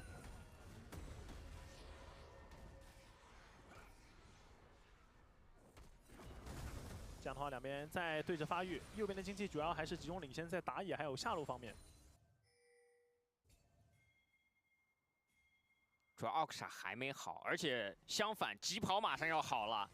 我觉得厄斐琉斯这个肥度，说实话，一会儿这个小龙也有机会抢一下。而且一会儿小龙的时候，有机会去把自己的收集者给掏出来。主要是现在狐狸跟猴子都还没发力呢，这个时间点应该是狐狸猴子很强的时间，刚好到6以后的这段时间。有大招可以做配合。相反，朗姆跟瑞兹想要配合起来的难度会要比狐狸猴子更大一些啊。对的。Well, now I've got myself some breakfast, and I've got some bananas. Who do I think won draft in this one? I think OMG won draft, but it's not a crazy draft win. I think particularly now that the Ophalos is ahead, it's going to look even worse. I mean, basically, Weibo need to just deal with this Ophalos insta in every fight. Starry actually gets to do damage, it is a huge issue for Weibo. 是，他现在只有一个钻头在身上。猴哥刷完这一组石头人是要回家补的。Who potentially roaming around the map trying to open up some realm warp angles. Always scary when that happens, of course.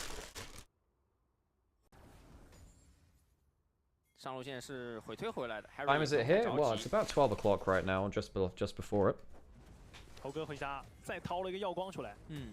这个英雄有没有耀光是两个人。Well, Wukong Rex that combo is nasty, yeah, for sure. Especially if you get the Aphelios ultimate over the top of it, it is a ton of damage that's coming out, and it will kill the tanks too. They're actually pretty good at tank shredding. Wukong's one of the best anti-tank junglers in the game. Aphelios, especially once it gets to like 3 items, really starts to shred through. 线是推过去了，但这波也不太敢往前压。我还没快到6了，刚好是6级。要咱2波一起推。不过 Elk 的闪现跟进化都已 Fighting 经 there for a long time. The wave is pushing in. 再找一波机会。鱼怂是两边中路也都是 Let's 刚刚 flash 推 this 完一波 back up. JJ coming down to 朗姆有焚天 shield them on the crash. 这波可能会演变成一波比较大的团战。中线再次交汇，两边得先让中单把线清完再来。九汉选择从下路离开，来到中路部分，陪海超把这个线推一下。这一般我们说是打野把中路给接 He's been hanging out the spot room for a while. I'm not sure if he was spotted it anyway. Here goes unseen. Knock up into the charm. Phase rush. Well, that's one of the reasons why Rise can struggle a little bit into this matchup. The phase rush means that you sprint full speed at them. JJ forward hook into the wall. Oh, that's not it. Castiel, he's had, yeah, not a great entry to this roster, has he? Has really not been it. He's really not been it. 微博以为战场会在下路 爆发，但是没想到 OMG 的中野先打了一波配合。二哈这个钩子有点乌龙了呀，他是想尝试去勾一下那个猴子，对，结果猴子侧身扭开之后，他自己躲到墙体，然后靠近过去了。He is a happy monkey. 想掩护一下队友，结果 They're the new vampire. 这样的话 ，That's not been that harsh, you know. 12分半拿到了本场比赛的2条小龙，而这场比赛的龙魂的话是一个火龙魂。 Erho was, the thing about Erho was he was actually pretty good when he first came into Weibo to replace Crisp and Hung, right? Hung was really not doing well when he came in for first part of the year, and then came in to replace him. Chris came back over from Top Esports.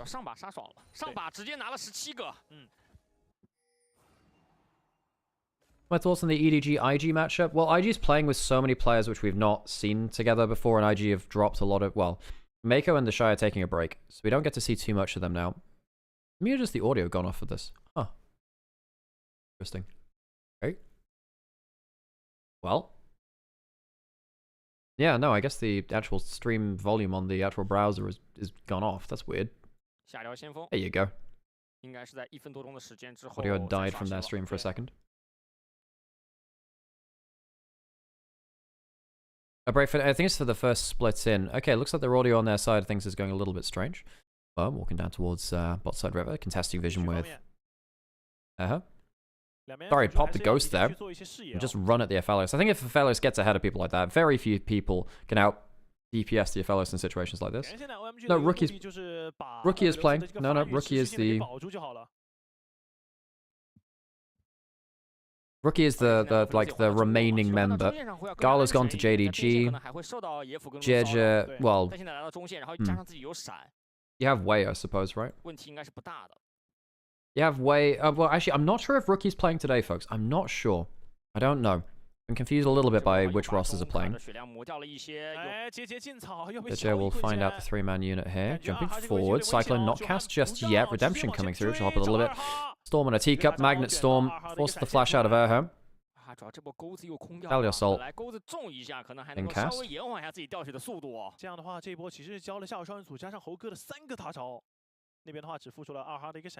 SMR cast. Yeah.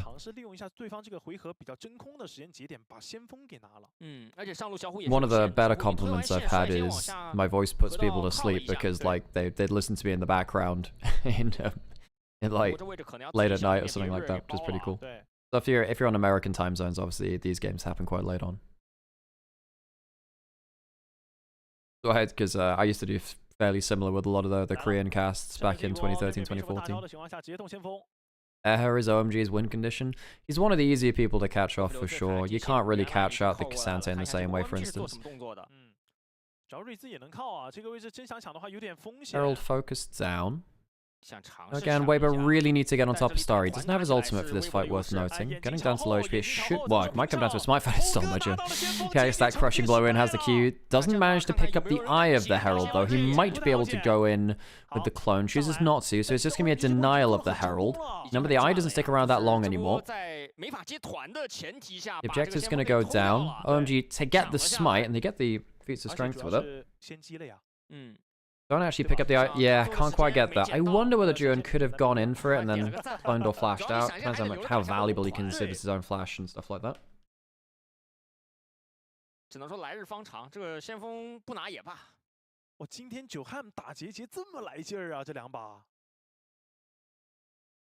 Considering how many players are taking a break for the first split, is it a sign for those teams or the LPL in general doesn't care about first stand as much, or am I reading too much into it? That's definitely a reading which I think has some value. And also it means that they avoid the off-season auction. If you go into... If you start deciding which team you want to go to in split 2 and 3, you can avoid the auction off-season. The cost of which is basically a load of players just don't want to play. They won't play split 1, but they avoid this kind of auction thing which a lot of LPL players don't seem to enjoy very much. 不过下波的话，对于我来说，这条小龙可能还是得接啊。对，否则如果把听牌龙很轻易的给掉，后面的龙魂压力会特别大。是的。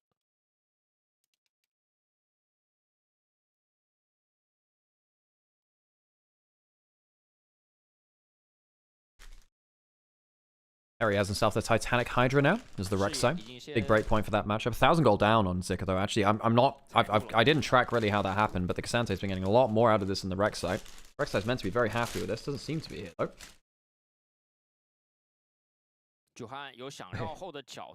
Starry gapping Elk before GTA 6.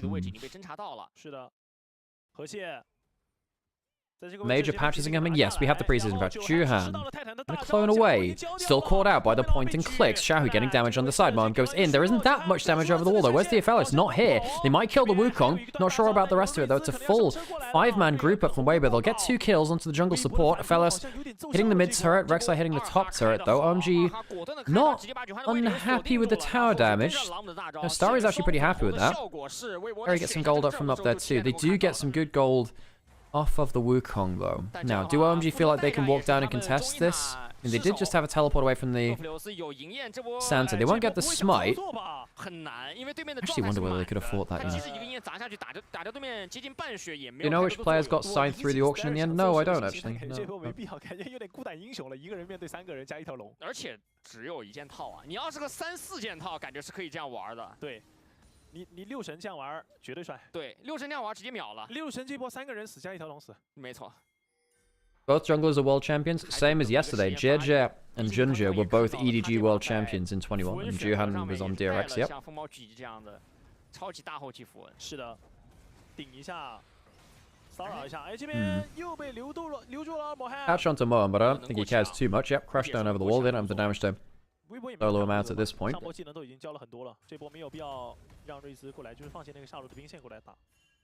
Getting towards the point where Starry's going to get to a he's going to get to Infinity Edge fairly soon.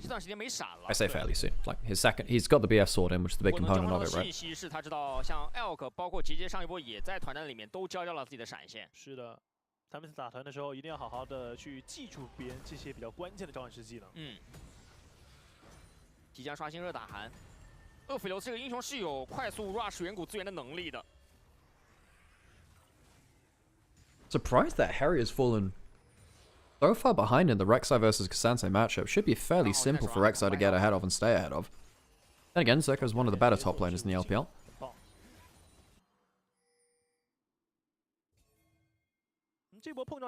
When we'll split one start, we don't have an official announcement yet. There's been a couple of rumors, everything from the 8th of January through to the 18th of January.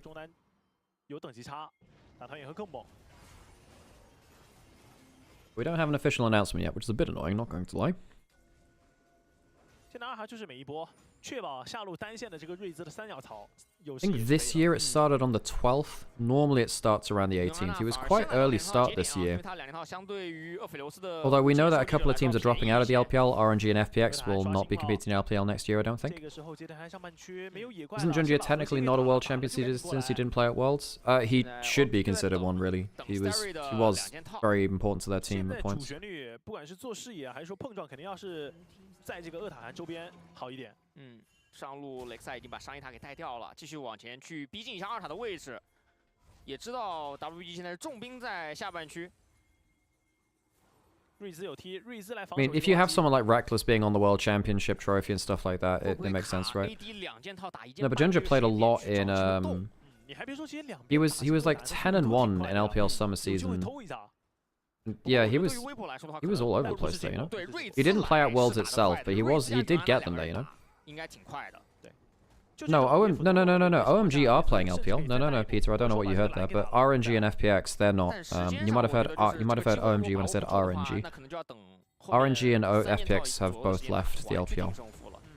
RNG, partly because they've just had so many financial difficulties. They've been kind of like under scrutiny for a while. Charm misses, bit of wave click coming through. I was trying to get the auto attack reset onto high chair. Could go for a dive, maybe. A little hard doing that. Well, might be a little hard doing this. Not sure if diving the tank support is often a good idea, but they do end up getting the turret kill. Teleport behind from the right side. Ryze is coming through too. This is a mess. Aphelios isn't here. OMG, you need to take a fight with your Aphelios. Don't push too hard without it. Turret goes down. Kill onto the support. Okay, so do they fight over the Atacon? Presumably you don't let them get everything for free. There is a ward on the objective itself. Haicho has ult. Starry has ult. There's a teleport into the middle of the play. This will be the K'Sante.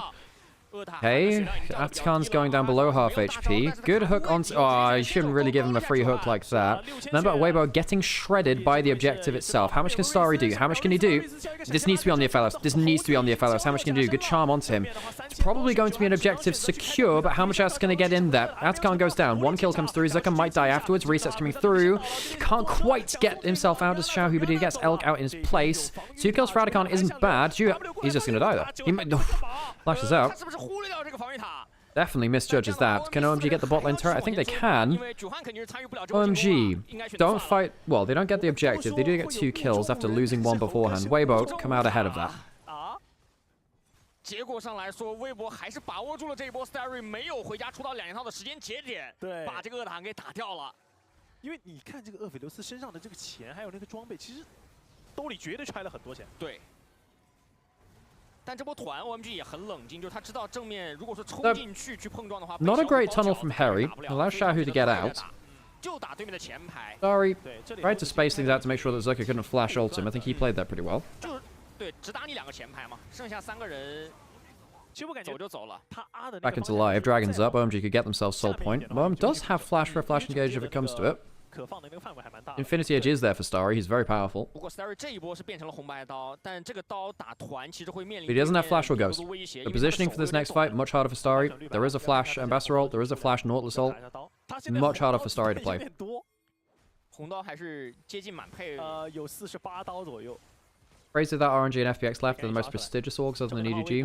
Well, in the recent era, JDG's been more important. Them and IG are up there too. Hang on, they catch out Moam. Gets that Magnet Storm. I just don't think it's enough. Hang on, that's an Ambassador ult use. I actually think Starry can fight now. I think Starry can fight. Yunara's dead. This is actually looking pretty good. There's no threat onto the Aphelios. You can just go for the Chakrams. This is a big mistake. He gets the Chakrams all up. Doesn't use his...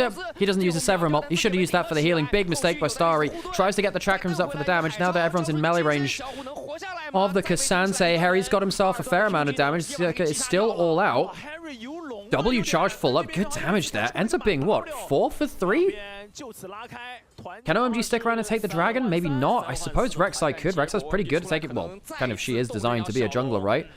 Doesn't have teleport to get back into it. I was surprised that Starry ended up dying in that fight the way that he did. I think if he'd used the Severum ult for the healing, he could have lived there. I know he wanted the extra DPS from the Chakrams, but I really feel as though getting the extra healing, even into the Bramble Vest, would have saved him a lot of trouble. I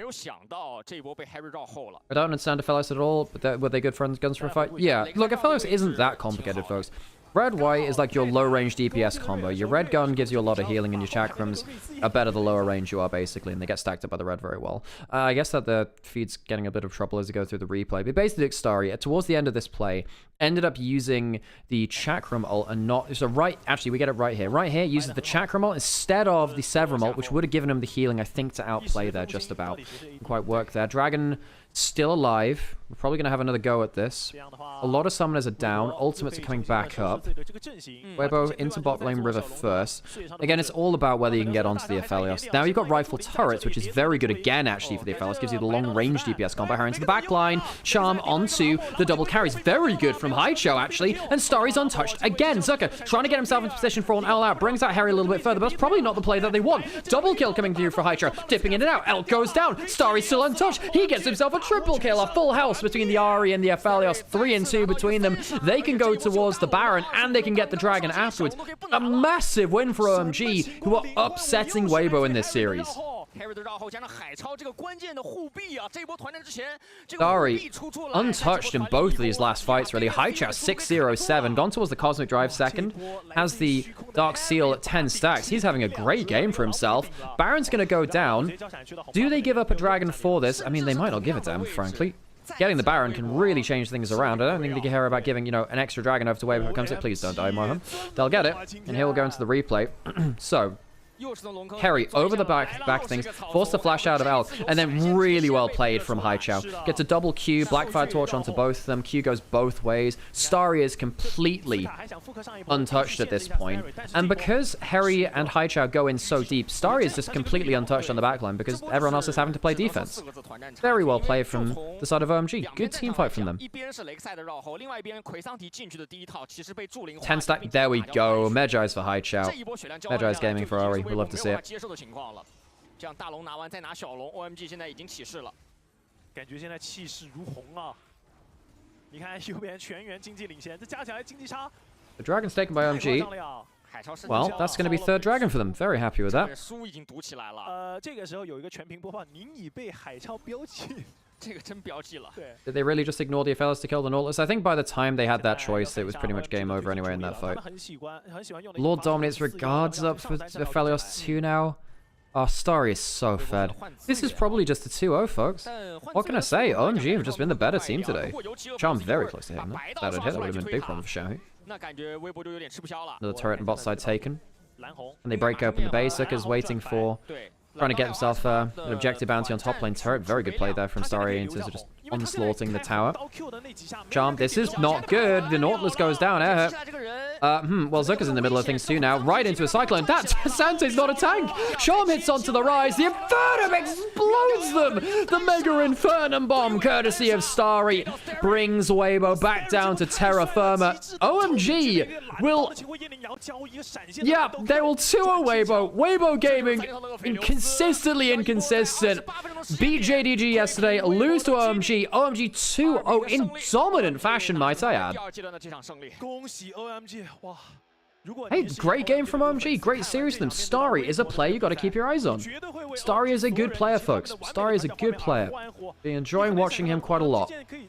Genuinely is a player with a lot of potential. Our latest school of LPL AD carry is honestly doing very well for itself. Lots to be excited for. And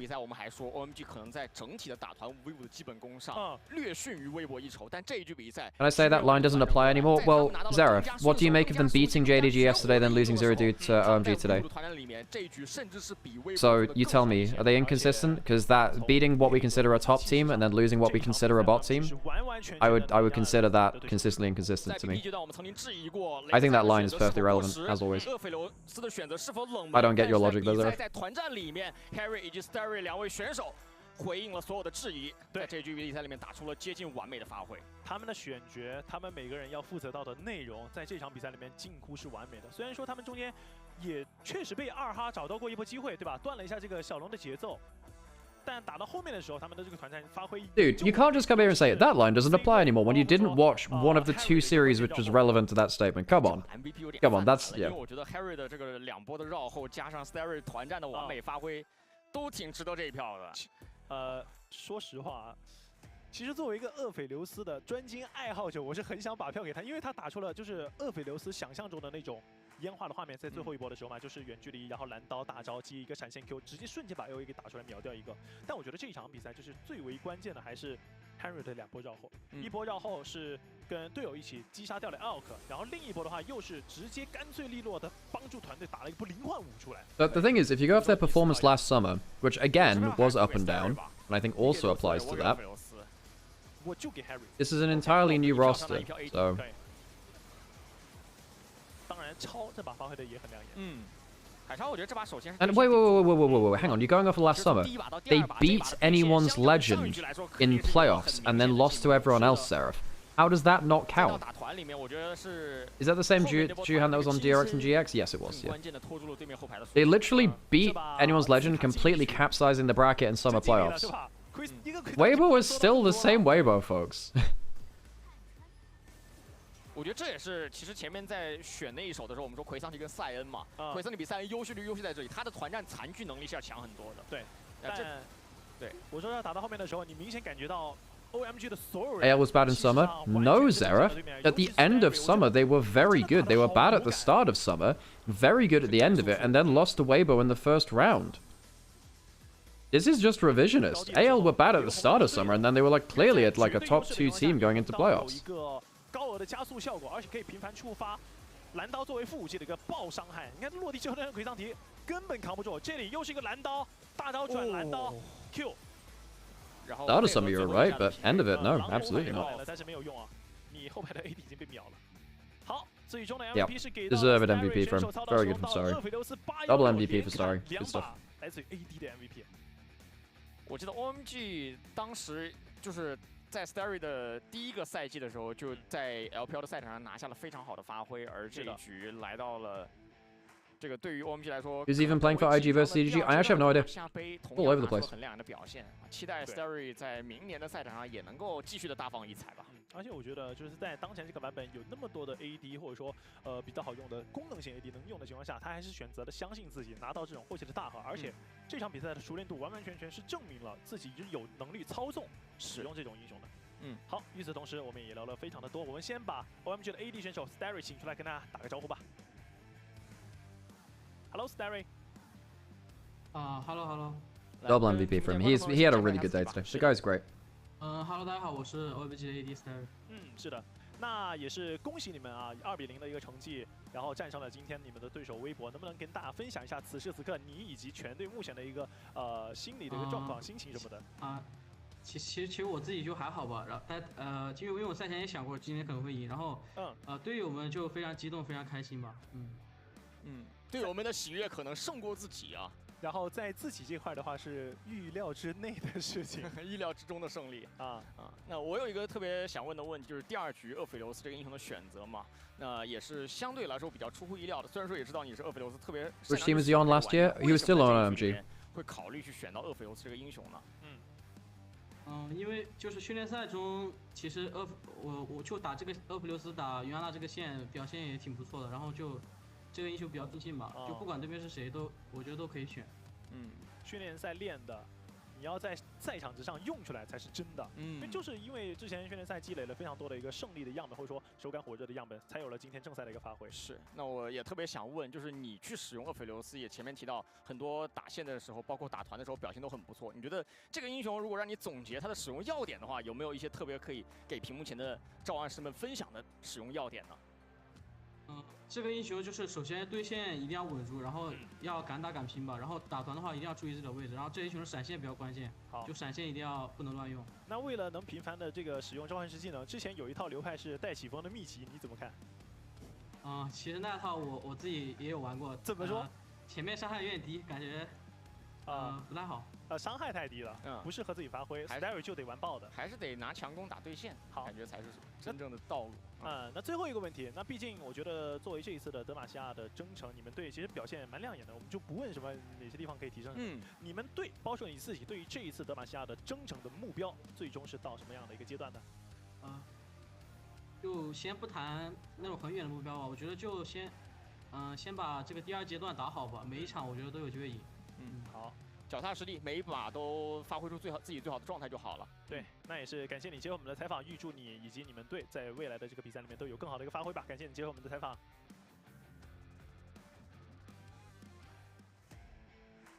看得出来，其实我觉得 Starry 这名选手就是跟赛场上打的。He played well last year as well. Yeah, Starry's been good. 个人 Starry's been good. 一个性格有一个小的反差，因为我感觉到他就是字里行间非常的谦虚，然后In his debut, he quadra-killed BLG in like 24 summer, I think it was. 就比较关键的一个对局。对，我觉得是算是新生。Starry's always had like that upper potential. 的一位啊，感觉这位选手因为之前也是在辗转过多个位置，其实我觉得新生代很多选手都会面临这个问题，就是你在 LDL 的过程当中是辗转过多个位置的。Starry 之前打过一段时间打野，然后之后又回到 AD 的位置上，同时在前年的时候第一次登陆到 LPL， 表现就非常亮眼了。然后在这2年里面，也通过自己不断的沉淀、不断的进步，然后慢慢成为了大家现在眼中的这个新生代大和 AD 的代表。是的，而且每一次的这个德玛西亚杯，其实都算是来年新组建队伍的一次很好的磨练的机会，也有一个比较不错的。Okay, folks, I gotta go take a break real quick. 这里展望每一支新组建。And we'll get through to our last series of the day. EDG versus IG. 发挥吧。好，那我们前2场的波3到此就先告一段落了，我们稍事休息一下，一会儿会给大家带来来自于精彩的 EDG 面对到 IG 的下一场比赛。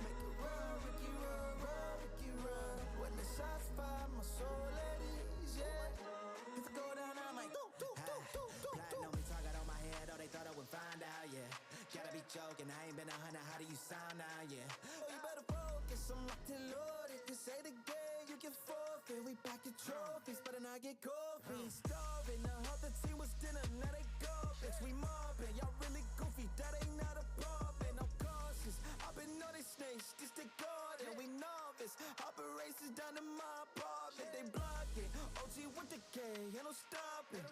Better not let me out this shade, they catch the problem. You can keep the rings, we just want the crowd. You can keep the rings, we just want the crowd. When the shots fire, my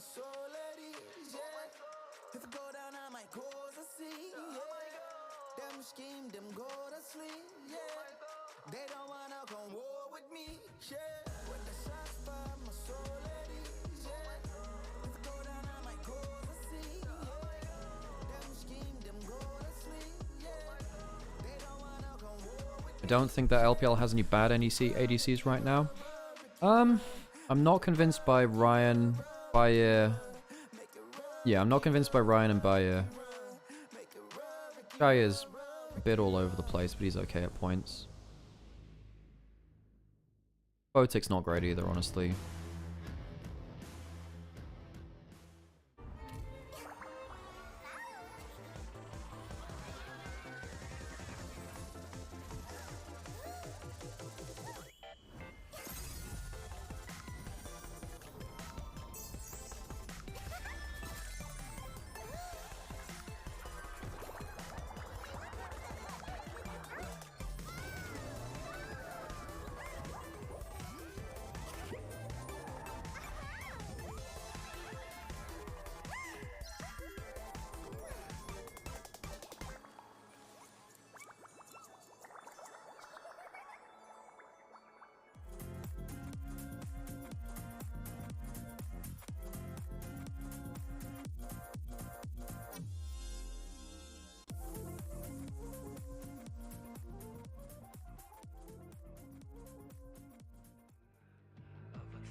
You know, I don't really do this too often.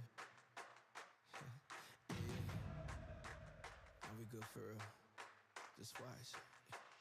Yeah, hey, how you gon' feel when I take it? How you gon' feel when I take it? We about action, we don't search. We about action, we don't search. Coming for the crown, I need my fit. I don't stay in rooms that I don't fit in. She swear that I stay up on her mind like a fitted. Ain't that cap? She probably wouldn't give me time if I ain't around. Please see me, email me. I need all formalities, I need all incentives. This money's about the only thing I mind, like my business. That's black on, the type of wave I've been on. And it's always about to crash like it's Windows. Need all of that and more, give me all the glow. Give me one play, I'm on 24, Kobe right in that hour. Shot wet just like showers. Tell me who got all of that power, oh that's me. I carry loaded team, I get that ring, I'm MVP. Know that they MVP just like cement, I'm in these streets. No opportunity, knock at the door, I give you keys. My mama raised me selfish, I don't share, I play for keeps. And that's all game time, know that win all mine, I'ma keep it baby. How you gon' feel when I 是时候做出真正的改变了。年年都说要改变，到头来呢，都难送末年了吧？那些愿意做出改变的，算我一个。也许有些时候我们真的不是主角，但故事也还没到结局呢，是吗？放开束缚，才有逆天改命的机会。让我们一起把比赛变得好看一点吧。已经退无可退，不改变还怎么扬名立万？能坚持到现在，就是不服输也不认命。没有点难度，哪来的乐趣？岁月、环境、规则都在改变，想想大家一直为什么坚持到现在。兵哥变化倒是挺大的，包括的兄弟，从内而外都有变化。为了曾经存在的过去，也为了继续努力的现在，为了更多能被记住的 ID 和更多能被呐喊助威的队伍，为了让这个故事有更多的篇章，加入我们。 Wasn't Weibo supposed to be super good? How did they lose to OMG? They were not good today.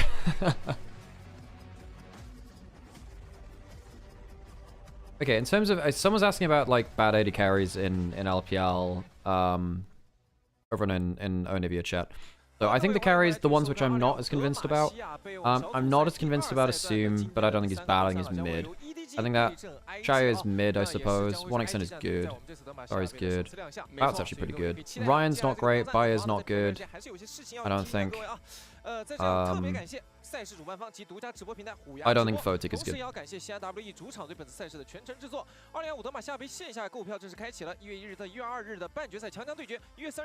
Okay, so we're getting into our last game of the day, EDG IG.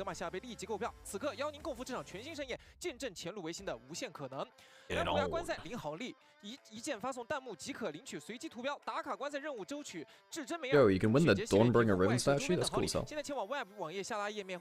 Viper will dominate. I mean, he's not playing now, but Viper is, you know, by my eyes, the best AD carry in the world. So that's a bit of a lukewarm statement, you know. Wow, the best AD carry in the world may well be the best AD carry in the world. Damn, crazy.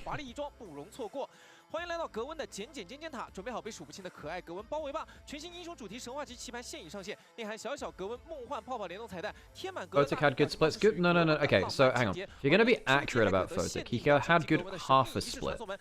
He has like half a good split every now and then, and he can't keep it up until the end of it. It's really annoying. 正式升级上线了，每晚7点到9点限量火热抢购，数量有限，扫码开启卡牌竞技传奇吧！ 英雄联盟手游首发，觉醒皮肤狂潮系列金克斯登场，4阶进化解锁蜕变，狂潮觉醒之路开启，990点券解锁金克斯史诗加神话双皮肤，附赠价值600点券的觉醒优惠，优惠多多，扫码上线立刻带回家。 2025 票官方授权全种卡杰作 Masterpiece 系列。 So for this last game, I don't know who our roster is going to be, so keep your eyes on the screen and we'll see who's actually playing for IG. 让你仿佛亲临赛场，感受电竞的激烈与荣耀。稀有签名，极致收藏，小程序搜索不凡工坊，了解更多的信息，带着艺术的荣耀与选手一起征战峡谷。 最后的最后，全新神话幻想皮肤沉溺暗影，卢锡安与娜美一同加入战场了。幽魂双枪横扫。Wasn't he really great on V5? Yes, for half a split. 在对局中同时登场，还可激活特殊彩蛋。现在前往客户端盛唐系统即可获取。 And then he fell off when Stana method disappeared. He was very good in like 22 Spring. He was very good at Kalista Renata, very good at Stana, and then completely fell off a cliff. 好那今天最后一场 BO 赛，说实话，在 So yeah, 22 Spring I want to say was when they, and then they finished third in playoffs. They kind of fell off. 严格意义上来说，上2场 BO 3都算是一个以下克上。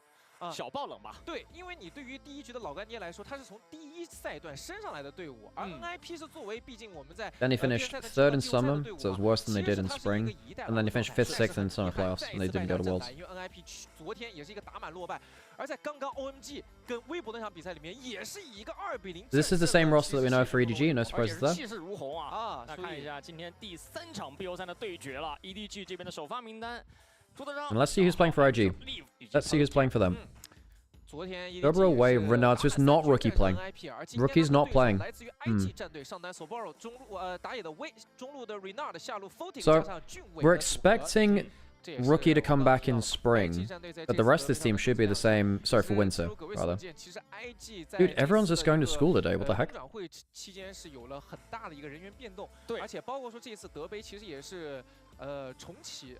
算是用了一名新任选手作为一个中单的首发位。当然了，在此之前，我们还先听一下小威有什么想跟我们说的吗？队伍有变动很正常嘛，然后我觉得自己就是要去适应这个东西吧，主要还是要把自己的一些好的习惯给发挥出来吧。很简短，很直接，而且刚好提到了我们刚刚点到这个问题，就是冬转会的一个变动。 整个阵容算是一个比较大的换血了，对吧？你可以看到，在这次的德杯的阵容里面，除了小威之外，其他的4名选手全部都跟上个赛季，They're not going to learn much in class when they're staring at the back wall. Well, they're the ones who are pro players. They surely learn something. 行，没事，这个昨天已经习惯了。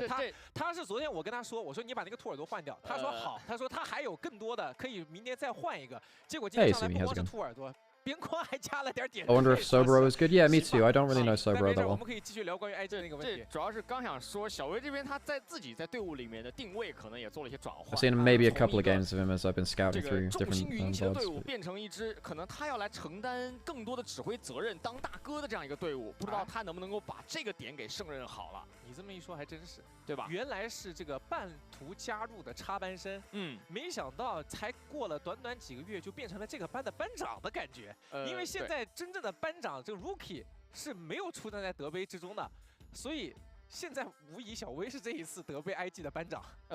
那照这么说的话，其实副班长应该是俊伟啊。感觉从目前你把他的位置跟其他人去比较的话，可能在今年一整年的发挥上，包括说他个人的游戏风格上的话，在队伍里面也是偏向于喜欢去指挥的一个类型。那也没问题，就是野辅来一般来说当整个队伍的这种节奏把控家嘛，对吧？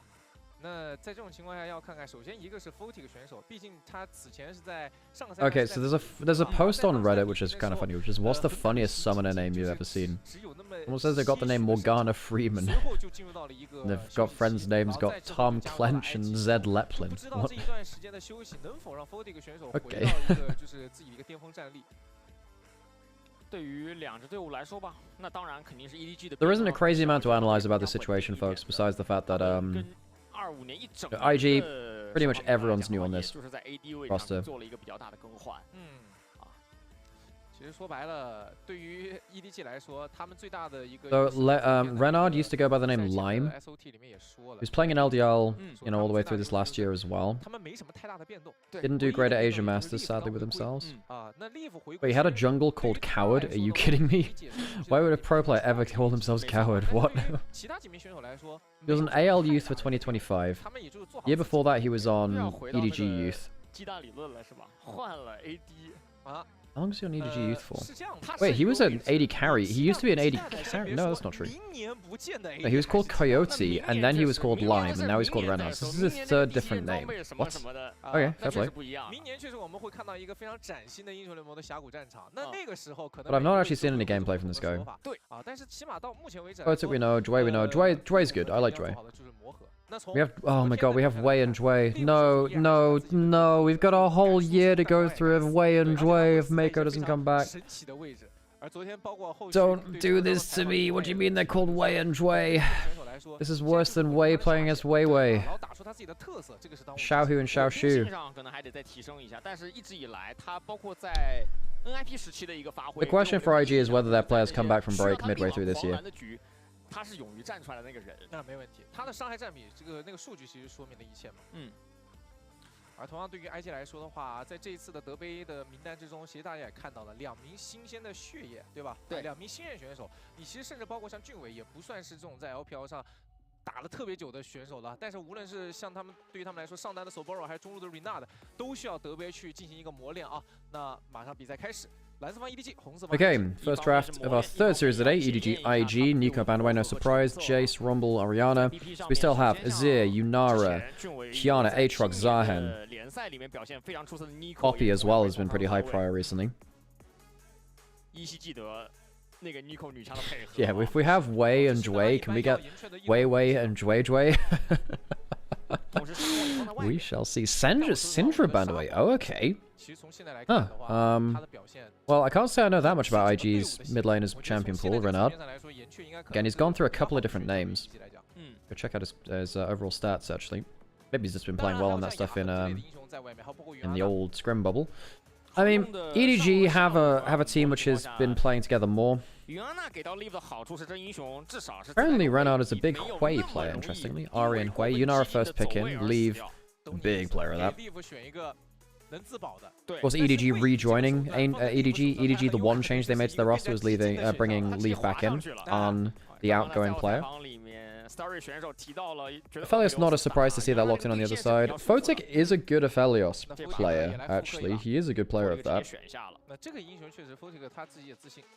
And look towards Aphelios Nautilus, maybe. Or Aphelios Lulu, also fine.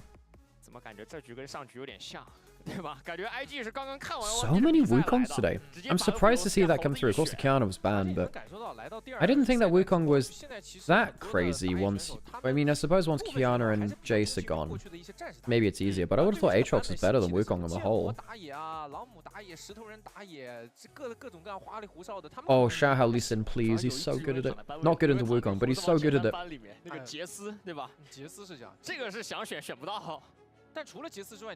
Okay. Xiaohao played a game of Trundle against NIP yesterday, lost it. The level 1 was really bad. Pretty good into Aphelios, because Aphelios doesn't really have much to do about the pillar. He can't dash over it. Not great at walking away from the slow either.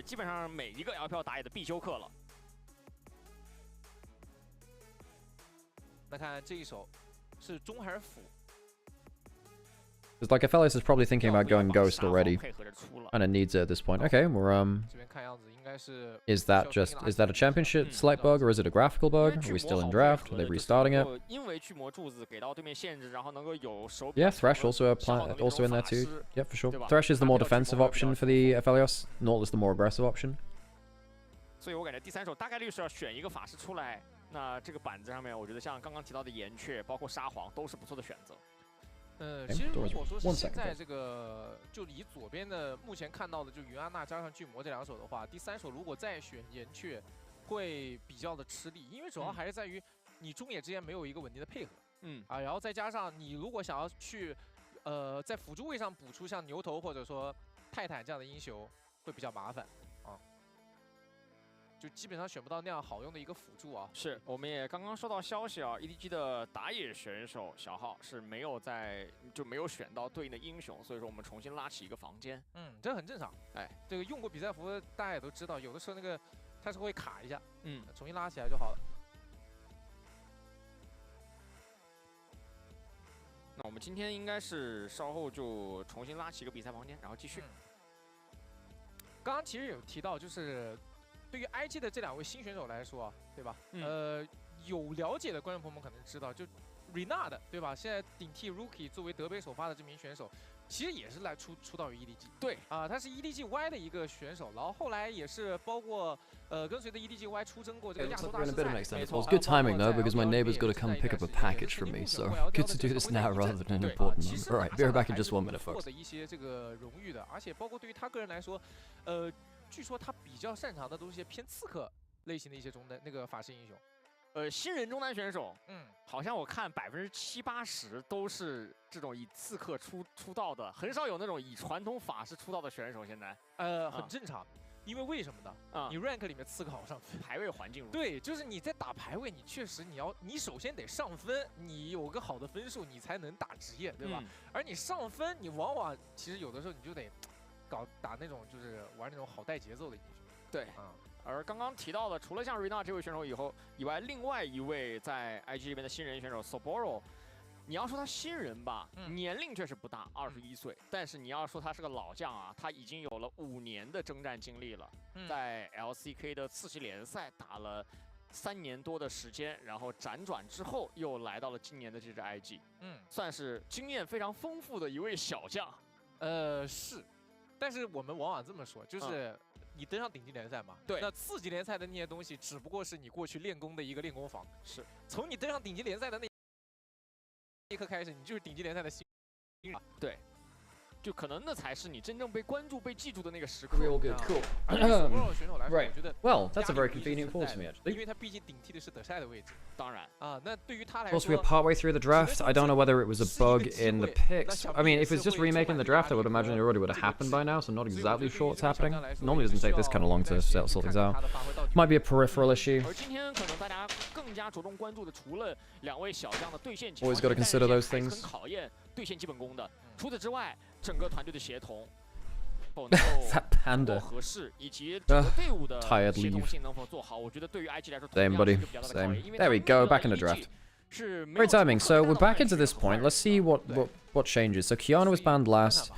First pick Nymaera, Aphelios on the other side, locked in with Wukong, and then what we saw was Trundle, but we'll see whether that stays the same. 前面的一个选人跟半人应该都是不会变的。那这里云安娜。 然后反手的厄斐琉斯加猴子哦，但这样一来，其实两边因为下路 AD 英雄选了嘛，整个的定调上还是偏向于往发育上去的。因为这版本你说 AD 位置，除了像云安娜、厄斐琉斯之外，看的更多的可能是像女枪、劲、维鲁斯这些更加功能性 AD 的登场。The Yunara first pick, that should be the same. IG, did they? So we'll see if any. Yeah, well, we know what happened up until second pick for EDG. 就 Alice is the easy one. Now, we were questioning the Wukong bit, but then again, Jirohan just had a really good game on it. And Trundle was locked in here, but I assume... Well, we'll see if that actually continues to be the same, though. Maybe that was a mispick because of peripheral miscommunication or something. Okay, that's the change. Mistaken lock-in. 重新可以去考虑回桑提。Very good front to back already. 是不着急出，很扎实，对吧 ？EDG Now IG have a couple of choices. You can go maybe Rek'Sai right now and have the control over that top side matchup. Is he diving through onto the Yunara Azir as well? Yeah, I think actually Rek'Sai is probably a good pick here on 3. Depends what Sobro feels like. Sion, I don't mind, but the problem is Azir, Yunara do cut through you pretty well. And also, like, Kasante's fine in the matchup too. I think Rek'Sai's a better individual matchup. Maybe more risky because you're less tanky than the Sion. Now what you can also do is threaten... Well, you need to ban Trundle, I think. At this point, you have to ban Trundle. Trundle's too good into Aphelios and Sion. It's not as good into Wukong, it's fine. I think you ban away, what, Shinzao Trundle, maybe? Do very good front-to-back champions versus your composition. 现在最好的情况下是需要 EDG Could also ban away Nocturne or something. 首先配置是需要配置一个开团， And that dives onto the Aphelios directly. 前中期厉害的英雄，感觉最好是一个战士加一个应付。 EDG, what do they ban away? 看一下他们怎么选吧。I mean, Arya's big part. It's a big champion for Renard. Waze is most played. That's a good pick into the Azir as well. Yeah, why not? Just check his OPGG and say, okay, he plays a lot of this. Ban away the Hui and the Aryas, 2 top mid lane champions. Fair, why not?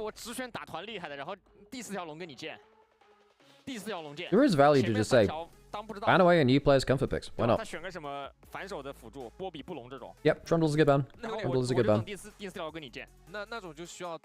I have played it yesterday as well. 你到后面人家5分钟1条，10分钟2条，15分钟3条，20分钟接第4条完不了。对，这种就是你第4条如果是20分钟出，跟26、7分钟出那是不一样的。你如果是26、7分钟出就还行。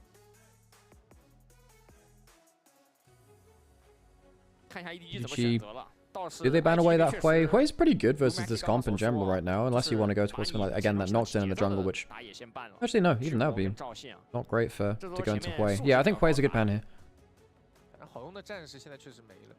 I think there are enough picks for Jui that this Thresh pick doesn't matter too much. 再搬一首俊伟的锤石，这个锤石也是俊伟原来在方 Plus 的时候就很擅长的英雄。 Now let's see what Renard feels like, because his one of his most played is Hui, and it's pretty good here. You could also go something like a Kali. Syndra's gone, so you can't go to that. Alright, LeBlanc, wow, okay, fair play. Ballsy pick. Gotta be very good at the champion to make it pay off.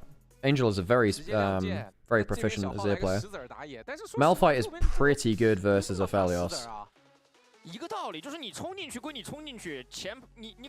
I think if you lock in the Malphite, there's a good chance that Jui wants to go something like Lulu, so you might want to take that away. If you lock in Malphite, I think you have to. I think you want to take away an Enchanter which saves the Aphelios. Okay, Malphite for the full dive onto the Aphelios. Aphelios needs to hang on to his flash very, very carefully now. Okay, Leona another champion which can help with the dive. Very tanky comp from EDG now. Like, very tanky comp. Malphite, Sanse, Leona. Yeah, that's nasty. Now, Jui's gonna have a couple of options. You can either go Alistar, full kind of like tanky disengage. Or you can, well, you can go Lulu as well, although Rel is better into the Lulu. If he'd gone for the Leona, maybe the Lulu would have been better. I think Rel's actually a little worse into that lane matchup. Could also go Renata, actually. Renata's not bad here. I think you... And Jui's a good player of it too. I think you need to... I don't think you go for an engaged champion here. I think you go Renata or you go something disengaged. I guess Alice is the halfway house. Alright, I personally would have preferred the Renata. We did talk about the Alistair before, where kind of like, you're just kind of like this tanky blocker which stands between your team and theirs. Pretty good matchup into the Rel as well. Well studied matchup that now. It used to be very Alistair favored. Now it's kind of more even because the Rel can Q stun into the W at least. 3个前排，对吧？然后2个输出位，2个炮台嘛。我觉得是比较少有的，最近 EDG 会去重新玩回这样的这种。因为你如果看昨天的 EDG 的话，你会发现就是你朱德章他是很少见他这么早就把这个坦克选下来的。是。你看他昨天呢，就是上来就直接哑哼。不是雅恒就见魔或者朗姆给你弄。今天他突然老实了，上来先搞一个回堂题看看情况。对啊。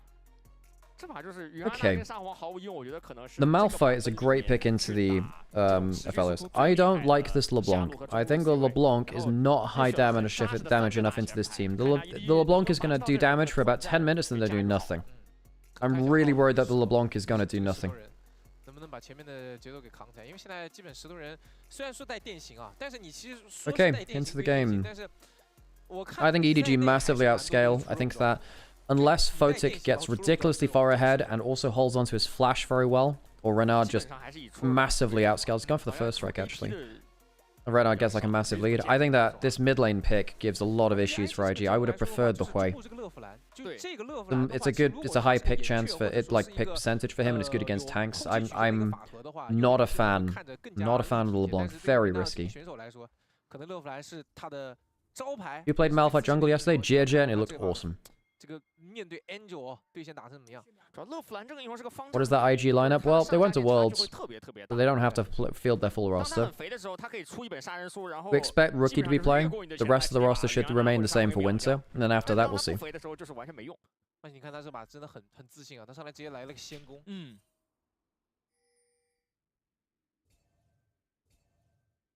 Okay, let me get a pause. 游戏有个小暂停。 Probably some kind of audio issue, I'd imagine. 可以稍微等待一下，等导播给我们同步一下什么情况啊？但起码从这个1级的布局来说，两边应该是不会太有什么纠纷啊，在1级的时候。主要两边的阵容选择上，其实对于前期碰撞来讲也没有那么的强调。包括说打野，对吧？猴子跟石头人这俩英雄都是。 Does Rookie have a team? Yes, he's on IG. He's just taking a break. 基本就只能刷到6。 然后再看 Not even one Demacian champion disappointed. Yeah. You know, funnily enough, there was a tournament. I can't remember if it was VCS. It might have been VCS or LPL, where teams were only allowed to play champions from that region, and if they beat another region, they could then pick those champions. You had like different teams with really niche options, which they had to like. I don't know, like Demacia. What Demacian top laners do you have? You got Garen and Quinn, right? Shyvana or something like that, which are not exactly meta. Whereas Shurima had, you know, like Renekton, Azir, Sivir, which are all like really meta champions. A little bit of pause on the stream, should refresh soon. We should get back into it. Don't you worry about it, and don't panic. No panic, don't panic, don't panic. There we go. Cool. Where's Rookie? Rookie's taking a break. Okay. Well, Rookie's not playing for Demacia Cup, I'd imagine, or at least not for this series. I thought he would be. It's not. Do we get the mount up from Palkia? Okay, headbutt away from Dway. That's what you meant to do as the Alistar. If the enemy engaged support jumps forwards, you punt away the AD carries. They can't follow up auto attack. You think Rookie would ever go to the LCK? I think he's pretty happy in LPL. He's got a... Didn't he have a restaurant which opened up in China? I don't know whether it's still open, but... If that, he's got a wife out here, out in China too. Okay, now Photic's got himself level 2. The Felix isn't really a champion at level 1, he just switches weapons at you aggressively. 主要现在在野区里面还是比较讲究刷的快不快这个东西的。一圈又一圈。 Okay, it's done there from Palkia. And a reminder, folks, to those of you who have not ran into this guy before, Palkia had an excellent rookie year here for EDG. This guy's been really, really fun to watch. And his name was going to be Palkia like the Pokemon, but then ran into... Hang on a second. That's a heal being used. Photic, low HP, both trading as good as they... Yeah, really. But yes, Palkia, for like licensing reasons, isn't called Palkia, but that's his name, folks. He just spelled it out in the katakana, effectively, like Japanese pronunciation. Palkia. Palkia. The legendary Pokemon from Pokemon Pearl. Pokemon God of Space. He creates space occasionally, you know, as is a support one. Ooh, flip back, Q3 hits. Doesn't have level 4 just yet, does EDZ? Xiaohou walking up. Yeah, go slam at him menacingly. I'm not sure it's going to... It is. All right, it is. It is going to be enough. Had himself Doran Shield ticking up. I don't know whether he got a grasp midway through there too. Doran, yeah. Ends up surviving. Well played, so bro. Teleports right back in towards that top lane again. 上路要不是个魁炀体，我也上。His name looks like paprika. Spicy. 俩人都很难能够留住人，只能说别50步别笑百。Malphite gank. Hey. Did it or did it not get a flash? I mean, T flash too, but did it or did it not get a flash and nearly kill? I'm not gonna talk shit about a Malphite gank if it works, you know. AD 也是第一波回家都是萃取。 Eep. Leave just missed the cannon. Whoopsies. 3个轮都转了2下。Paprika.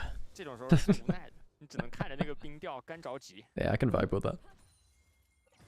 The cloud hat is so good. I like the little dragon thing for leave. 这样 A 一个刀，哦呦，完美塔刀，除了那个车之外。Okay, folks, if you're a pro player in this tournament, what's your background going to be? What filter are you gonna have? And I feel like having like a pirate hat and a eye patch should be funny. Maybe we could have a parrot on the shoulder. Got full pirate mode. Yar, they've stolen our objective. 到后面一看，这不到领 Hey, 先 time 的时候， lord. 经济没有领先，什么情况？直补不关键的。这就是那个。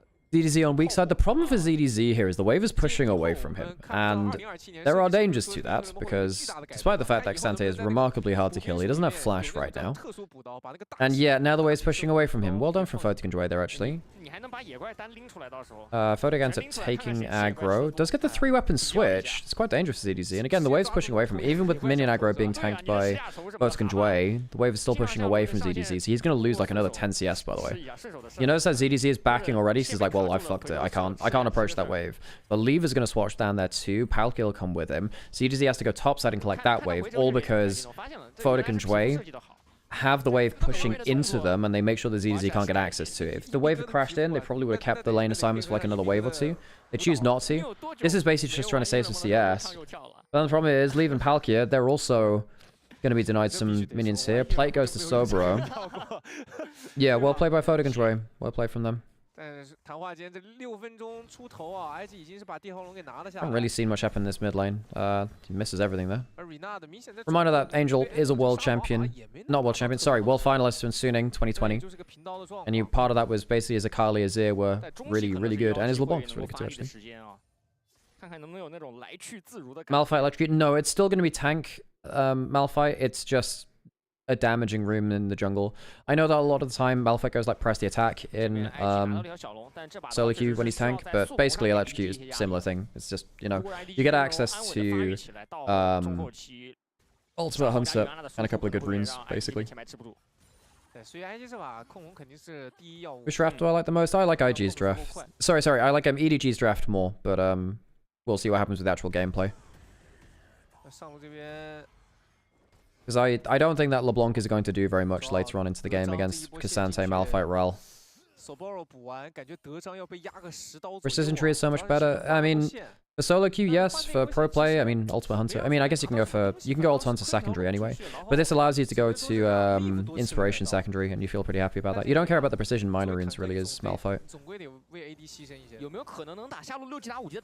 And I guess you get the ability haste from whatever, but I don't think you can that much. Hang on. Potential flash forward. Good early flash from Photic. He needed to. He needed to. Xiaohao didn't have flash himself. Of course, he used the top lane, forcing the flash out of Sobro, but if that flick back had come through, Photic probably dead there. Is Malphite jungle good? Yeah, it's been pretty good in this tournament. Haven't really had too much time to sit down and think about it, but it's pretty good, yeah. Yeah, that's my worry, Maniac. Quite worried. And also Renard is just a completely fresh mid laner coming in as well. He's been in like the LDL scene for a while, second tier LPL.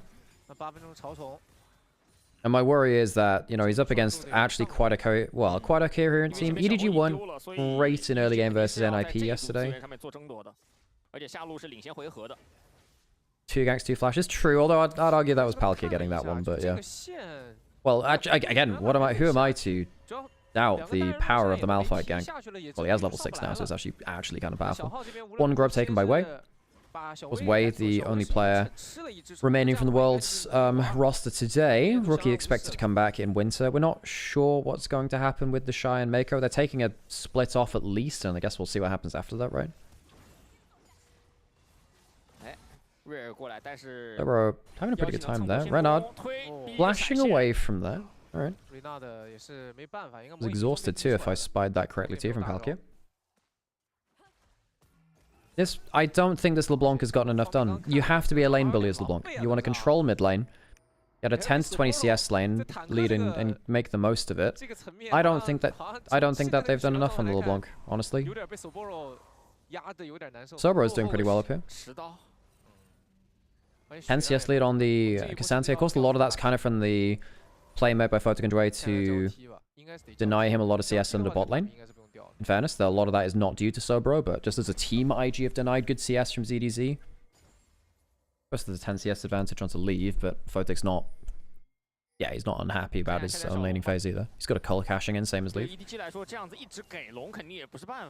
I guess the first strike from Renard means that it's less lane dominant.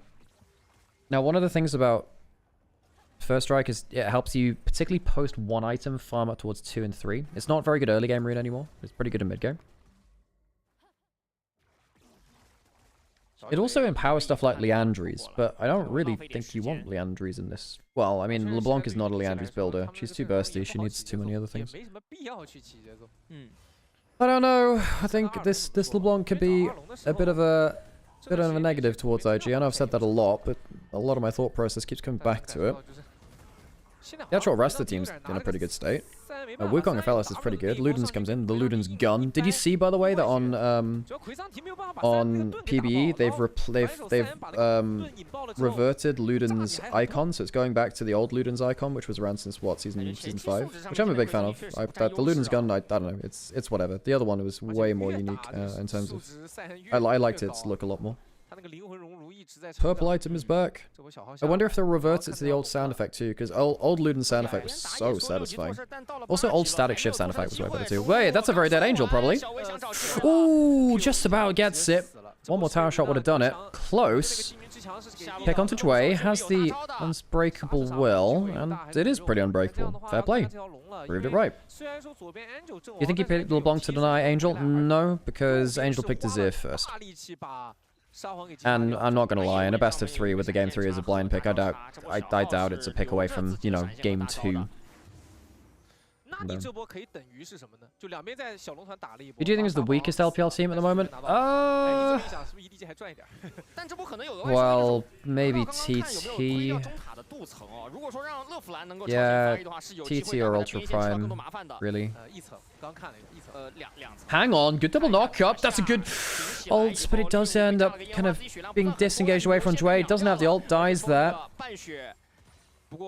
Almost a great combo by Dway. I guess he just didn't expect Xiaohao to be around the corner there too. Uses the ultimate and the unstoppable force. Finds a movable object.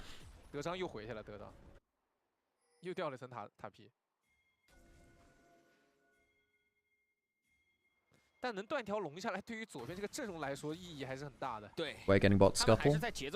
Slight lead in the jungle, has the kill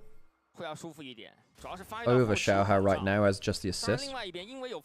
How broken is right Malphite? Malphite is in a really good spot. I think he got some jungle buffs too. It's the sequel to Jungle Book, you know? It's a giant orangutan singing. Rangar's now called Shere Khan. I'm just saying, if Disney ever wanted to make a bunch of skin lines in League, they could. It wouldn't be too hard. Do you imagine, like, Hercules Garen? That'd be pretty fun.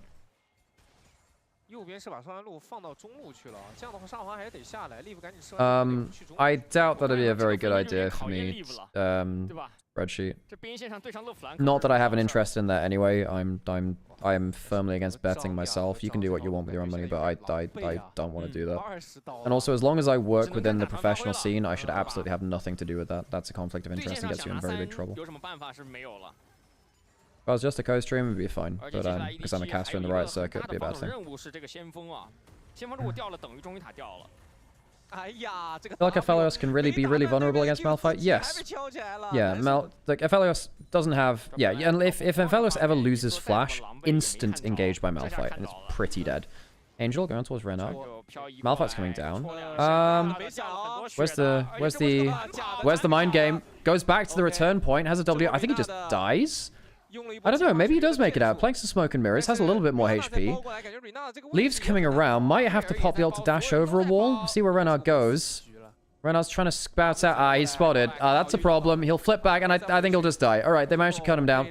The smoke and mirrors is cleared, and they find the real one. Renard dies for his first death of the game. What's the stream delay? It's pretty in there. I mean, it's probably only going to be a few seconds or whatever. This isn't a clean feed, but this is the feed on Huya, so this is like their public feed. Can't imagine it's more than tens of seconds ahead. Behind, rather. Cerberus continuing to do completely fine in CDZ, actually. And, you know, I did say, well, maybe this should hit the... Wow! That's a dead Photic. He flashed and he died. Well, you know what we were saying about, you know, Malphite being very good into Aphelios? Yeah, that'll do it. So Photic... Oh, that's awful for him. Because it isn't just dying, it's dying and flashing. It's dying and flashing. That's a big problem. You have to keep your flash so tightly guarded as the Aphelios. If you think you're going to die there and the flash won't save you, don't use the flash. It's so important to keep it around. So what happens here? So he's on vision here.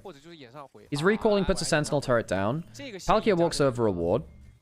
Ward dies, and then what happens? Does he just get flashed on? It doesn't even get flashed on.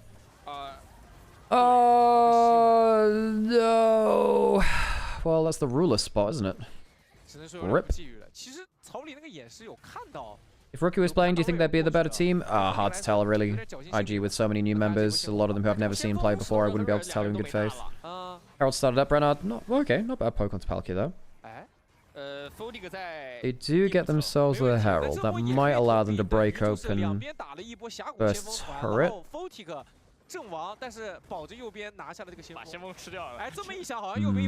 Quite worried about Photic without flash now.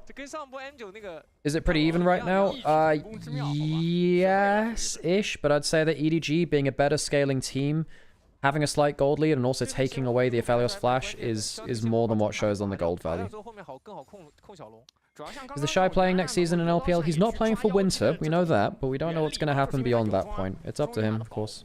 Both him and Mako basically taking a break. Jackie Love is too, and Tien. And I'll just cancelling the back there. Yep, Blanc Blanc being annoying.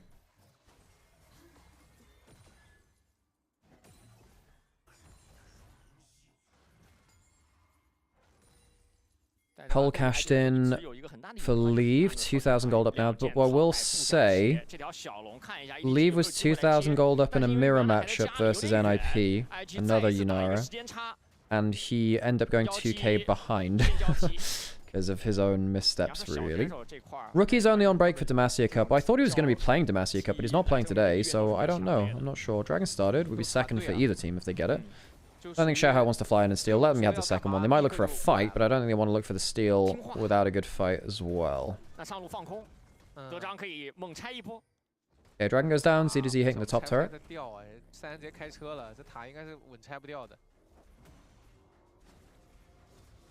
go press W? He doesn't press W. I thought you'd do that onto that. Good trade by Cerberus. Palkia, maybe looking for Photic. He gets him, and there's the... You just can't play without flash. You just cannot play without flash. Wei tries to get the Cyclone to get some disengage through. It doesn't really help flick back. There's an Unbreakable Will, but not exactly sure it's going to be that helpful this time. Renard coming over the ward. Not over the wall, rather. Not that helpful. Leaves low HP. He takes one heated up turret shot. His ear turret now put down. Easy as you'd like. Aphelios without flash just can't play the game. Just cannot play the game. Great Malphite pick in the 4-5 from EDG. I think they needed the Renata.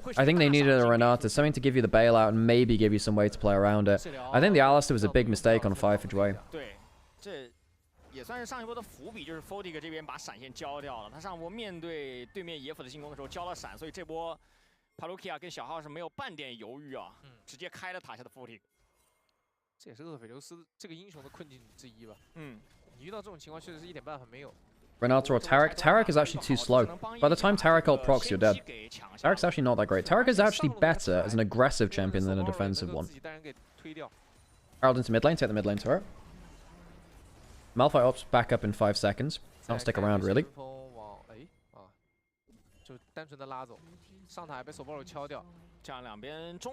Panda background, always good to see. Yep. That Panda with the very sus arm movements. This is just, I mean... Well, can't do much about that. Not exactly Photic's fault, but, you know. Aphelios versus Malphite is just not playable. Very nearly ended up getting the kill there. He was lucky as hell to make it out of that. 4-0 Nymaera.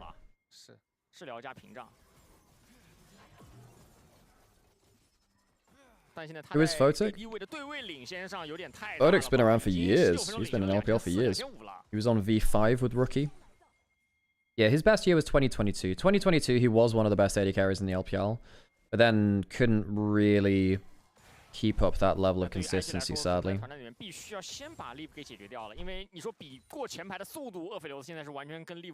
Danny still the coach for IG? No, Danny is now the coach of BLG. Danny has gone to BLG, so Danny went from Weibo to IG to BLG.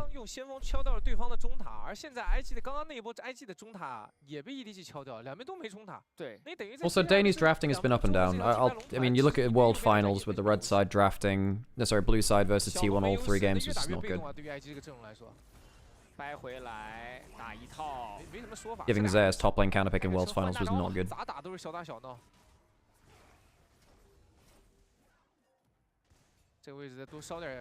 Yeah, V5 went from almost undefeated to one of the worst teams in the LPL. Funnily enough, one of my favorite conspiracies in League of Legends is there's at the same time that V5 was kind of relevant, there was a team in Japan called V3 Esports. We had V5 and V3, and when V5 was the best team in the LPL, V3 had... Well, okay, so when V3 won the LPL in 2020, V5 were one of the worst teams in the world. They had like a record-breaking loss streak.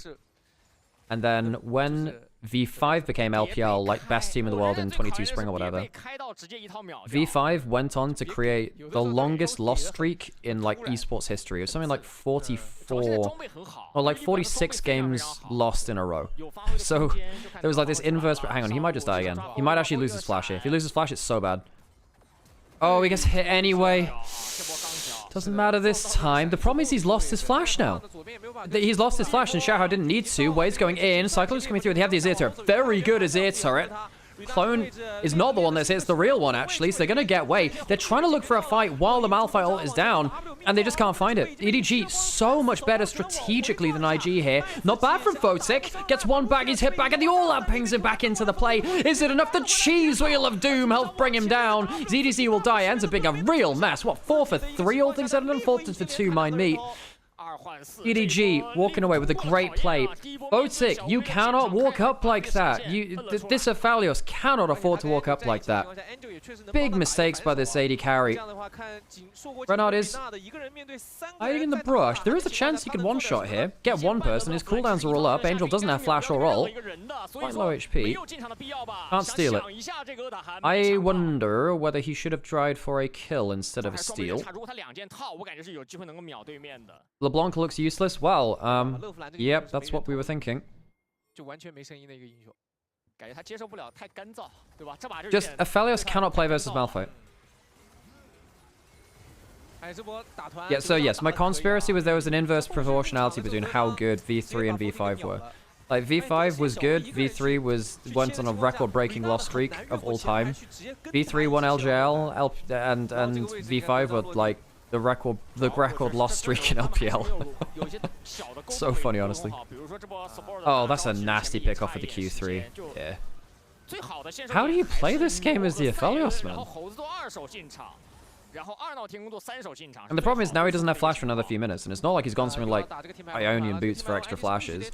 Dragon's coming up now, and if Aphelios ever shows his face, he dies. And where's the extra damage? You don't have the damage on the LeBlanc. You need the Aphelios to do damage. Dragon goes down, easy as you like. Dres could pop the Unbreakable Will.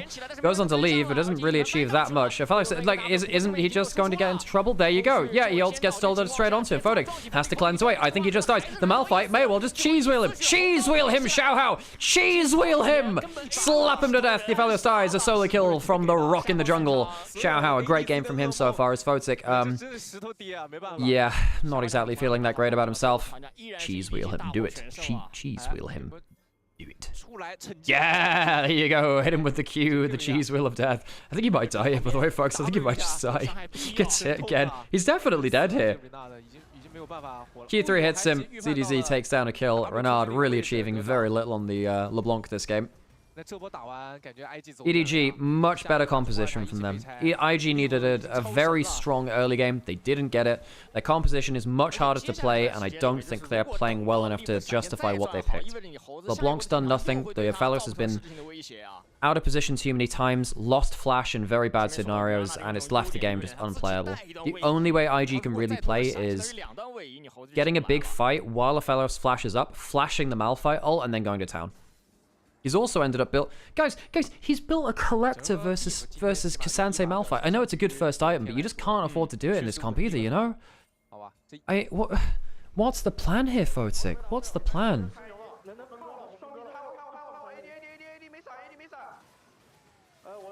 And you can see Photic just... Oh, what can he do? He gets solo killed by Xiaohao. This is only Malphite damage. Malphite solo kills him. He's 2 levels up on the AD carry, 14 to 12. He's up on the enemy mid laner. Photic is still a solid mid tier ADC. No, Photic's one of the worst AD carries in the LPL now. Photic's not been good for a while. Let's have a think about Photic's most recent results.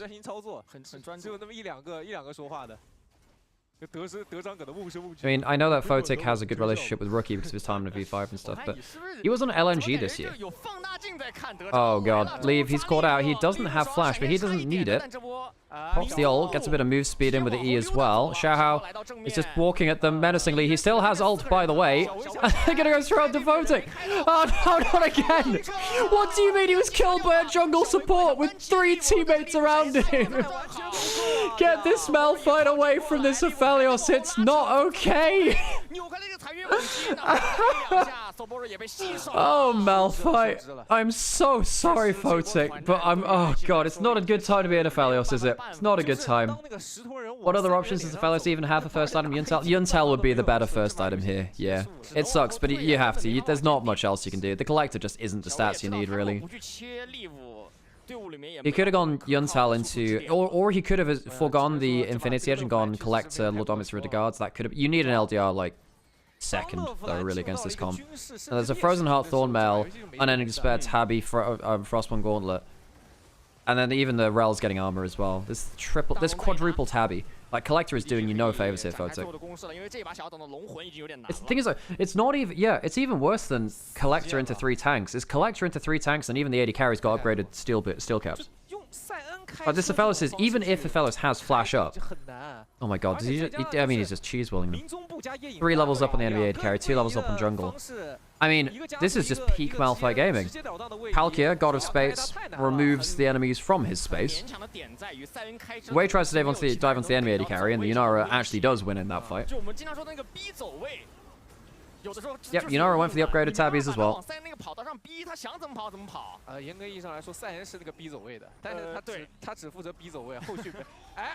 Thoroughbro's ult cancel. I don't think it's going to matter too much. Yeah, it doesn't matter too much.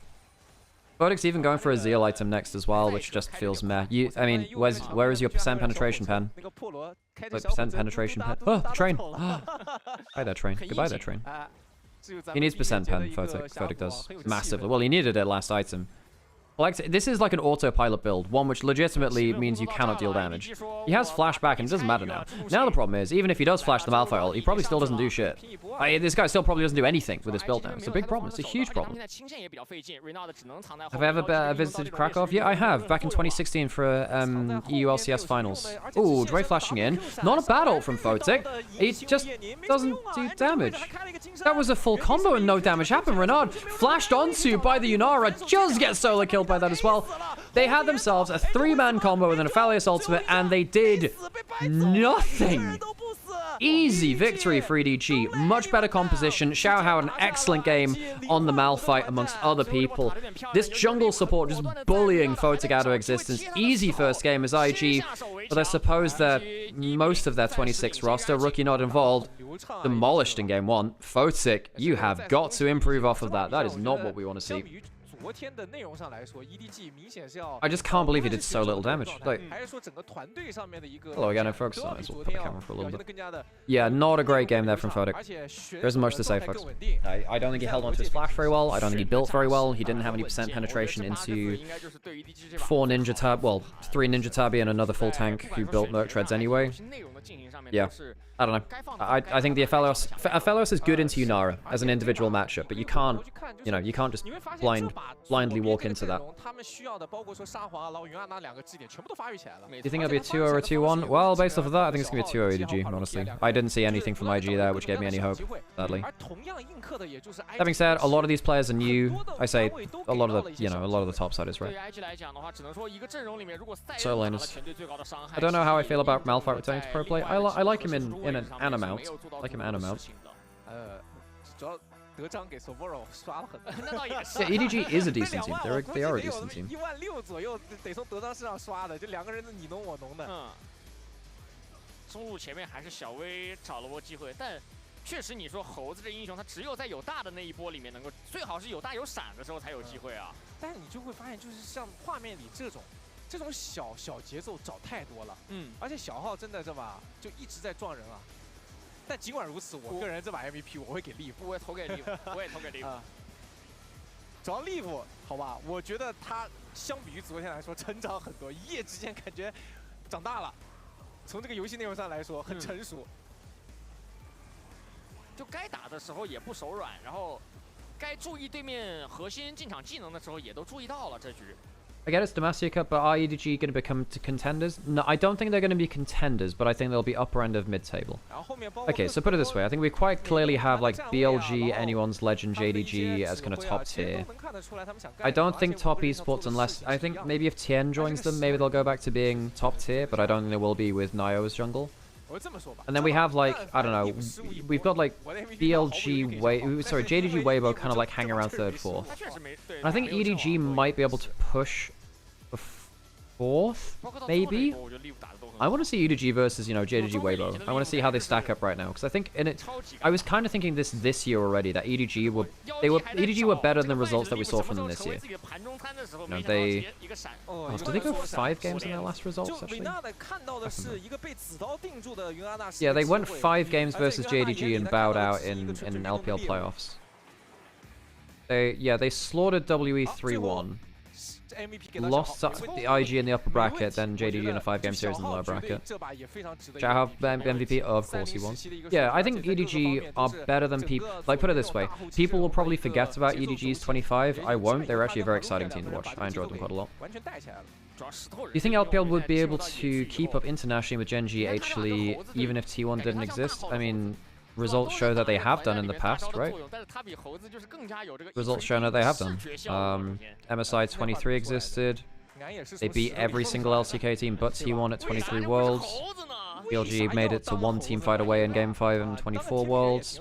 Obviously they lost at MSI Finals, but they made it to MSI Finals. Anyone's Legend actually had some pretty good results this year. I mean, I think people look down on LPL anyway. Yeah, they lose to T1, but at Worlds, not even necessarily at MSI. But I think people are kind of saying, you know, there's a lot of doom and gloom about LPL performances. And, like, I think that the results are very disappointing, but I don't think they're not competitive. The problem for me about LPL is about financials and the talent pipeline, because I think going forwards it's a bit more of a problem. That's my problem mainly. I actually think they have, you know, they've got good players and good teams, but financially and as talent pipeline, I need to see that make some changes, really.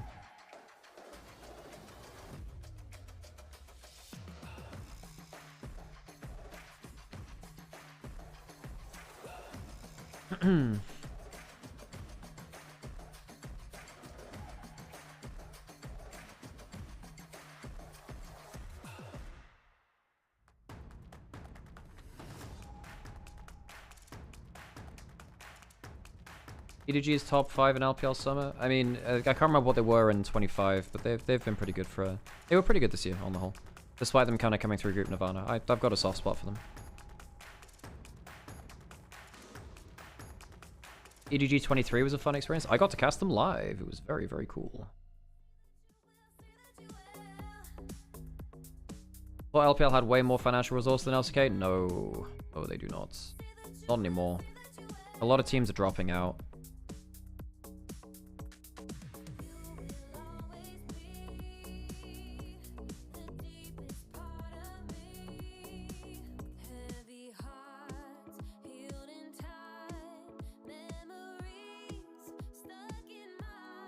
Yep, Weibo lost. Yeah, I mean, it's Weibo. It's Weibo. Yeah. Sometimes they get you by making you think that they're not Weibo, and then they remind you that they are Weibo. That team's just not okay. That team is not okay.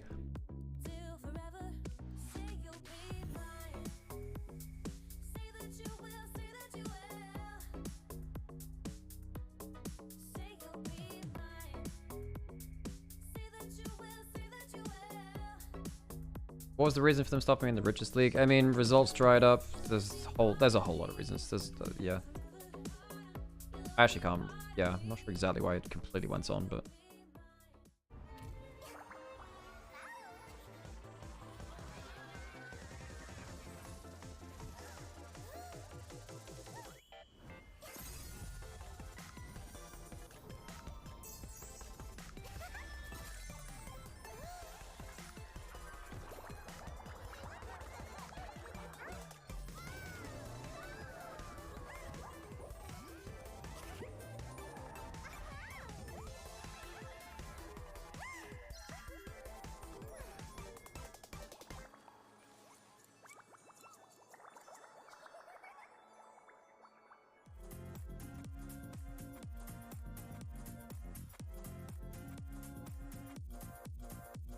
Alkia for rookie of the split. He was rookie of the split this year, I think, so I don't think he's eligible for that again.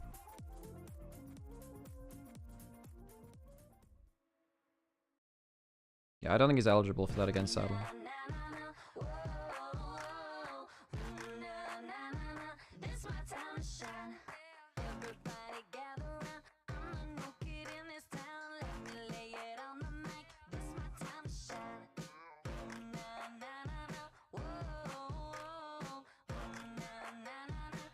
Well, it could be our last game of the day next.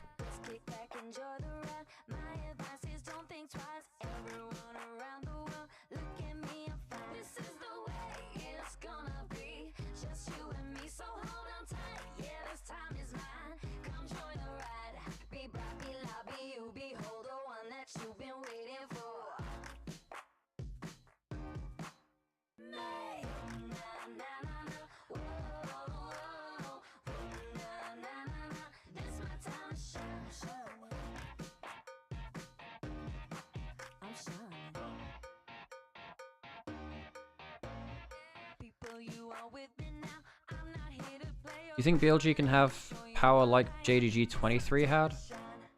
Really depends on, you know, like Bin getting back to form and a bunch of other things, right? It's not as simple as that, really.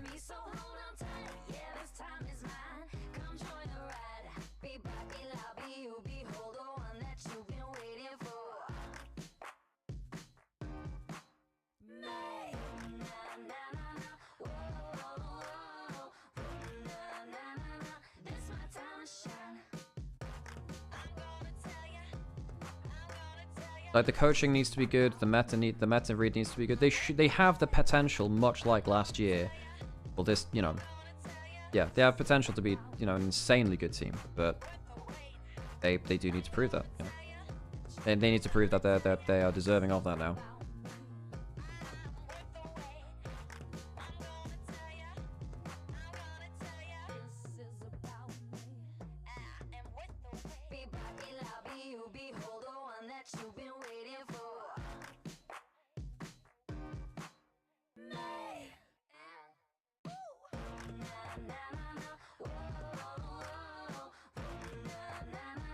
Should Bin be more weak side then? That's not the problem. He can play weak side or strong form when he's on form. He just needs to be better. He was bad this year is the problem.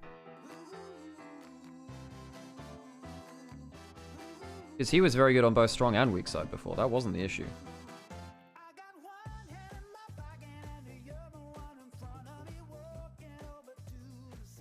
What do you think went wrong with BLG 25? Complete lack of synergy, poor coaching. Very bad objective play, but that was present in 24 as well. Basically, they had a lot of the same flaws that they had in 24, but they weren't good enough to hide them anymore. Like, BLG 24 still had the same problems with objective setup and the like. 小组赛啊，今天的一个 BO3的第3场的第2局，首局 EDG 也是很顺利的，而且尤其是在整体的游戏内容比昨天还更加干净。这个有逻辑的一个情况下，战胜了德杯首秀的一个 IG。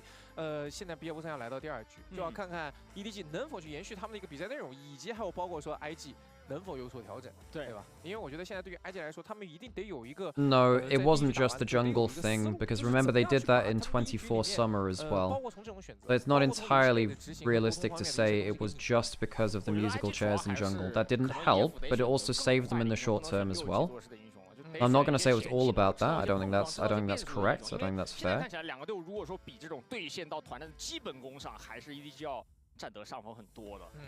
对，小威这边还倒是这一个背景能够把后面的所有的这个布局一览无余啊。后面可以看到是新晋加盟 IG 的教练卡靠啊，还有包括说像 Mafa 教练，这也是将会成为他们在接下来一段时间内的整个阵容中的一个主帅。但其实对于他们来说，确实选手因为很多的新选手。They did let go of a coach midway through the year. 时间，这个也是。But yeah, they did have some change for that too, for sure. EDG 啊，我觉得相对来 Okay, 说他 let's 们的 draft. 优点。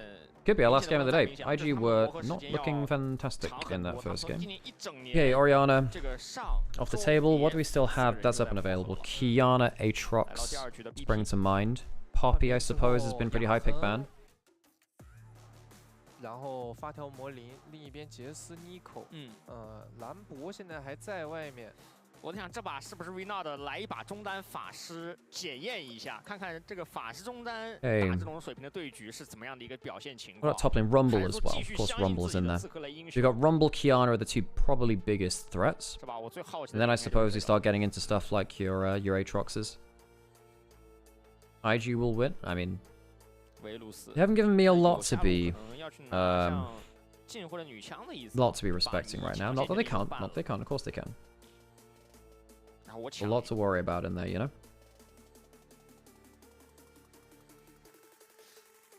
What's the last ban? Kiana, Rumble, Aatrox. Probably Rumble. I'd ban Rumble. 还说德章觉得放给他有东西能打，主要现在好像确实适合1抢的英雄不多。Taking a long time for this ban. Talia, wow, okay. That is the ban. What, first pick Rumble? First pick Aatrox? First pick Rumble seems pretty good. Z's very good at it. Does Sober think he can play it right now? Kiana as well. Do we get Kiana Jones in the Carpets of Doom? Will EDG allow the Rumble to go through? ZDZ's a good player there. I assume that he's going to let it take it up. Yeah, Rumble's the easy one. And then you think about something which combos up well with it. You could go something like Pantheon. It's not bad into the Kiana. There's Rise as well. You could go Rise as well. Probably not bad. Yeah, why not? Xiaohao's a very confident inside player as well. That's also completely fine. Hey Marco, by the way, I'm not sure if I said hi before. I know you did. How's it going? Hope you're doing well. 我觉得是赵鑫英雄开始慢慢回归到大家的视野当中了，就发现他这个大招的机制啊，还有稳定的3段的3重爪技还是很好用的。Even as an LPL fan, as a huge 100 Thieves fan, watching 100 Thieves upset BLG was the highlight of my year watching esports. Yeah, no, I mean, honestly, BLG kind of had it coming to them. They were definitely looking very suspect on the way up to it. The stream has been a little bit stuttery today. All good. How locks in Xin Xiao. Where's the Shy? He's taking a break. Taking a break. 在峡谷里面不去，峡谷里面对吧？在这个班位上好好坐着呢。I understand is going to be fairly painful. Oh, okay. Potentially the Syndra coming through. Renard had that banned away from him before. On Syndra. Well, that's a pretty good frontline backline. That's not bad, actually. What do you pick into the Syndra? What do you think works into that? I mean, Rise is not fantastic into Syndra, actually. Going to lie. 也可以，但是维克托就相比来说就是被推到可能就会出事。主要选维克托，我觉得整个阵容都会很怕奥恩啊。我感觉目前来看，他们选的其实已经有点怕奥恩了。是。Locking in. 好打性的啊，这艾克。Gotta lock something into the Syndra, presumably, unless there's a power pick support. Wow, okay. Leave Kai'Sa. Well, I guess there's no Yunara Varus in terms of lane dominance. You probably want to ban away Misfortune now, if anything. Misfortune's very strong in lane against this kind of stuff and has a lot of setup and safety for them. Is Mel viable in this meta? Mel's not great into Syndra. In fact, Syndra is a Mel counter pick because Mel can't block a lot of Syndra's damage, or like can't reflect a lot of it. The only thing you reflect is the ult, really. You get bullied around by Syndra quite a lot. 其实他们把自己还真能选不龙，因为有奥恩嘛。But Mel is very viable, yeah. 可能 Definitely 打卡莎 viable. 会相对抽象一点。那像另一边肯定要把泰坦给按掉的。Mel was so Syndra was meant to be the counter pick into Mel at Worlds too, but you remember that Shanks fired the ult into Mel W and died at World semifinals in Game 5. I think people need to remember how poorly Shanks played in Game 4 and 5 versus T1. He blind picked LeBlanc and then did nothing in Game 4, and then Game 5 on the Syndra was very poor. An Ahri angle? Yeah, no. This is actually a pretty good Ahri angle. I like Ahri versus Syndra. It's one of my favorite matchups in the game. Pretty good versus the Ornn too, because you can dodge out of stuff. Yeah, it would fit in with the early game power of the comp. You could go Hui as well. That's actually quite dangerous. You know what? That's quite dangerous. Maybe not that one. This Fortune was banned away. I did highlight that before. Anyway, the Nautilus. You've already got rid of the Nico, so what else pairs up well with the Kaiser at this point? Rakan would have been fine. Yeah. Yep, Leon is up there next on the kind of the engaged support list.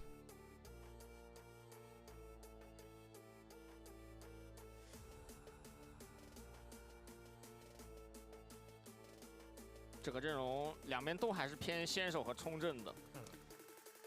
好奇一下 ，Angel 会拿 Yeah, Leon is the easy one. 新的拉了，因为现在 Rel's already gone, right? Yep. 稳定的输出，卡莎手稍微有点短，说实话。其实我在想梅尔怎么样？但是梅尔有一个问题，就是梅尔的那个灵魂折进不是特别能应对辛德拉的技能。 Now we wait to see what the bot lane for IG is going to be. You've got a few options. Could go something Ezreal-like, I suppose. Ezreal wouldn't be awful here, even though Kaiser's pretty good into it on the whole. Could go Sivir. Sivir is probably not awful here. Sivir Ornn's pretty good combo. 其实我就觉得选梅尔有个好处是，他可以拿那 Thinking about it quite a long time. 羊难受。对，让奥恩很难受。羊确实。Corki, yeah, oh, Corki's very good in Kaiser. You know what? Fair play. Corki's very good into Kaiser. 这边不先来个色题。 这是很古老的用来打硬辅的辅助位英雄，波比，还有个波比，波比挺不错的，赵信跟雷欧娜都很怕呀。Poppy good into the Leona and the Shinzao and the Kaiser too. Yeah, you know what? Good. Corki Poppy, I like that lane. I like that a lot. And now suddenly you have like Ornn Poppy disengage as well. You throw both their ults and people have to pay attention to it. It's actually really dangerous. That in fairness. 英雄里面应该是最优秀的，再要么就会这种。梅尔维克托 Rise last pick for Angel. I mean. 有点被康那儿有点。其实辛德拉是好打瑞兹的。 I'd like Ahri. Ahri's a fun pick into the Syndra. 跑上来的时候，你相位还没触发，直接给你推。Rise is better for delivering some extra X factor. I think Rise is pretty bad in this comp, no? Pretty bad into Syndra, QR, and then the shotgun of the E is pretty bad. Pretty bad into Ornn. You're too low range to get the most out of that. Yeah, I'm actually quite worried for him. Yeah, I think this is actually quite a poor Rise pick if I were to guess. I think IG come away with a much better draft. This is a much better draft, actually. All things said and done. Yeah, I don't like picking that Rise. I mean, I don't even think it's good for the composition. It's bad against the Ornn. It's okay versus Kiana. The point click's fine. It's arguably not even fantastic against the Corki. Corki bursts you out pretty hard.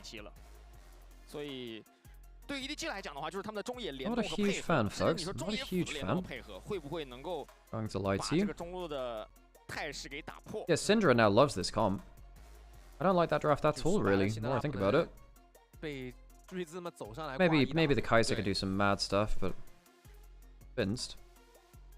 甚至就是有可能瑞兹会，比如说我交闪躲推， 然后上来给你换这个闪现。当这个闪现一换完以后，一旦野辅左进右出，辛拉就很难受了。就前面说的所有对线上的劣势都是建立在1v1上的。是。Now we wait. Now we wait. 看看两边第二局怎么说吧。起码从阵容面的选择上来说。 IG 在第二局这个英雄的选项上面要比第一局看起来 Yeah, the more I think about it, the more I like IG's comp. Unless EDG get a massive early game lead, I think if this ever comes to anything resembling early get even 5v5s, I think Blue Side Draft is running away with it. 哎，这个就是现在这个版本之下的反线这个小符文，其实确实蛮好用的。平常大家。 Syndra is an LDL mid. The thing is, LDL mids are still pretty good at certain picks, you know? This is just a very good comp. I mean, maybe the Solar Flare onto syndrome, much like we saw earlier, can be a big issue. That can sometimes it's going to ruin the day, right? 这个位置想过来放眼，德章过来帮忙啊！小威如果放眼，就立刻给集两人之力一起把那个眼排掉。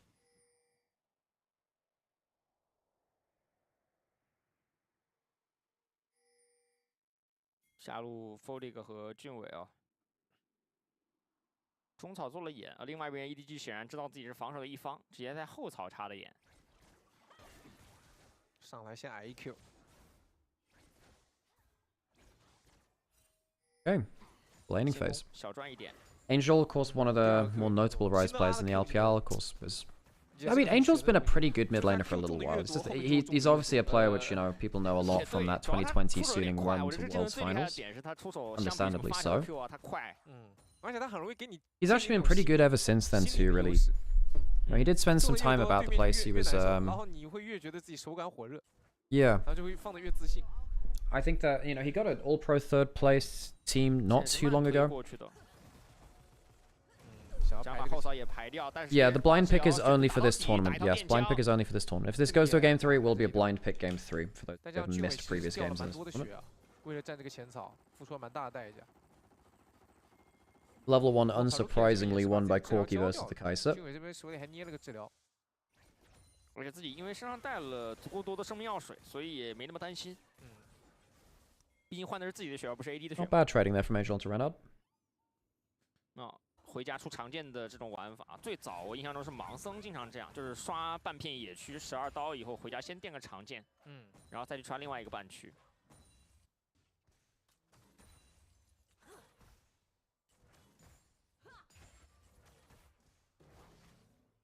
Yeah, Poppy feels very good this game. Very good this game. The only thing which it can't really block is the solar flare. But it can't see us. I don't know, folks. I think Fodig has had a pretty poor year. I'm surprised he ended up on IG. Because apparently they were eyeing up 1xN, but apparently IG don't have a very good relationship with 1xN's agency, which is potentially what scuppered that deal, which sucks, really. It would really suck if that was the reason why. 这奥文前面想扛兰波线还是稍微有点压力的。哎，德章这把玩的挺好的。 Battle for Skull 同为坦克的情况下，感觉德章要吃点亏。但是如果一边是这个输出，一边是坦克的情况下，感觉德章就开始占点便宜了。其实正常来说，兰博打奥文，这个画面应该不会就长得这么对奥文来说对这么差，但还行。 No crazy dynamic moves in the early game. Right, just moving up the river.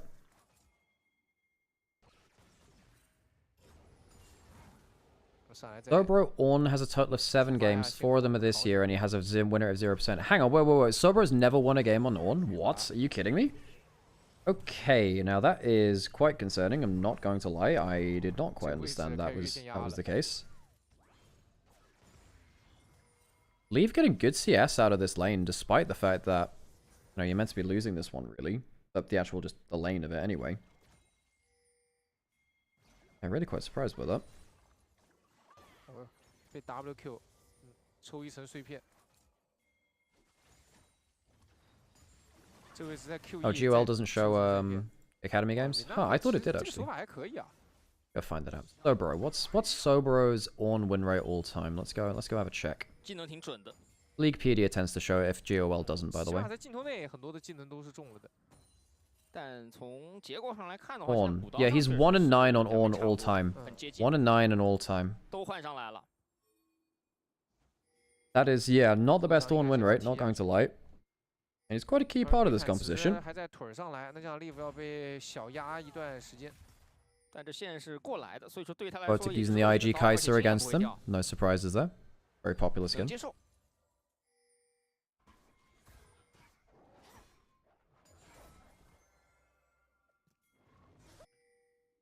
Arkia joining Leave up in this top side.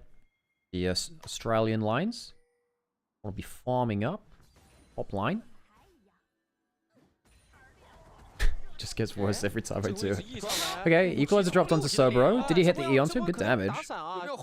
Might look to try... I don't know if it's good. I don't think he should be charging W there either way. I think that trade might get him killed. He does have level 6 now. Alright, he gets through the level 6. I was quite worried that he'd die for turning around with that W. That's bad. The thing is, every time you say it's bad, the more I want to do it. Call the Forge God coming in. Potential kill onto Xiaohao. Flashes away from the combo. That saves his life. He gets the Scuttle Crab and he gets Scout.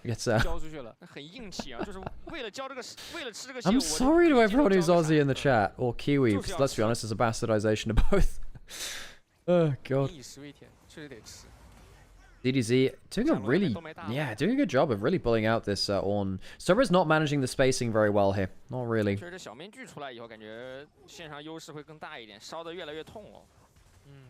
cull for Kai'Sa, not for Corki.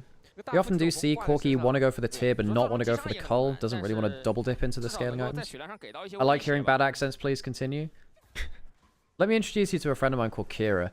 You know, many people still think that he's putting on the Scottish accent to this day. Speaking of that, we'll get back to EuroLeague at some point.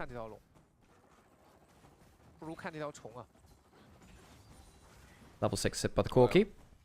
Rockets unlocked. Sobro, a lot of damage onto him again.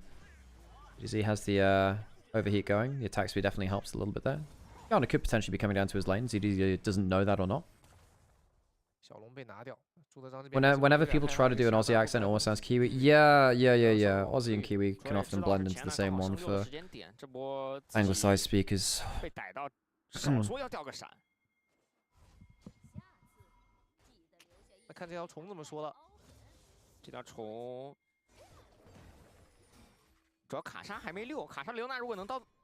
Wei has the Brutalizer first back, is going to go for the Propane Hydra and high propane accessories. We haven't always seen that. One of the Kiana games earlier today, I was going to comment on it, just but it didn't become relevant. He went for the full lethality. He went for the lethality build without the Profane Hydra. He went for the Umbral Glaive first instead. Starting up Grub, started up now. First one's gone. Won't be able to get the second and third, I don't think. Did use the smite there. I mean, this is good terrain for Poppy. Good wall stun angles from blue side Poppy around top side objectives. So Xiaohao needs to be a little careful. Leave is not there. He wants to get level 6. Now he has level 6. He can join in short range fight. The first grub, and he does. Does have the smite for the last one. Now remember, there is the Kai'Sa. They want to jump forwards. Palkia is close to dying. Syndrol not quite able to get the kill. Smite comes through. 2 for 1 in terms of grubs. Palkia very lucky to live there. Renard not quite able to get the kill angle. Not quite. Bloody close, though. Bloody close. Oh,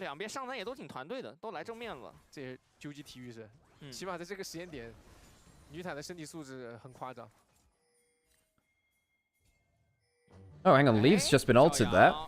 The out of range. Oh, no! Leave! That is not the play you wanted to make.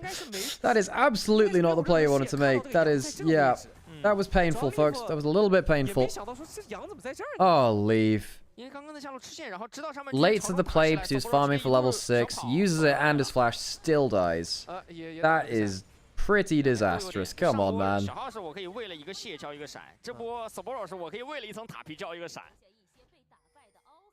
Yeah, that's not what you want to see, folks. Not really.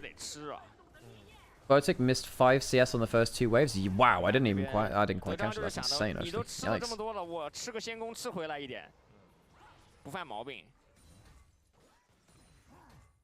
DDZ, 400 gold up on Sobro. He's having a fine time. He's also got he's been farming first strike on him, which helps. Angel relatively even in mid lane.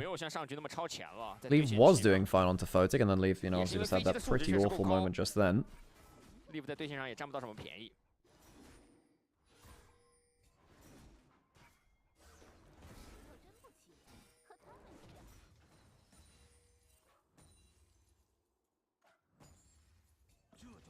Photic taking up station in the mid lane.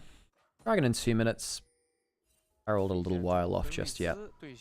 At the point where we're starting to see we will start to see first items come in the next minute now on the next recall. I guess we'll see whether IG can force us to a game 3. A slight lead to them. I wouldn't say it's a significant lead. But it is there.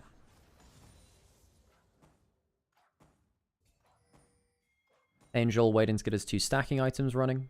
Hull not cashed in for Leave just yet. A little while until that comes through. Why would Leave not back off there? I mean, yeah, the wave was not in a good position. I don't know. I've not loved the way that Leave has played around the rest of his team. When he had the big gold lead on Nymaera yesterday, he struggled to apply himself to the game. It was really quite worrying, actually. Sober is the main top laner? I guess he is. I don't know. I would assume so. We don't... Demacia Cup, we know that the Shy is taking a break. Demacia Cup doesn't always have the full rosters, particularly for the teams which went to Worlds. They don't need it. The other teams should be full rosters, but the Worlds teams don't have to. Palkia has Hex Flash out of the bush. And he's found quite an angry Kiana. Did put on the W. He had a bit more tankiness.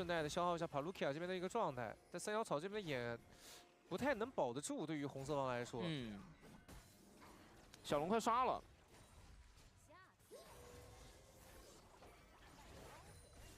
哎呦。 Fairly low action game so far. A couple of mistakes here and there, but only the one kill in 12 minutes. That first strike sound effect is very satisfying. 主要这波是因为小龙快刷新了，所以他们想要通过压对面的位置，确保这条小龙能够获取啊。你的右边其实从装备的层面上来讲是很难出来接这条龙的。对，我觉得这可能是目前 IG 就是打得比较好的一个点，就是他们的野辅看起来象性还是蛮不错的。 Dragon taken by IG. Again, as we were saying, first items kind of coming in now. Profane Hydra helping way out a lot. The first item, the Kiana, particularly the Profane Hydra, is so good on completion. Not fantastic as components. Brutalizer is just not... Like, Brutalizer in the era it existed in way back in the day was very strong. Much less so now. Much less so now.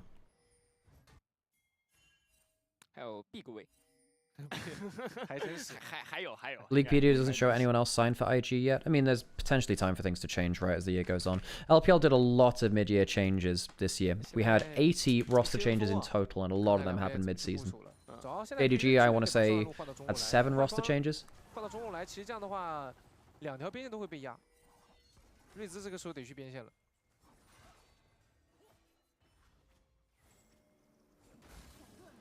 这把确实 IG 前面节奏相比于上一局来说要更紧凑，也更顺畅一点，也是得益于他们在对线端上表现是比上一把要更出色一些的。嗯，这把只要中下。Sober's CS deficit needs to not grow too much. I'm actually quite worried about that. 几波比较主动的机会也都是跟线上 quite a 好了的，我觉得就还是 quite a scary matchup to let get out of 会 control. 让对线的人也更加舒服，这是一个良性循环啊，相辅相成。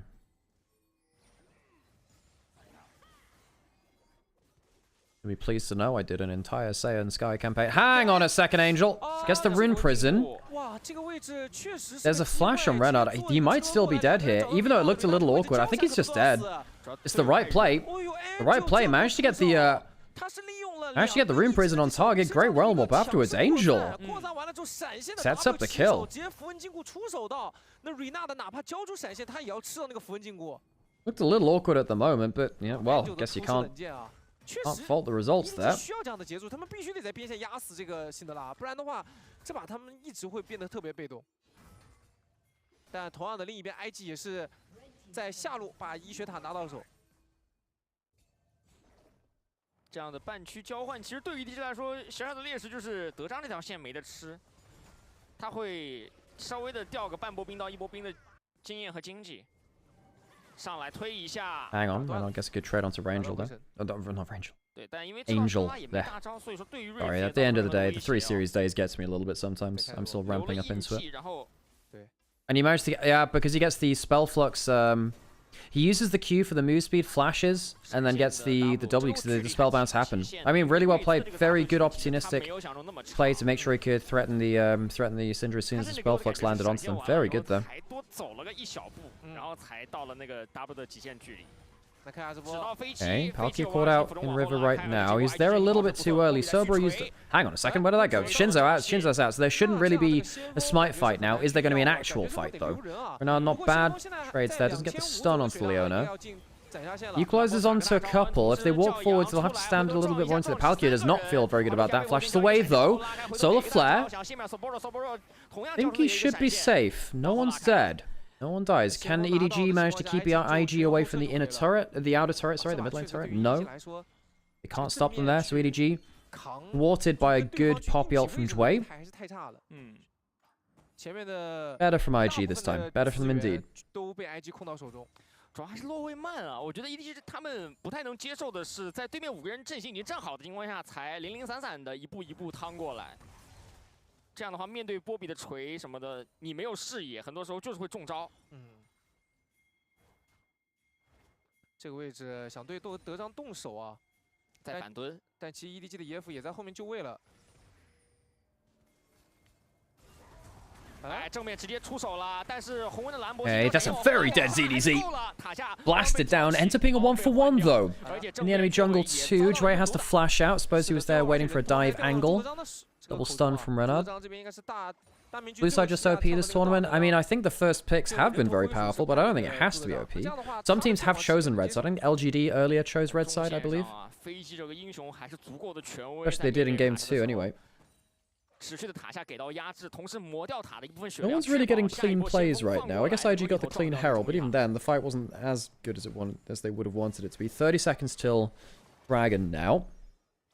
Cull cashed in by Leave, so he has a little more gold in his pockets than he would have done. Still behind the Corki, but less than he would have been.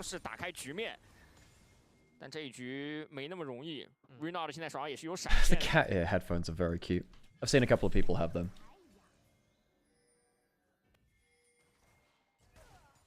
Dragon spawning now.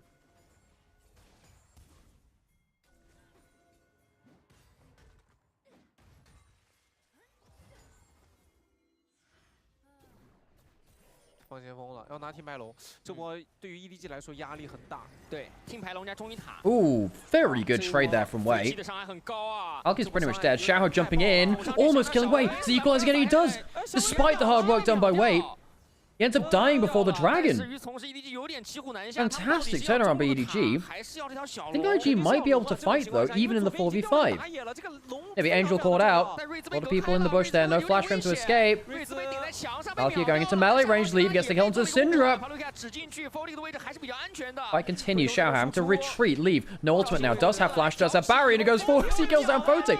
Still has barrier, still has a lot of stuff to work with. Rumble coming around the corner, Xiaohao starting to regen, and it's only a little pop. EDG outfights around the dragon, killing Wei at the start of it, wrapping up the fight, getting themselves the dragon afterwards. They stop the third dragon coming through from IG.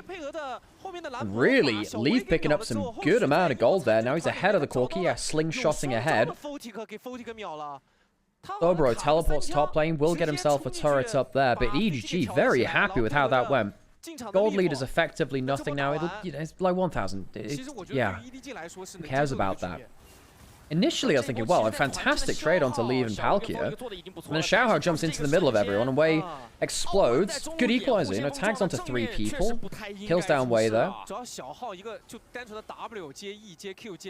Angel gets caught out. Risky pathing from him, but a good blast cone from ZDZ. Renard dies basically to a solo kill from Leave.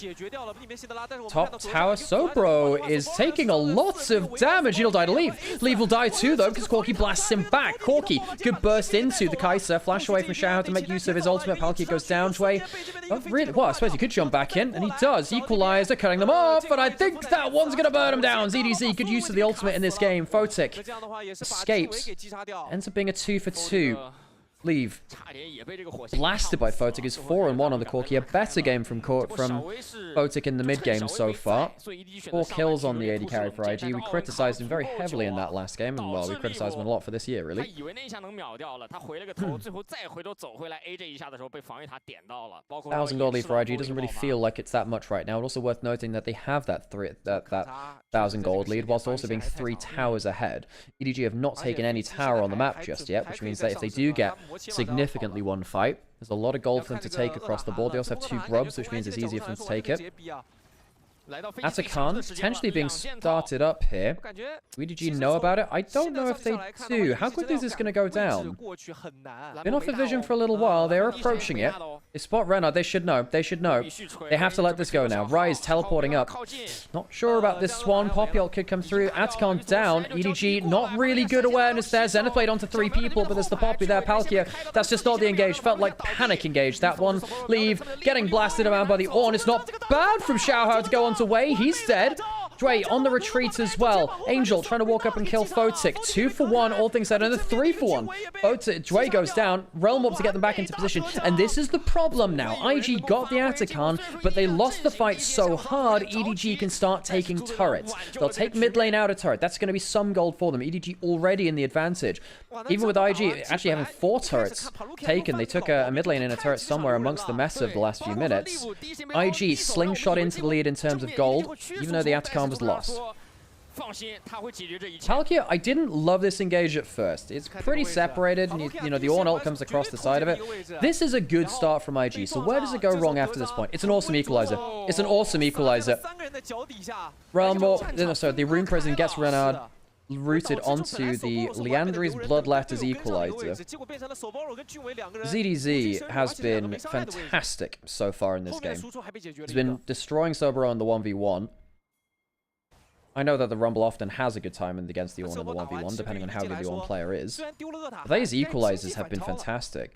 Now, for instance, one of the big criticisms of Bin when he plays Rumble is, well, his ults aren't very good. And the Shy, maybe his ults are good, but the rest of his kit can sometimes be... The rest of his game can sometimes be a little lacking. Or rather, 369, I suppose. He's the guy that better with his ults, but less good in his laning phase. ZDZ is actually a very good Rumble player. That is a very good Rumble player. Dobro started to unlock his upgradable masterwork items now. Upgradable, you don't have to pay extra gold, but you know, passive items. Angel about to get himself fully stacked up on his Rod of Ages. I was surprised that Renard is 700 gold ahead of Angel, despite the fact that Angel has similar CS, 2 kills. I suppose turret gold is where a lot of that comes from, right? Must be turret gold. Dragon in less than a minute. It would be their third. EDG their second. Cosmic Drive for Renard. That'll help him outspace the Rumble Equalizer a little bit if he can, well, get his stacks up.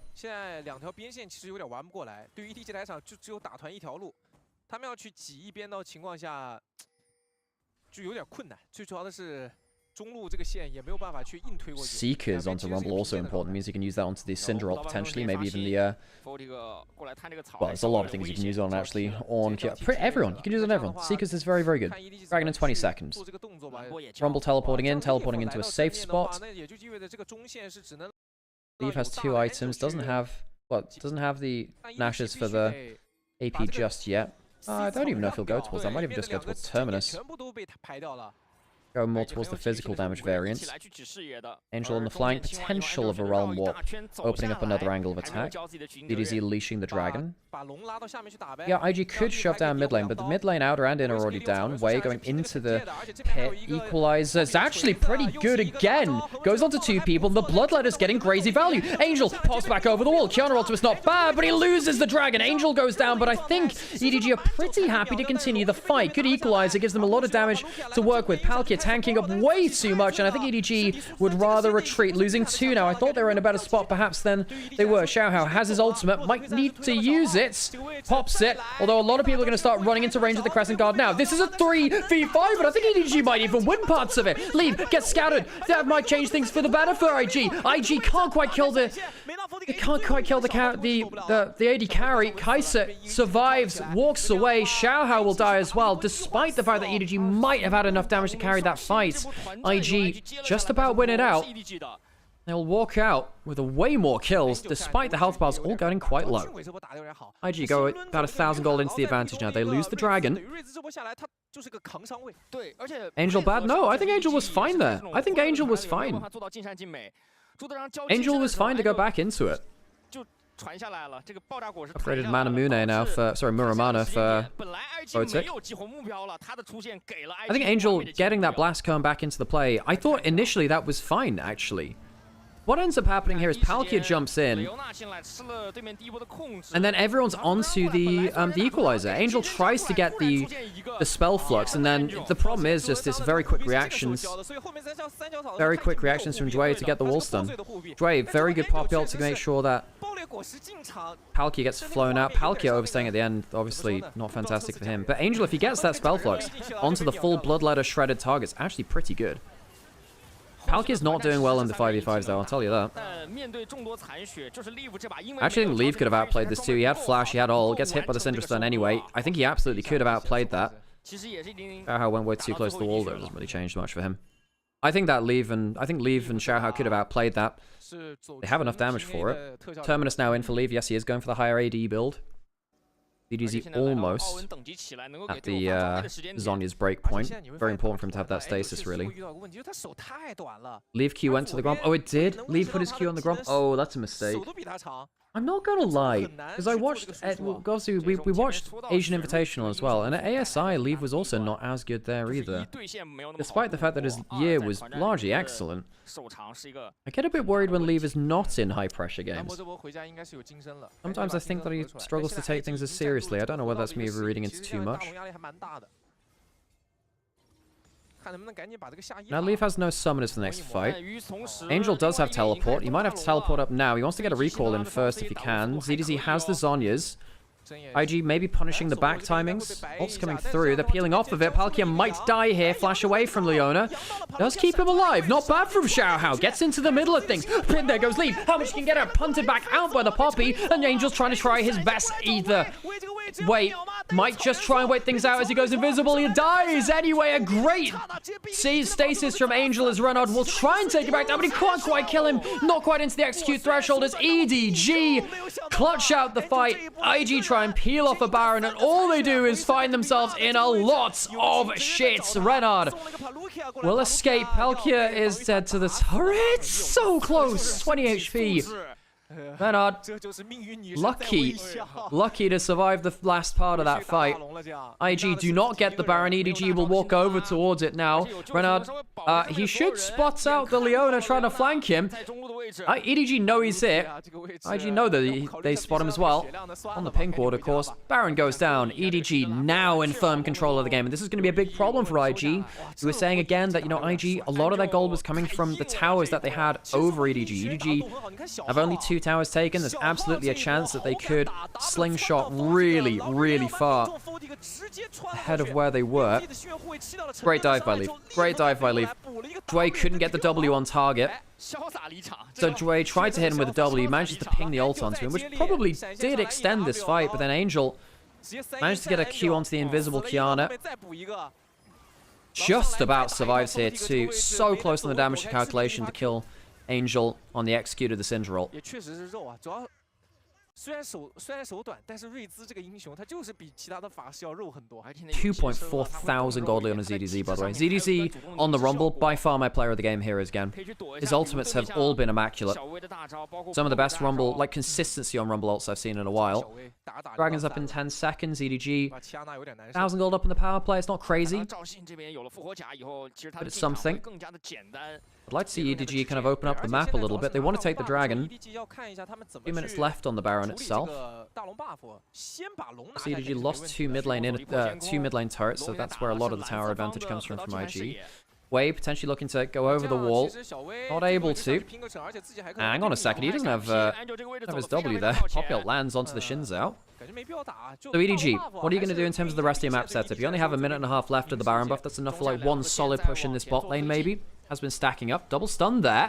Angel does not have himself a teleport. ZDZ goes golden and avoids the ultimate from the Ornn. Angel came back in with the Realm Web. IG are really going to try and stop everything coming through. He ults backwards. He ults backward. Wait, no. Wait, just flings his ultimate the wrong direction. Xiaohao flashing behind them to get a mini insect on the Shinzao. Lee flies in and EDG will clean up the fight. A couple of huge misplays from IG. Those are a couple of blunders they'd rather forget. Still a minute left of the Baron. It's not that much left of it, but, you know. EDG still have a wave in bot side. Leave will go down there, take the inner turret. EDG, I guess the rest of the members out on the map will stay in this mid lane. Can they get anything on this turret? No, because they're both melees. Leave will take the bot lane inner turret. EDG, not the most traditional way to get a lead with a Baron buff, but hey, they'll take it. Oh, Wei. The thing is, Wei was very good towards Wei was very good in regular season and then in regionals for IG. Wei was very poor in summer playoffs. In fact, one of the reasons why IG fell off in summer playoffs is because both Rookie and Wei both took their turns at just having an awful run of form. Meiko was also not fantastic either. It was really kind of Rookie and the Shy who felt a little better, I suppose. Is that true? Well, Rookie was bad in... no, Rookie's playoffs weren't great either, actually. No, just basically all of IG were pretty bad in playoffs. That's a bad ult. Oh, man. It's a bad ult. Missing an ult like that. Such a game-changing moment, isn't it? Xiaohao has killed Brave. The Poppy is dead. It's only the support, but hey. Xiaohao has the GA, and I guess he'll just keep tanking turret. Why not? Goes down after cracking that ultimate. The tower is still alive. This could be a little too much, you know. Equalizer. Forcing the retreat from Photic. Guards Xiaohao as he comes back alive. Another turret down. Renard looking for the stun. Good supercharger away by Leave. Does have his ultimate now. EDG, Banshee's blown onto him, or at least the... Oh my god, he's feeling it! Trying to see if he can get any value. Realm Warp coming forwards, and just put them into a Kiana ultimate, but it doesn't matter. Leave escapes it. He has a GA as well. Starting to rack up with the Terminus. Still has his ultimate to play around too. Can go onto Redard. That's a very dead Syndra. GA still around. Has himself the ultimate. Does he get the ability to use it? He does. Goes down into the GA. Photic, the only person alive and can actually do damage. Poppy dead. Sobro finally alive, has the ultimate. It's going to be a recall stop from the... I don't really think that's worth it. Sobro flashing forwards, trying to kill off Leave, trying to kill the AD carry. Not sure it'll work out like this. If he can get the supercharger, might work for them. Sobro kills the AD carry. 1,000 gold shutdown. Doesn't quite get ZDZ. Angel might kill him in return. Some gold in pocket. I suppose it is important that he's killed the AD carry. Leave was such a thorn in their side the last few minutes. Angel, it's going to be a slow chase down, but he will get him. Dobro, not been the best game ever on the Ornn. I think Angel toyed with his food. Making sure the reset will be a little bit delayed. Of course, a minute 30 until the dragon spawns. A minute till the Baron. Delaying the reset actually does make some difference here, because he won't be up for the next big objective. Setup. Wait, that's a problem. He didn't see anyone come out of that brush. Thought they were safe. No, they weren't. Wait, gets over the wall. Lucky to escape that solar flare. Nice team. 26905 09. Nice team. Oh, God. Way on the flank. Not sure as much you could do there. I will say again, back at the start of the game, we're saying IG probably better draft. The Rise didn't feel like it was in a great spot. Well, Angel's now 9-2. Sobro on the Ornn has really struggled. Way on the Kiana really struggled. I think Jue on the Poppy has actually had a fairly good game despite the KDA. Renard's not had an awful game. Photic's not had an awful game despite reservations about him from this year in the first game. This game probably is on top jungle. And Sobro not having a good time with things. Baron alive, Dragon in 20 seconds. All of IG alive at least. Just, you know, behind hideous amounts of gold. Recalls coming in from EDG. GA is still on cooldown for Xiaohao. Second item in for Parkia. As the locket. It's actually very important in these kind of moments. Honestly, my player of the game for EDG is ZDZ though. ZDZ has had an excellent game. He's been very, very good. Xiaohao, that being said, on the Xinjiao. ZDZ and Xiaohao have stuck together for a very long time, you know. They were together on Anyone's Legend. Stuck together when they went to Weibo. Now here on EDG as well. Baron started, but EDG would be potentially trading Soul for Baron. Leave has the level 16 extended ult range. He can fly pretty much from mid lane itself into the play. Poppy ult puts the Rise out of the equation. Can come in. Palkia's dead. Xiaohao in the pit. Has himself the ult running. He's full HP. He can look for a steal. And you know what? I think he might just get it. Not bad for the ult. Here comes Leave. I think the fight might be over before the Dragons. The Baron's even dead. It is taken by Wei, but I just don't think it matters. He gets back into the pit. Secures the Baron. But so many team members are dead. Just the Syndra alive that I think EDG might just walk in with the two inhibitors down and look to end the game. Leave has himself a Jack show, by the way, on top of the Terminus. That's the old Callista, I said the oldest, the Callista build. Syndra trying to regen on the Nexus, on the Fountain. It's just not going to be enough. Gets out of the play alive, but no ability to defend this. EDG will 2-0 Invictus Gaming. And I gotta say, it looked pretty much in their favor despite the early game of Game 2. EDG will finish out our game by taking down IG. 只是横向对比他们自己啊，明显是进步。 And now that means, folks, I get to rest. Stream's over. Game's down. Thank you everyone for joining me. And if you enjoyed this, please do leave a like, comment. I know I was losing my energy a little bit towards the end there, but always nice to be able to bring you LPL and enjoy this league with all of you. Very cool to be able to do this together. Have our own little piece of the LPL community to enjoy this with. If you're watching on YouTube, the show will end here.